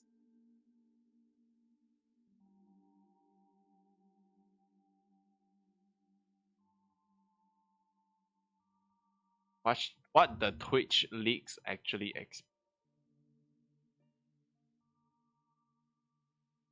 No acting cute, Showmaker.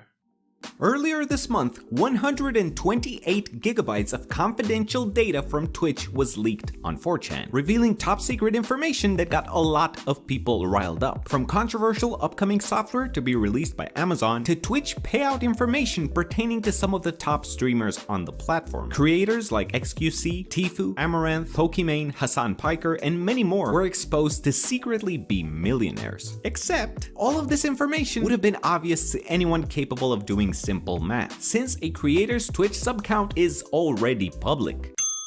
But with all of the backlash and the craziness that ensued, the highlight of this leak, in my opinion, is not at all who's earning how much money, but rather what all of this exposed was the complicated dynamic between a creator and their fanbase in regards to their earnings. This leak also raises an interesting dilemma about the line between being relatable as a creator and putting on a facade for an audience in order to satisfy their expectations. You know who doesn't have that problem though? Lord Wilfer D. Gander over here. My boy Wilfer has no problem toting his wealth or his titles. He's not afraid of being part of no leaked earnings list. In fact, he just recently got his certificate from Established Titles proclaiming him as an official Lord of Scotland. How does it feel, Wilfer, now that you're an official certified Lord?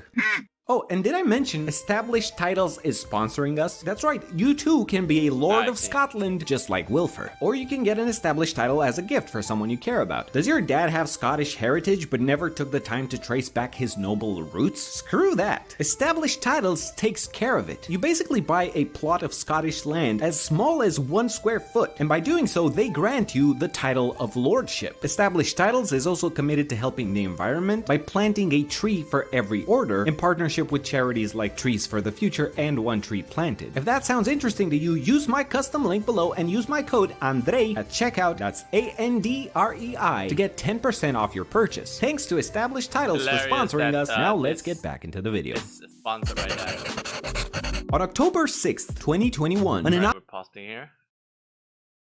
Right, what laners do you for have? success is, I think, crucial for T1. So let me ask you this. Does that come from Faker's pick and champion select and affording him something that has more safety? Or is it about actually protecting him and actually putting some resources into making sure he doesn't go down in the mid lane? So much of this, for me, comes down to the supports carrying. The supports have been so impactful. So many of these dives towards mid, controlling the mid-bottom river transition for so many of them. Alright, we're just I feel gonna like turn that. both of them have been stars for the team at different times and is going to be incredibly effective. I don't always do this, but we're going to 5 games, and both these teams have been trading blows every step of the way. So I'm going to give you both an opportunity. Kobe, I know you called 5 games. You called it in favor of Damwon. You were 3-1 in favor of Damwon as well. Are either of you starting to think that this might actually go the way of T1, given what we've seen here today? I think I was right the first time around. Okay, he's going to stick with Damwon Kobe. T1 is back on blue, right?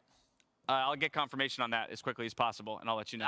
They so are back on blue. T1 being back on blue, for me, I'm flipping. I'm going T1. Woo! There you have it, everybody. We've got a split desk, and that Why the hell means did they the stand best so game far? 5 is just around the corner. Move it. Everything now comes down to one last game with a spot in the World But it's Finals also on the in line. aesthetic. Can Damwon Kia Because the make TV's it right back there, to back? they're Or will gonna have T1 return for the first time since It actually looks 2017? like- it feels Find like more out like a after the conversation, break. dude. Hit me with some silver scrapes.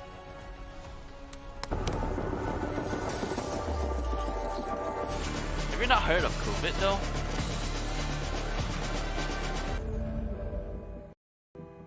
All right, I forgot about silver scrapes. Holy shit. As much as I hate it for T1 to win it.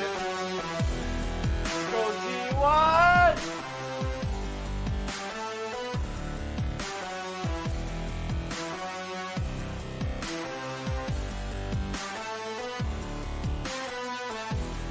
Wah wah!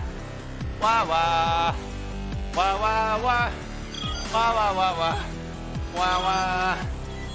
Oh, damn. There we go.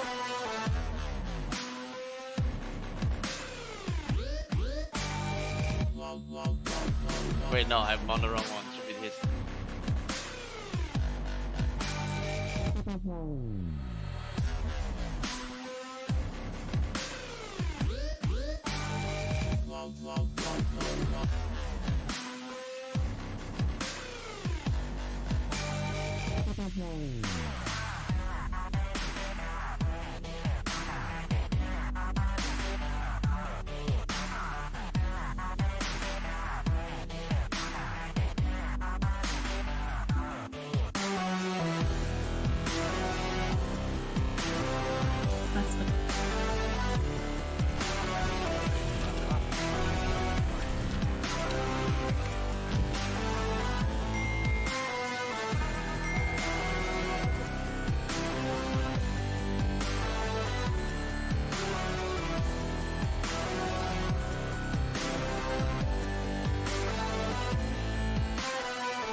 Alright.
Welcome back to Worlds 2021. One of these teams is on the cusp of a World Finals appearance. For Damwon, it means defending their trophy. For T1, it means keeping their legacy alive. And there's only one thing I want. Close game 5. We got the game 5. The series has been incredible. These two legendary organizations battling back and forth. And Showmaker, what a performance in game number 4 to force the Silver Scrapes. What a staple. What a statement game to drive Damwon home to this match point. T1, I expect, has chosen blue side as it's been so powerful. Jin looks like the strongest champion in the series. LeBlanc in Showmaker's hands with no lockdown is practically unbeatable.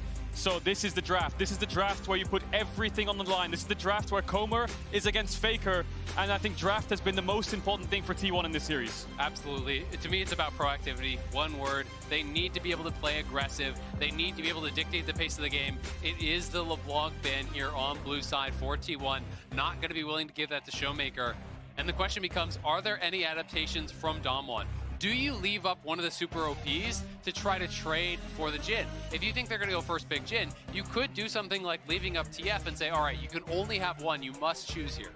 And I think the luxury that T1 have bought themselves by winning 2 in a row, by being the team to make it a match point first, is side selection in the final game. Blue side, which has been so strong, which has allowed for so many incredibly powerful first picks and counter picks that have been not super relevant in the context of this series. Something we have to keep our eye on, and you can tell every team knows that every single ban matters at this point in the game. They are taking their time with each and every one of their options. Smart adaptation here from T1. Last time they were on blue side, they banned TF. Now Damwon have 3 bans. TF, Yuumi, and Aphelios. One of these 3 champions will go through to T1 now that they haven't banned the TF away themselves. So there's going to be one of those champions.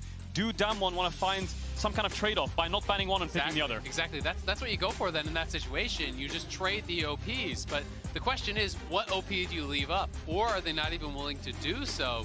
This is going to be really interesting here. Aphelios is also available. Yeah. So there's Aphelios, there's Jin, there's TF. They're going to ban TF, and they're going to say you can only have one. Do you go to the Aphelios that goOOOO has been so incredible on? 15-2 on this pick this year. It's a bait. Are they going to go for a Lucian pivot here? Nami is up too. They could go Nami Lucian or even take it top, but it's the Aphelios, the legendary pick here for goOOOO. And this is everything in game 5 on an 80 carry who is so young. You prioritize his first pick. You prioritize his comfort. The player who carried, the player whose jinx in the last series they played was massive in that game 3. Now gets his hands on his most comfortable champion, on his best champion. This is Damwon Kia throwing down the gauntlet. Man, this is what dreams are made of. Game 5 for goOOOO.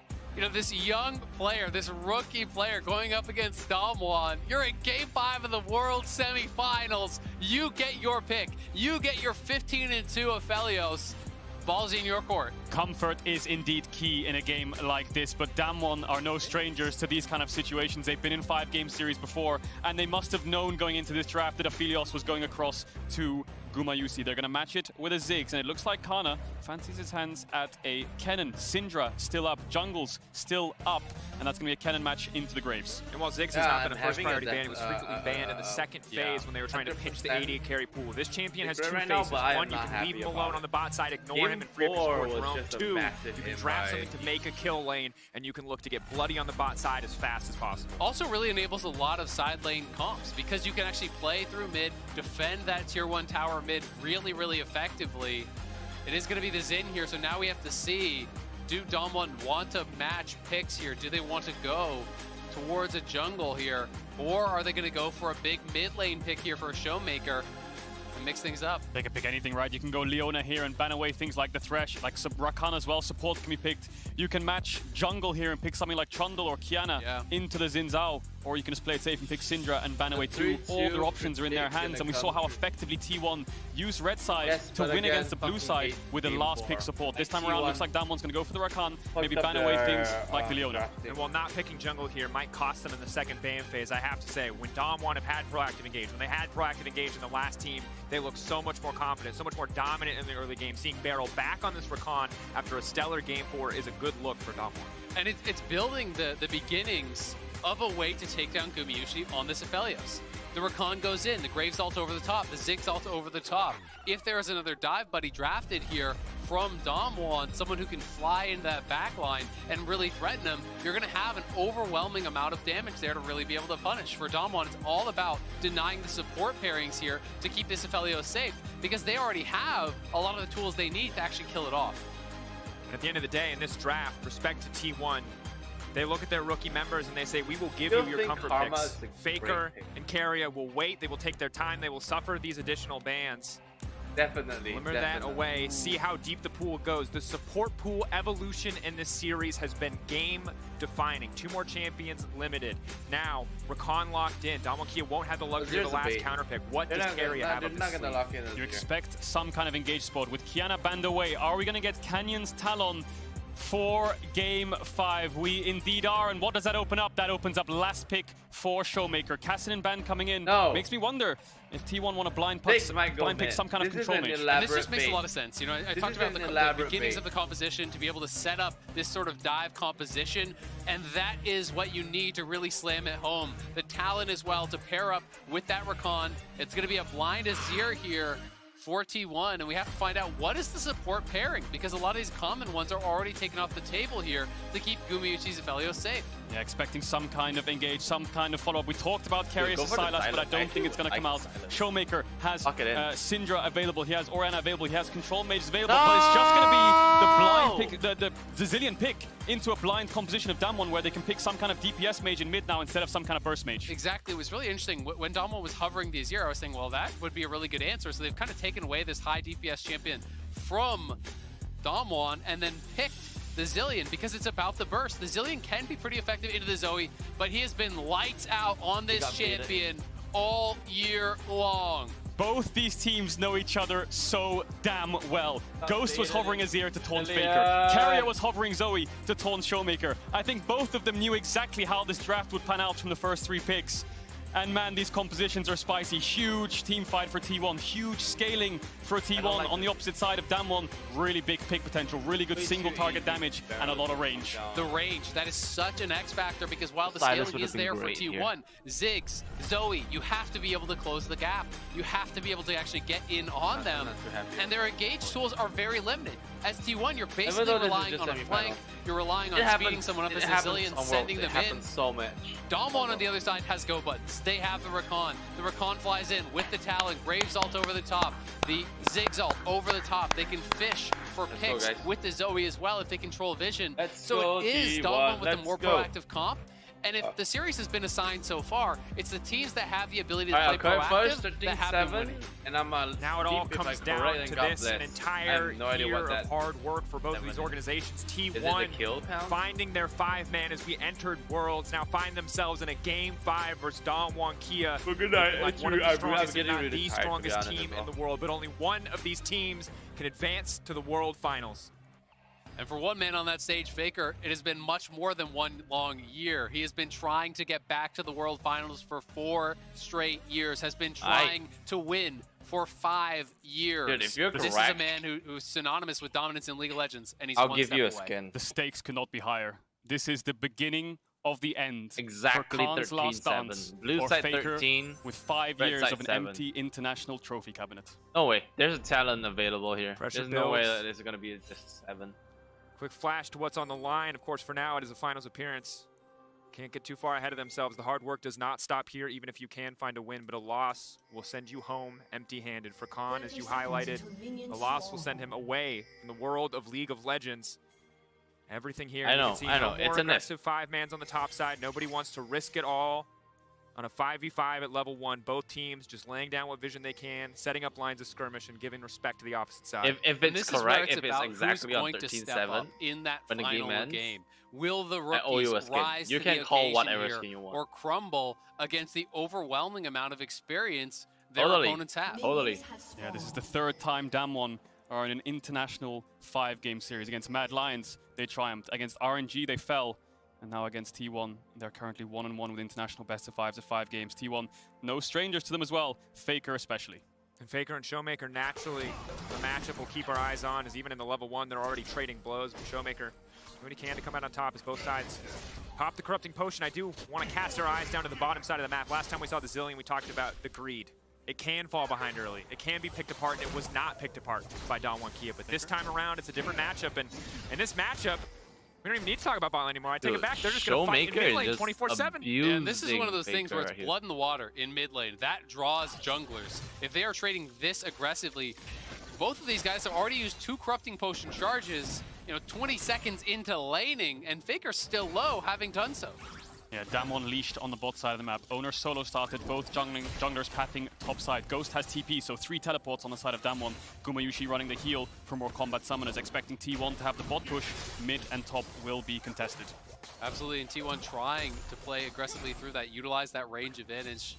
With the green gun here on the Aphelios, get the push, and try to harass this Ziggs down, try to punish. Just want to show himself better than champion Faker. here at level 1. That's actually the correct so play. Important with priorities. We saw because in the because Zoe needs the wave to it be looks clear. like T1's bot lane have so much push in this lane, poking out Damwon's bot lane. Faker. Because like, look at that.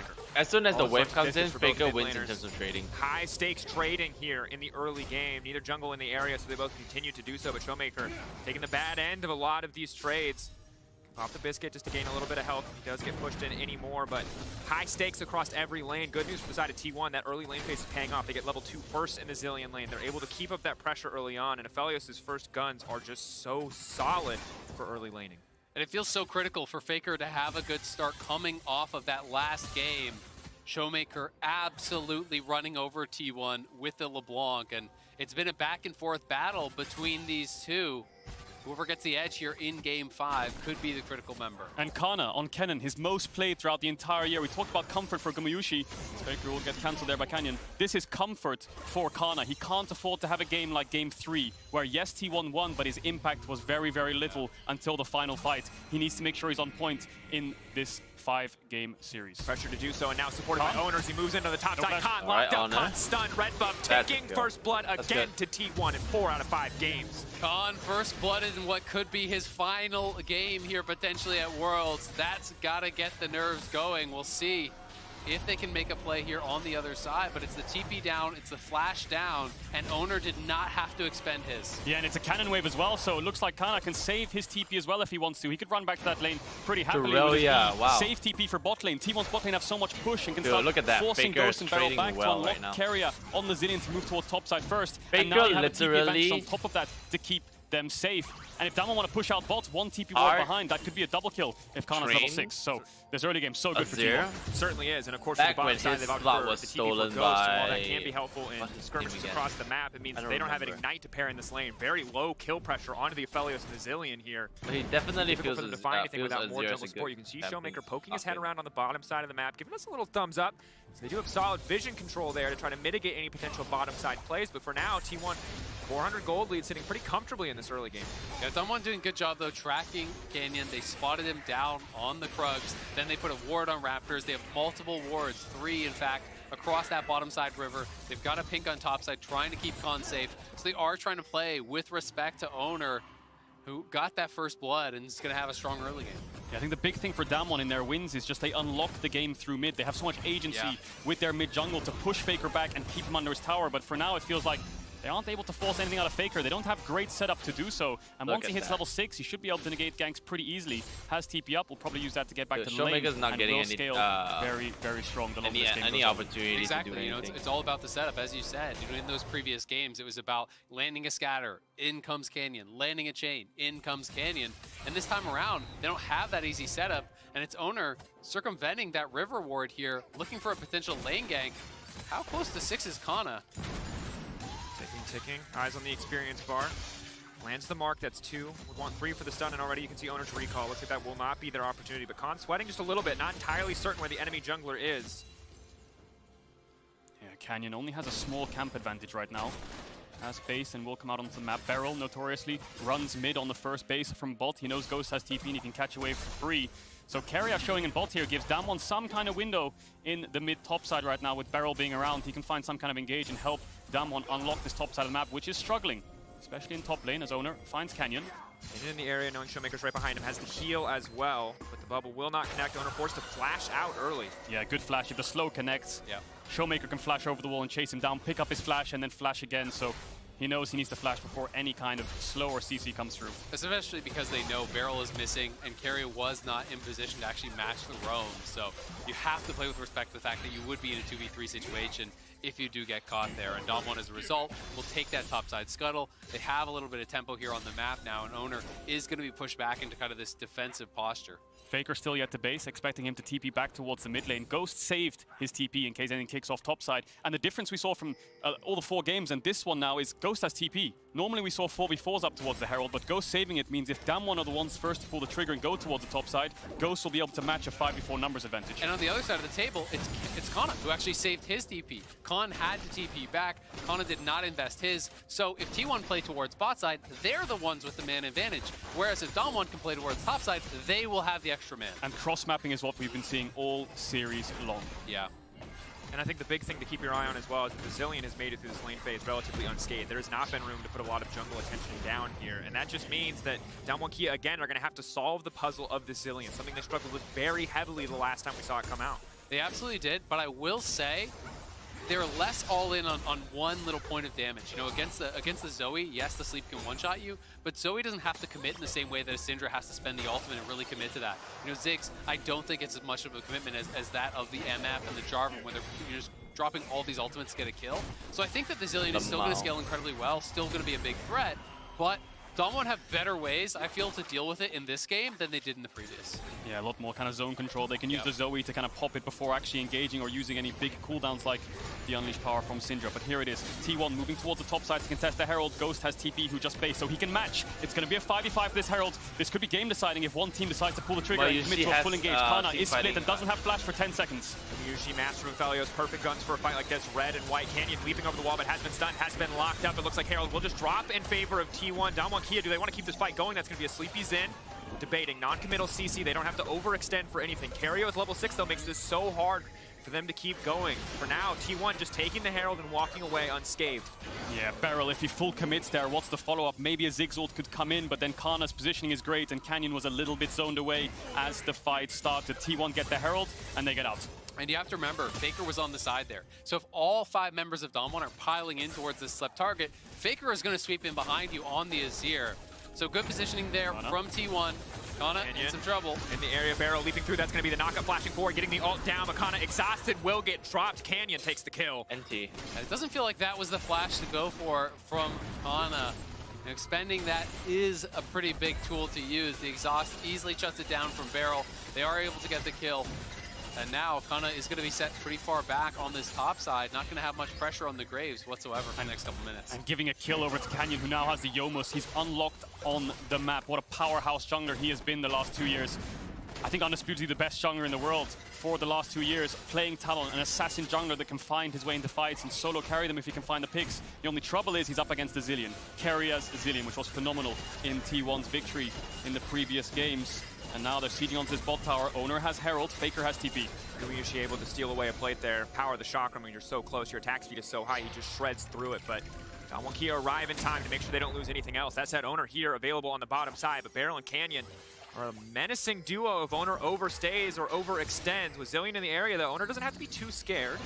Yeah, and T1 are down to scrap because Faker actually based. He TP'd back towards mid lane on the wave. Did not want to allow Showmaker to have free push and then move into the river. So T1 do commit the teleport. They want to control river. They want to be able to get back down here and drop the Herald to really make good on their investment on top side. Yeah, it all started with drafted, isn't it? The second we saw the Aphelios locked in, the second we saw Carrier Zilean, we knew exactly where T1 would be playing. And even better for them, they got themselves a Herald too. So now all this gold is going to go into Gumayushi's back pocket. He's been a bit quiet this series other than the Jhin game, who already had Zilean next to him. This time around, a lot more gold's funneled into him. And this is going to be his opportunity to really shine in this kind of high pressure situation here. Stepping forward, trying to grab that last plate, not quite able to do it. It's just one auto, and not sure that you want to walk into the recon for that one.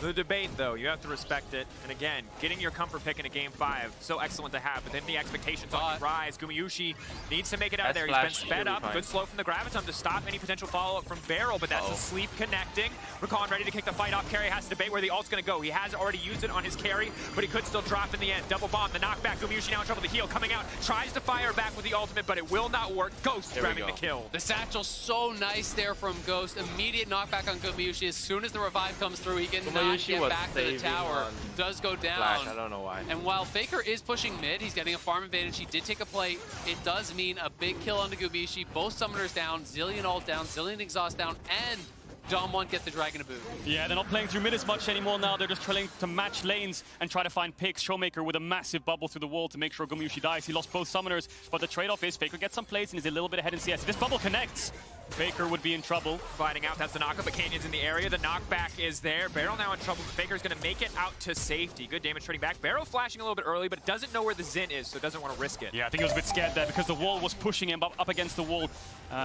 on the river too, so he had nowhere to go. Showmaker's gonna push out the wave and look to base. We'll have to see now what the next step is here for T1. You know, really kind of just... Oh, another support flash. A lot of flashes down on the T1 side. It does feel like there's a good opportunity here for Dom1 to try to punish over these next couple minutes with no flash on Keria, Gumiushi, or Faker, as well as Kana. Those are targets that you can really look to punish. As Canyon is having a great early game here. Yeah, look at this again. We can see Damwon not even going mid. There's a mid wave, but Showmaker wants to force something in bot, whether it's a summoner or an ult. They want to make sure Damwon's bot lane can contest the push. Look at that bubble. Even in a minion wave, manages to connect Barrel with the follow-up. And as you said, Azale, the satchel charge from Ghost to push Gumiushi back. If he instantly flashed right now, he would be fine, but he thought he could save it. In the end, ends up using it and dies anyway. Miscalculates, doesn't account for the satchel there. And Khan now back to this top side. Since Kana has died, he's lost all pressure in this lane. Owner gonna go. Going forward, Khan using the ultimate to get as far back as he can. Flash back under safety. Flash forward should be an easy kill. Pickup. Owner can grab that one. Yeah, quick and easy kill. Khan forced the flash. Owner trades it off. Really good win becomes lightning through the bush. And Owner in these early games has been fantastic for T1 at getting early kills. Yes, they got the Herald and he has been dropping neutrals throughout the series. But when it comes to first bloods and forcing on lanes, he's finding his opportunities against the world champions. And that's Khan just getting a little bit greedy for those plates. Wanted to try to pick up the additional plates. Didn't respect the fact that Owner could be up there, and two relatively early deaths, but it hasn't set Khan back much. Really, once you're on the shield bow in this matchup, if you don't just get devastated in the early game, it's so hard for the Kennen to really pressure you in the 1v1 whatsoever. You do need the additional man there to kind of get through the sustain and the tankiness that this Graves has. This game is so even. 14 minutes in, Dragon spawning in 2 minutes 50 seconds. Herald will be up in around 30 seconds to a minute. Both teams want to look to contest that. Damwon, again, trying to play through mid, trying to find Faker. It's been that story for them the whole series long. And look at the plates that Damwon are accumulating on sides. There was 3 top, 3 bot, but look where Gumayushi is. He's running towards the top side. Canyon. The wall goes invisible, but right into the hands of Owner and Carry is going to leap over. Has the blast cone as well. Faker back out to safety. He's going to try to push him back. Canyon just going for some parkour, I guess. Not a lot to be gained there, but doesn't lose anything. In the meantime, Ghost manages to get a tower, so distraction. Yeah, Faker couldn't actually find the angle. It looked like his soldiers stopped moving as soon as they hit the wall, so they didn't actually reach through into that corridor there to actually block Canyon. So he's able to get out, does put on some pressure. Bot lane tower gets executed by Ghost. And Dom1 securing themselves a small lead, which could be equalized by this potential Herald here if Owner can get it and grab a tower of his own. Yeah, definitely a really risky play there from Canyon, but having no ult means he's just going to run towards the bot side. Kana has no tower behind him, so if Canyon can wrap around here, he could look for him as T1 pressure this top side. They're leveraging Kana's TP here to make sure that they can get this objective, but look at Canyon. It's going to be big. Engage on the bottom side. Canyon now stepping forward into Kana, not afraid. Despite the 2-level discrepancy, still willing to commit for that one, knowing he has Ghost behind him. Kana backing off, ultimate gone, so his TP pretty useless in the fights to come until that cooldown's back up. Yeah, and flash gone as well, even more important when it comes to these next fights. T1 are going to get themselves the Herald, expecting it to go towards mid unless they just want to crack open this top tier one. You got to give a lot of credit to Dom1 for being able to actually put this pressure onto Kana to expend those resources. Flash, ulti, those are what makes this champion. And every time it's up, they seem to be able to find an angle to pressure him, to be able to take away that tool. If you're T1 and you have those tools, you're probably thinking, yeah, we could actually fight this dragon as long as we have the setup. Without them, I don't think you even bother trying.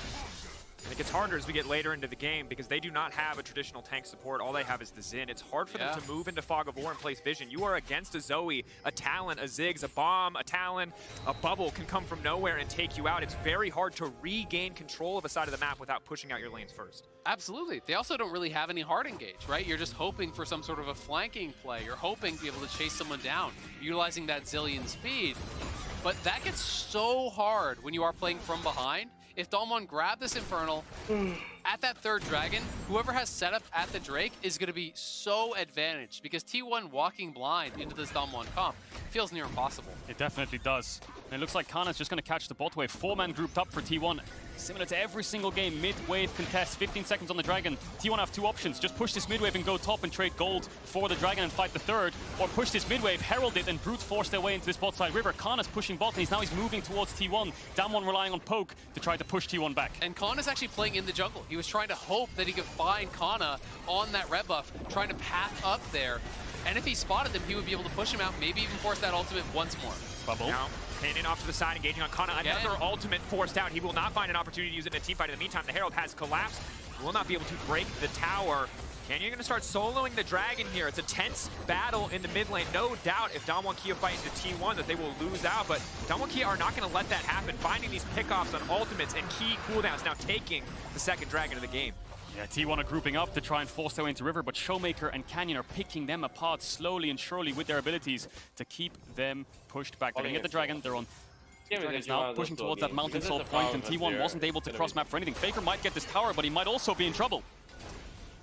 Yeah, they had a ping. He saw the sleep, so he should be able to get out of there no problem. But I mean, it just showcased that mid lane skirmish showcases the strength of the composition that Dom1 had actually drafted for. They have so much range, they have so much poke, and critically, it's a non-committal damage that they are actually going for. Because Zilean really wants to play into champions that are hard committed to the play when they use their cooldowns, when they spend their damage. Zoe is not that, and neither is Ziggs, which makes T1's job so important, playing around vision. Khan, relatively unafraid at this point. 2-level advantage over the Zint. Level 8 carry off to the side. He's going to be there for the utility. Owner, of course, with the smite will take the blue away, but Canyon doing some similar maneuvers on the top side of the map. Despite that, Faker's still sitting pretty comfortably in this lane phase. Showmaker running out of mana, but no bubbles connected yet, so Faker will be fine for now. Yeah, the good news for T1 is all three outer towers are below 20% HP. You can see it on the minimap. They're all so low, and they should be standing gold for them. The problem is Canyon is absolutely everywhere. First, he's in bot, pushing Kana back. Now he's in top, making Faker scared. T1 just have to be very, very careful at face-checking bushes. But for now, it looks like they're going to group up and contest the bot side river. Been this battle for vision just constantly. Barrel moving around, Canyon moving around. And I wonder if we see him go towards something like the Umbral Glaive to play even more heavily for that vision control. Owner now just going to cover Kana, so they will be able to finally get a tower here. You have to think, collect some of that gold. And quietly, T1 is scaling, so that is kind of what you're relying on here on the T1 side. Is yes, it's difficult to engage, but you have Azir, you have Aphelios, and the game state is relatively slow moving. And Aphelios isn't going Dominus. He's not looking for a 3-item spike. He's looking to hit as hard as he possibly can. Guarantee he's maxing lethality second on the passive stats. Your abilities hit like a truck with this build at 2 items. And it's a squishy team over on the other side. They don't have an overwhelming amount of physical damage, so Tabbies weren't the name of the game here. It's actually Merc Treads for the solo laners from Dom1 because it's double AP solo laners for T1, which makes that lethality, that makes that collector that much more valuable. Yeah, for now it's just still mid-wave contests and cross-map trades. As we saw, bot tower for top tower. Now T1 are probably going to focus up towards the top side, and maybe Damwon want to match the play because there's nothing to trade off on the bot side of the map. So Barrel's going to base, move out towards the top side you expect, and try to place some vision down. Keria similarly doing the same. There's still a pink ward in T1's jungle that could really hurt them if Khan looks for a TP behind. Kana can match though, and still very, very even game. We saw the goal a couple seconds ago, and everyone's basically even. A lot of pressure builds in these states. You have to imagine whatever team can break down this mid lane tower first will gain access to the jungle, will gain control a little bit more over the mid lane. Neither side budging quite yet, and Baron already up and available. Next Drake in 2 minutes. Teams have a bit of time to farm up and hit those next spikes, but every single bubble could be a death sentence. Every single wall could have a talent on the opposite side. T1 have to play carefully. And T1 playing this really smart. Owner, he goes bot. He actually covers for Kana to push in to take that tower. Then he goes top. He's covering for Faker to try to push in and collect that tower. T1 are trying to knock down these tier 1s to complete their 2-item power spikes prior to the next dragon. And they're really committing heavily to doing this so they can be at maximum power. It just feels like we're building towards this potentially climactic fight at the 3rd dragon where everyone wants to be ready to go. Yeah, and all 3 outers are going to fall. T1 are going to pick up that standing gold.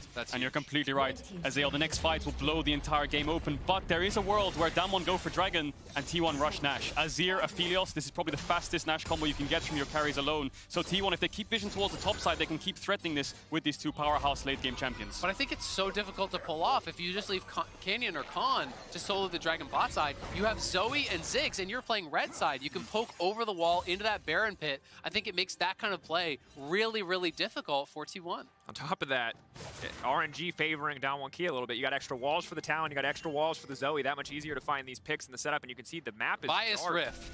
Just a little bit.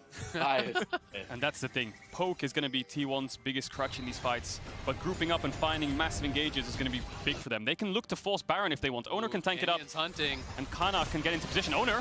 Snowmaker, got out a little bit. Good damage now coming in. Good ult from Carrier. Just in the nick of time. The knockback there on the satchel again, though. Ghost making it work, but Owner still making it out safety. Canyon wants to come over the wall, but will not overcommit for it. Again, Damwon just taxing behind. resources prior, and they're coming for this fight. Faker on the backside of this fight. Double TP, they're coming from both sides. Come in, they're looking to pinch him, they're looking to lock him down. goOOO's gonna miss with the ult, that's gonna be big. Canyon off to the side, trying to lock up Kana, trying to get the ult before the fight kicks off. T1 will not find the fight that they're looking for. Damwon here retreating so well. Yeah, double TP invested, and now Damwon are going to chase him down. The Dragon's up, and just like you highlighted, they can't solo it while Damwon forced T1 back. They can't look to trade for Baron, and now T1 find themselves in an awkward situation where they have no TPs. They're losing the third Dragon. Maybe they can push something for down mid. Khan soloing the objective. Kana off to the side, has the flash, has the ultimate up and available. Look to get things kicked off. goOOO's very strong at this point in the game, but they cannot find the fight that they're looking for. They cannot threaten the Baron.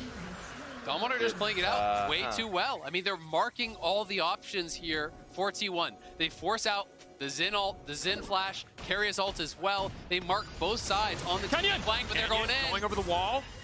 Kana off to the backside. Kana instantly with the two-man ultimate Ghost in no man's land, but goOOO's has already taken down Barrel. The push back now onto Khan. T1, Barrel caught sleeping, and now all of T1 moved to the Baron. They've got to go for Baron now. This is such a big window for them. 2 members down. Canyon is still alive though, and Faker push low. Yeah, Canyon's up towards the top side though. He's right behind them. Soft launch comes out. The Zinni ult is used. Communication. Canyon ready to come over the wall. It's going to tick away in just a second. Faker needs to make a way out. He has to flash out to safety. T1, they're not going to have an opportunity to take the Baron. Showmaker's poke pushes him back. Canyon was in a perfect position to pick up multiple kills there. T1 had a small window to go for it, but Showmaker slams the door and does not allow T1 to go for the Baron. The great play from Showmaker, but the miscommunication costly there for T1. Not communicating on who's going to use what first. Zillion ult comes through, the Zonius is used, and then Damwon are just waiting it out, so Faker's even forced to flash out as a result. But here it is one more time in the Axe Effect replay. Kana's positioning almost won T1 the entire series. He managed to get onto 3 people, force out summoners, and instantly popped Barrel. And from there, T1 was able to dissect the rest of the fight. TP coming in from Khan, gets shut down. Flash was used as well, but it's Showmaker's poke that makes sure Faker can't get to that Baron pit. And in that live, we saw Kana actually forced out there, almost went down to Canyon, but the sleep landing, and again, it's just playing red side of the map when you have poke, makes it so hard for a blue side team to actually play towards Baron. Especially with the mountain map, as Dracos was talking about, 3 minutes on the Dragon. T1 have 3 minutes to control the top side, 3 minutes to push down one back or look for a Baron start, control the bot side river, and look for Showmaker, who has no flash. I mean, if T1 are not first to the Dragon for this climactic fight for Soul Point, they just can't enter. They have to be there first. They have to be controlling vision and fighting as Damwon try to poke in, much like this. Because if you show up second, you will always get poked out. You will always have your cooldowns really taxed by Damwon. But right now, mid lane tower has not broken yet. T1 holding onto that one strong. It is so much easier for T1 to push into Damwon Kia territory. And yes, they are taking a risk with every bubble that comes out of Showmaker. But for now, T1 holding strong, holding their ground next to this objective, daring Damwon Kia to walk into them, to walk into Fog of War and try and contest this. These next few minutes might decide who goes to the World Finals. T1 currently have control. Kana has no flash though. Faker trying to force Barrel out of his own jungle. Poke coming in from Showmaker to try and find some vision. T1 contesting midway. Still 2 minutes on the Dragon. 2 teams chasing history here, and Faker looking like he wants to go in! But the shuffle will go wide. Instantly, the Zigzag to punish. He goes golden this time. The bubble, no. Zoe coming in, not quite hitting the timing appropriately. The bubble now coming out on his Faker, but this time the timing is clutch from the Zillion. They will at least get that ultimate. But Kana waiting in the wings, waiting in the darkness. Talon on the flank, Kennen on the flank. who can find the angle. 1 minute and 46 seconds till the Dragon. No major objectives on the map, but maybe Damwon Kia can break open the mid lane. Yeah, Damwon have a window now. Khan had no flash. Faker was looking for him, but he has to base now. He hasn't got TP for around 30 seconds, so Damwon will get the mid push, and they can control either side of the river that they choose. It's probably going to be bot side because 1 minute 30 seconds and set up just like you were talking about, Azael, with Zoe means T1 are going to have a very tough time face checking, but Damwon have a lot of tempo and a lot of time to play with now. And you can feel the pressure they're mounting onto T1 as they look for this engage here. But yes, even though you're sped up by the Azir ultimate is not the strongest engage tool. Azael, Faker's hungry. It's been 5 years. It's been 4 years since the final and 5 years since the title. He's hungry. He thought he found the pick there, but it almost backfired. And now T1 slowly re-establishing map control as they come out of base. 1 minute till Mountain Soul. Only for Damwon Kia. T1 need to take this away. They need to deny this. The extra stats would be massive in the coming fights, but T1, when they have the setup first, have such an incredibly powerful composition. And T1 do have the setup in the river first. The question is, can they answer these pushing waves? Oh, you're going to be poked out. And that's shield bow down. That's actually a big deal. He can heal back up off of this wave. But again, every time prior, they're forcing these resources out of T1 with the poke. Yeah, one bubble could be the end of T1. They have no way out of it. They have no Mikhails, no QSSs, no cleanses. So one bubble hits and Showmaker finds a target. They're all but dead. goOOOO needs to lifesteal up on the next wave. There's still 20 seconds left. Owner just gets poked and poked out further and further. He needs to lifesteal as well with his passive. We'll see if T1 can sustain through Showmaker's relentless assault. Turret set up in the mid lane. T1 can just march down mid, but Damwon Kia on the flank. Not to be underestimated. Trying to force them to fight into them. Khan, if he can use the Kennen ult defensively, it will be so incredibly oppressive. But Damwon Kia don't have to commit to anything yet. They have the Scuttlecraft, they have the vision. This is it. The Baron starts. Kana has a fantastic position. He's gonna get spotted though. T1 are all in the pit. Lower and lower, 6K. Will they commit for this one? goOOOO is healed up entirely. Showmaker off to the side. The bubble will not connect. T1 now retreating. Baron healing back up. T1 not able to find that one, but the mountain has respawned. Teleport on Faker, teleport on Kana. They can come back if they need to. Damwon Kia marching down to the Mountain Soul. Canyon, the patience coming in. Faker's TPing back. They know they're going towards Dragon. They have to force it, but Faker's a little bit split. Owner's gonna fight Canyon! Canyon off to the side. One-shots him! Carrier cannot push the ultimate fast enough. That's massive. The jungler now done. Canyon trying to parkour his way out to safety. He's been locked up. Maybe they can take down the jungler. In the meanwhile, Damwon Kia are just pushing in the mid lane. They can turn. They can set their sights instead on the Soul if they want to. They have everything in their court. It will just be a 1-for-1 at the end of the day for T1. But Canyon buying so much time. With neither jungler available here, are T1 just willing to flip the Baron? There's assist pings onto it. They know they're about to lose Soul here. They lost control of the mid lane. But they don't have anyone to tank up the Baron. I don't think they can get anything. And despite the traded kills, Damwon get the Soul. Are they starting it? Carrier and goOOOO are hovering around this Baron pit for so long. They have the red and white guns. T1, there's no junglers. This could be a flip of a coin. Everyone's hearts are going to stop when this Baron gets low. T1 needs to make a decision soon. Faker has the ultimate to turn. Bubble. Oh no. Connect to the goOOOO. Carrier in the area. He has the ultimate. He's going to use it. The resurrection now coming out. Barrel not going to follow up any further. Key cooldown's gone. T1 have to be careful until those are back up and available, but both teams keep anteing up. Both teams keep raising the stakes. Damwon are just relentless here, and you have to feel that they are closing in on this finals. Showmaker and Ghost relentless with the poke. Every time T1 tries to get the setup around the Dragons, they deny it with poke, with skill shots landing, pushing T1 back time and time again. And Canyon with the positioning here, making Owner pay for the face check. Yeah, phenomenal patience from Canyon there, waiting for his moment to strike, and he's just buying so much time for the rest of Damwon. Look at them on the minimap, pushing in mid, getting mid tier 1, getting Dragon, forcing these waves into T1, so their tempo is just falling slower and slower through their hands. T1, I think they're starting up a Baron. They're just going to force it. Damwon have to match the play. Ghost has ultimate soon, and Showmaker's in position to poke. They're going all in for this. Such a fast play. Kana has TP available. Graves already TPing first. Kana's going to be a little bit late. Canyon off to the side. He's going to leap over the wall, but he has no access to the pit. Canyon's been zoned away. The Baron, it should drop in favor of T1. T1 will secure it. Damwon Kia, can they follow up? Barrel off to the side. Zin's out completely isolated. T1 not looking for a fight. T1 looking to walk away, but Canyon is on the flank. Showmaker is on the flank. Barrel is coming in, and the Zigzalt is doing big damage. T1, it is fight or die in the final moments, and Showmaker finds Carrier. Faker getting burned down, but Kana, can he turn it back? Kana, can he make it happen? It is not enough. Damwon Kia will not be stopped. That might be it. They have have a top wave, 45 seconds on Faker. This could be the winning team fight that pushes Damwon into the finals and shuts Faker down. In the make or break moment, Damwon come up massive, acing T1 at the Baron, and they're on the march. Owner's up in 10 seconds. They're pushing in for the tier 3. Carrier's up in 13. They have a little bit of wave clear, but the carries of T1, there's 20 seconds left. I think Damwon might have it. They might have the game. They've got the wave. They're pushing in. And here it goes. Damwon Kia looking to break the base. Owner doing what he can to hold on, but he's going to be put to sleep. He's going to be knocked out. He goes gold, and Carrier buying as much base as humanly possible, but the wave is slowly but surely being deleted. Damwon Kia moving in. They are unrelenting in the pressure they put on T1. goOOOO wants to turn it. It's a big ult. He's going to shut down one. He's going to hold the line for now. T1 will live for another fight. And you can see the sigh of relief on Carrier's face as goOOOO and Faker spawn just in time to save the day. Damwon didn't have a wave to play with, but they got one Nexus tower. That's one massive hint in the armor of T1, and there's only one strike left before they fall, you have to imagine. What a tense moment here, and T1 just haven't been able to find any purchase in this game whatsoever. So when they zone out Canyon there, they hard commit to the Baron, and they do get it. But with the sleep onto Owner, it's a one-way trip for him. He's never going to get out. And then Damwon, such a good job corralling T1 from multiple angles. The Ziggs all coming through and softening them up. And then in goes Showmaker. Yeah, huge props again to Ghost and Showmaker, keeping T1 there. They knew they wanted the recall, so they just threw abilities into the unknown, and they hit Faker of all people, canceled his recall. Showmaker takes down Carrier, and they were so close to ending the game, and you can see what it means to the Damwon coaching staff. Smiles on the face of the Damwon coaching staff, smiles on the face of Coma. It might mean him taking down his old comrades, his old team, his old organization in T1, but he will do what it takes to make it to this final.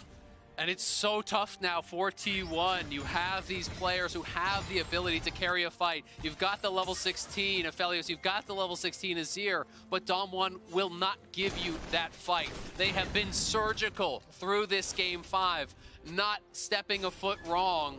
It feels like the whole time, never giving T1 that opportunity to really unleash with these scaling carries. Yeah, and there's 1 minute 50 seconds until that Elder Dragon. If you give that to a Zoe or a Ziggs, you're dead in one skill hitting. goOOOO has 3 items completed, building towards that BT, you imagine, or maybe a Guardian Angel of sorts to try and survive through the burst. It's all in goOOOO's hands. Yes, you're down 3k gold, but you can still fight back versus this Mountain Soul. It's not fight dependent, it's not fight deciding. With a Zillion by your side, with Faker free hitting, T1 can still win the fights if the Kennen can find a miraculous engage. They're still in this. They're down in gold. The problem they have is control has slipped out of their hands, and Damwon own the bot side river. And if you pull up the minimap, you can actually look at all of the vision down there that Damwon does have. You know, just looking across that bottom side, they have an enormous amount of wards. Khan pushing forward. They're choking T1 out of this game. T1 needs to find some sort of a flank, needs to find some sort of a multi-angle fight, but Damwon are closing the door on every single possibility. And T1's composition does not have the tools to reliably face check. It is high risk to walk into any bush, to walk into any part of the jungle that you do not know already is safe. We saw it in the previous play when Canyon was able to find that isolated pick on Owner. You see it in Showmaker in the cleanup plays when T1 try to run and are routed. Khan on the flank, Canyon on the flank. T1 have to group up, they have to be a team, they have to stay as a death ball, and they have to get goOOOO and Faker of range to do damage. Showmaker will be the one to stop them from doing that. It's all about mid-wave contest. 30 seconds on the Dragon. Look at Canyon's positioning. He's waiting for his prey. Errol leaping in, leaping out, playing on the edge there. goOOOO always confident to step forward. On his comfort pick in a game 5, it was the first Faker priority. Will it be enough to bring it home? Canyon off to the side, leaping in. Faker unafraid.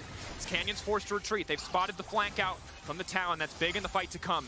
There's so much pressure on T1 here. Every skill shot is a question, and they must have the answer. Because if those sleeps land, if these bits of poke land from the Ziggs, that can be the end of your world championship. Look at top wave. Faker has to clear it out. If he shows there, Damwon might just burst down the Dragon because they know they can TP in. If Faker TPs towards the Dragon Pit, there's a backdoor available unless Faker can clear out this wave. Damwon starting it up. goOOOO is alone here, but he has to find his way into this fight.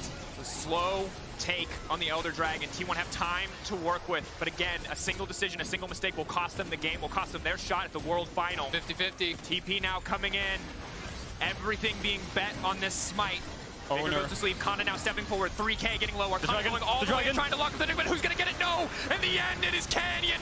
When it matters most, he will find the spike. Megumi Yushi standing strong on the backside. It does not matter. In the face of the Elder, Damwon Kia will wipe T1 off the map.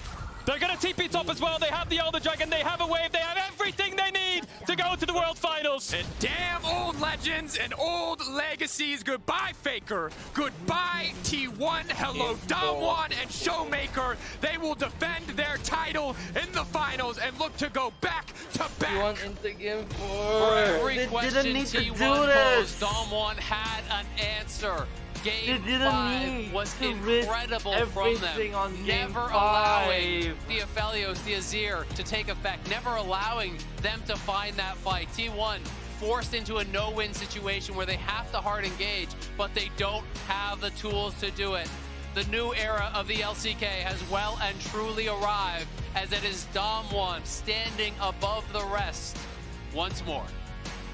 T1 fall again in the semis, as they did in 2019. It's going to have to be 6 years before Faker can try again to get a world title. Right? But they put up a hell of a fight. Go back. While T1 grew immensely, at the end of the day, it was not enough. Will have eyes on that champion select then to see who. Absolutely.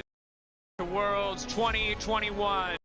Jarvan. Maybe they want to drop the Jarvan prio, but the Jarvan was working in the early game. They were getting early kills, but the problem was they just fell off. It was, and I think it's now up to Damwon to be the one to actually adjust, and they will. They will take the Jhin away. The Jhin has won all games in this series, 3 for 3. Your answer. And they have got to be able to adapt to try to throw T1 off their game plan here a little bit. Will T1 go for the Jarvan Rise here? Maybe something similar to what Damwon was running. They want to early rotate the Rise. We've seen T1 on red side 2 games now, and they're going to early rotate the Rise 2 games. There's the Rise Jarvan coming into the Jhin lane. So, does what Damwon... could you have done different, right?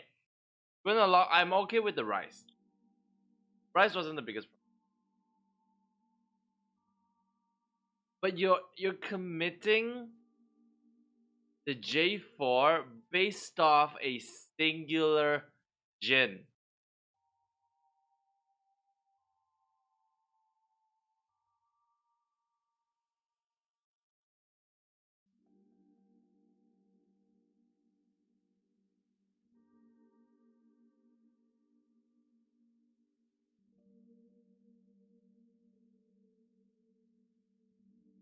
I think they're putting too much. I'm trying to lock in on someone for area. You could have easily gone for Zaya Rakan here. I think would be fine. Or Rise MF. The Jarvan makes no sense. So, what are the chances, right? You lock in MF, and then they lock in on the Jarvan 4. Have some kind of response, like a Thresh here, like a Jhin Thresh to kind of negate this Jarvan combo, to have some kind of answer, because we saw how powerful it is. Just the Zillion negated all of it. Absolutely, and it almost makes you feel like they may be going towards an MF again here, utilizing that similar combo that we saw from Damwon last game. Is a really potent setup there. And do Damwon have any other picks that they are really looking to go for? You know, the LeBlanc makes sense as an answer. LeBlanc because it could was be so something free. like the Zen if they want to go for, early power, similar to what Owner actually did against them last game. LeBlanc. Definitely There's think that in general, no the Zen's out reason at to ultimate, show that your additional tank junglers just makes it so hard to fucking play early. around. And Zillion now always going to be a factor as we head later and later into this series. Something that has to be considered by both sides, but now will they match jungle, or they risk getting that pool pinched as we head into the second ban phase? Rakan, very interesting. So highly prioritizing the Rakan. So obviously it's not going to be the Maokai. This does mean you can throw more bans towards Canyon, try to push him down in that tier list a little bit here on the side of T1. Fucked up and will they go support or will they go AD? I'm kind of expecting MF. I do just think he combos really well with the J4. Why are you blind picking every single lane? They showed bot. They showed the Jhin and the Rakan. And why the fuck would you lock in on your top lane? Just lock in a support or lock in on the AD, lock in on the fucking MF. Jinx, I don't care. Why would you fucking lock in on your top lane here? marksmen that are still left up. Yeah, something T1 need is lockdown for this LeBlanc. Things like Nautilus here or something, or Camille would do very, very well, but I do think they're going to go for the MF on 3 you expect. But no, they're going to go for the Jace top lane and ban away top laner. So maybe they want to target a little bit of Khan's champion pool, take away things like the Lucian perhaps, or the Gwen to make sure Kana has an easier time up there. But yeah, I think Damwon have a very obvious target now. It's Gumayushi, and T1 have a very obvious target in the draft. And I it's understand. Kana's been an interesting player to I watch. understand. Jace, J4, setup is great for these two. Totally understand. Like, you can use the J4 early damage burst, help J4, snowball there. Totally get it. But why are you blind pick solo lane when they've already shown your bot lane? Really, really predictable. I totally agree. Makes no sense. Oh my god, T1. The coaching stuff just into game 4. Were they still testing? Were they still testing their limits? I don't fucking get it.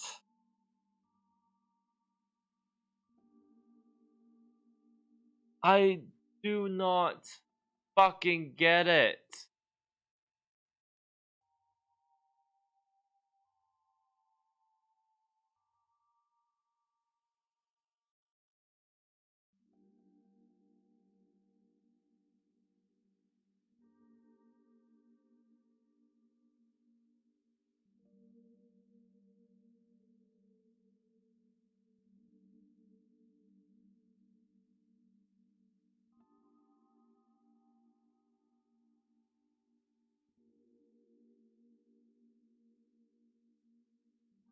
I don't know why else.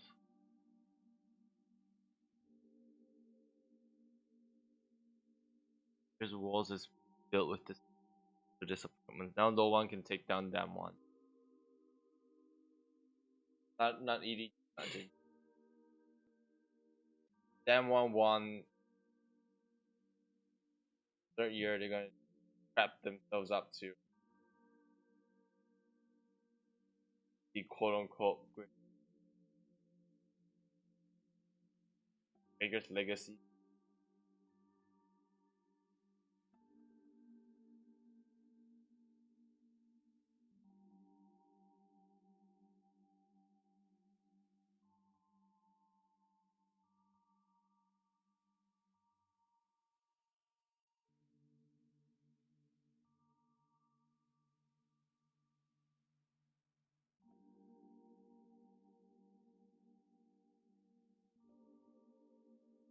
Fuck.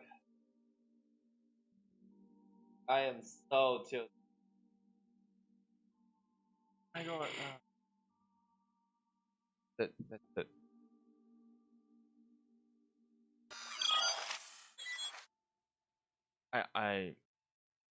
We're done.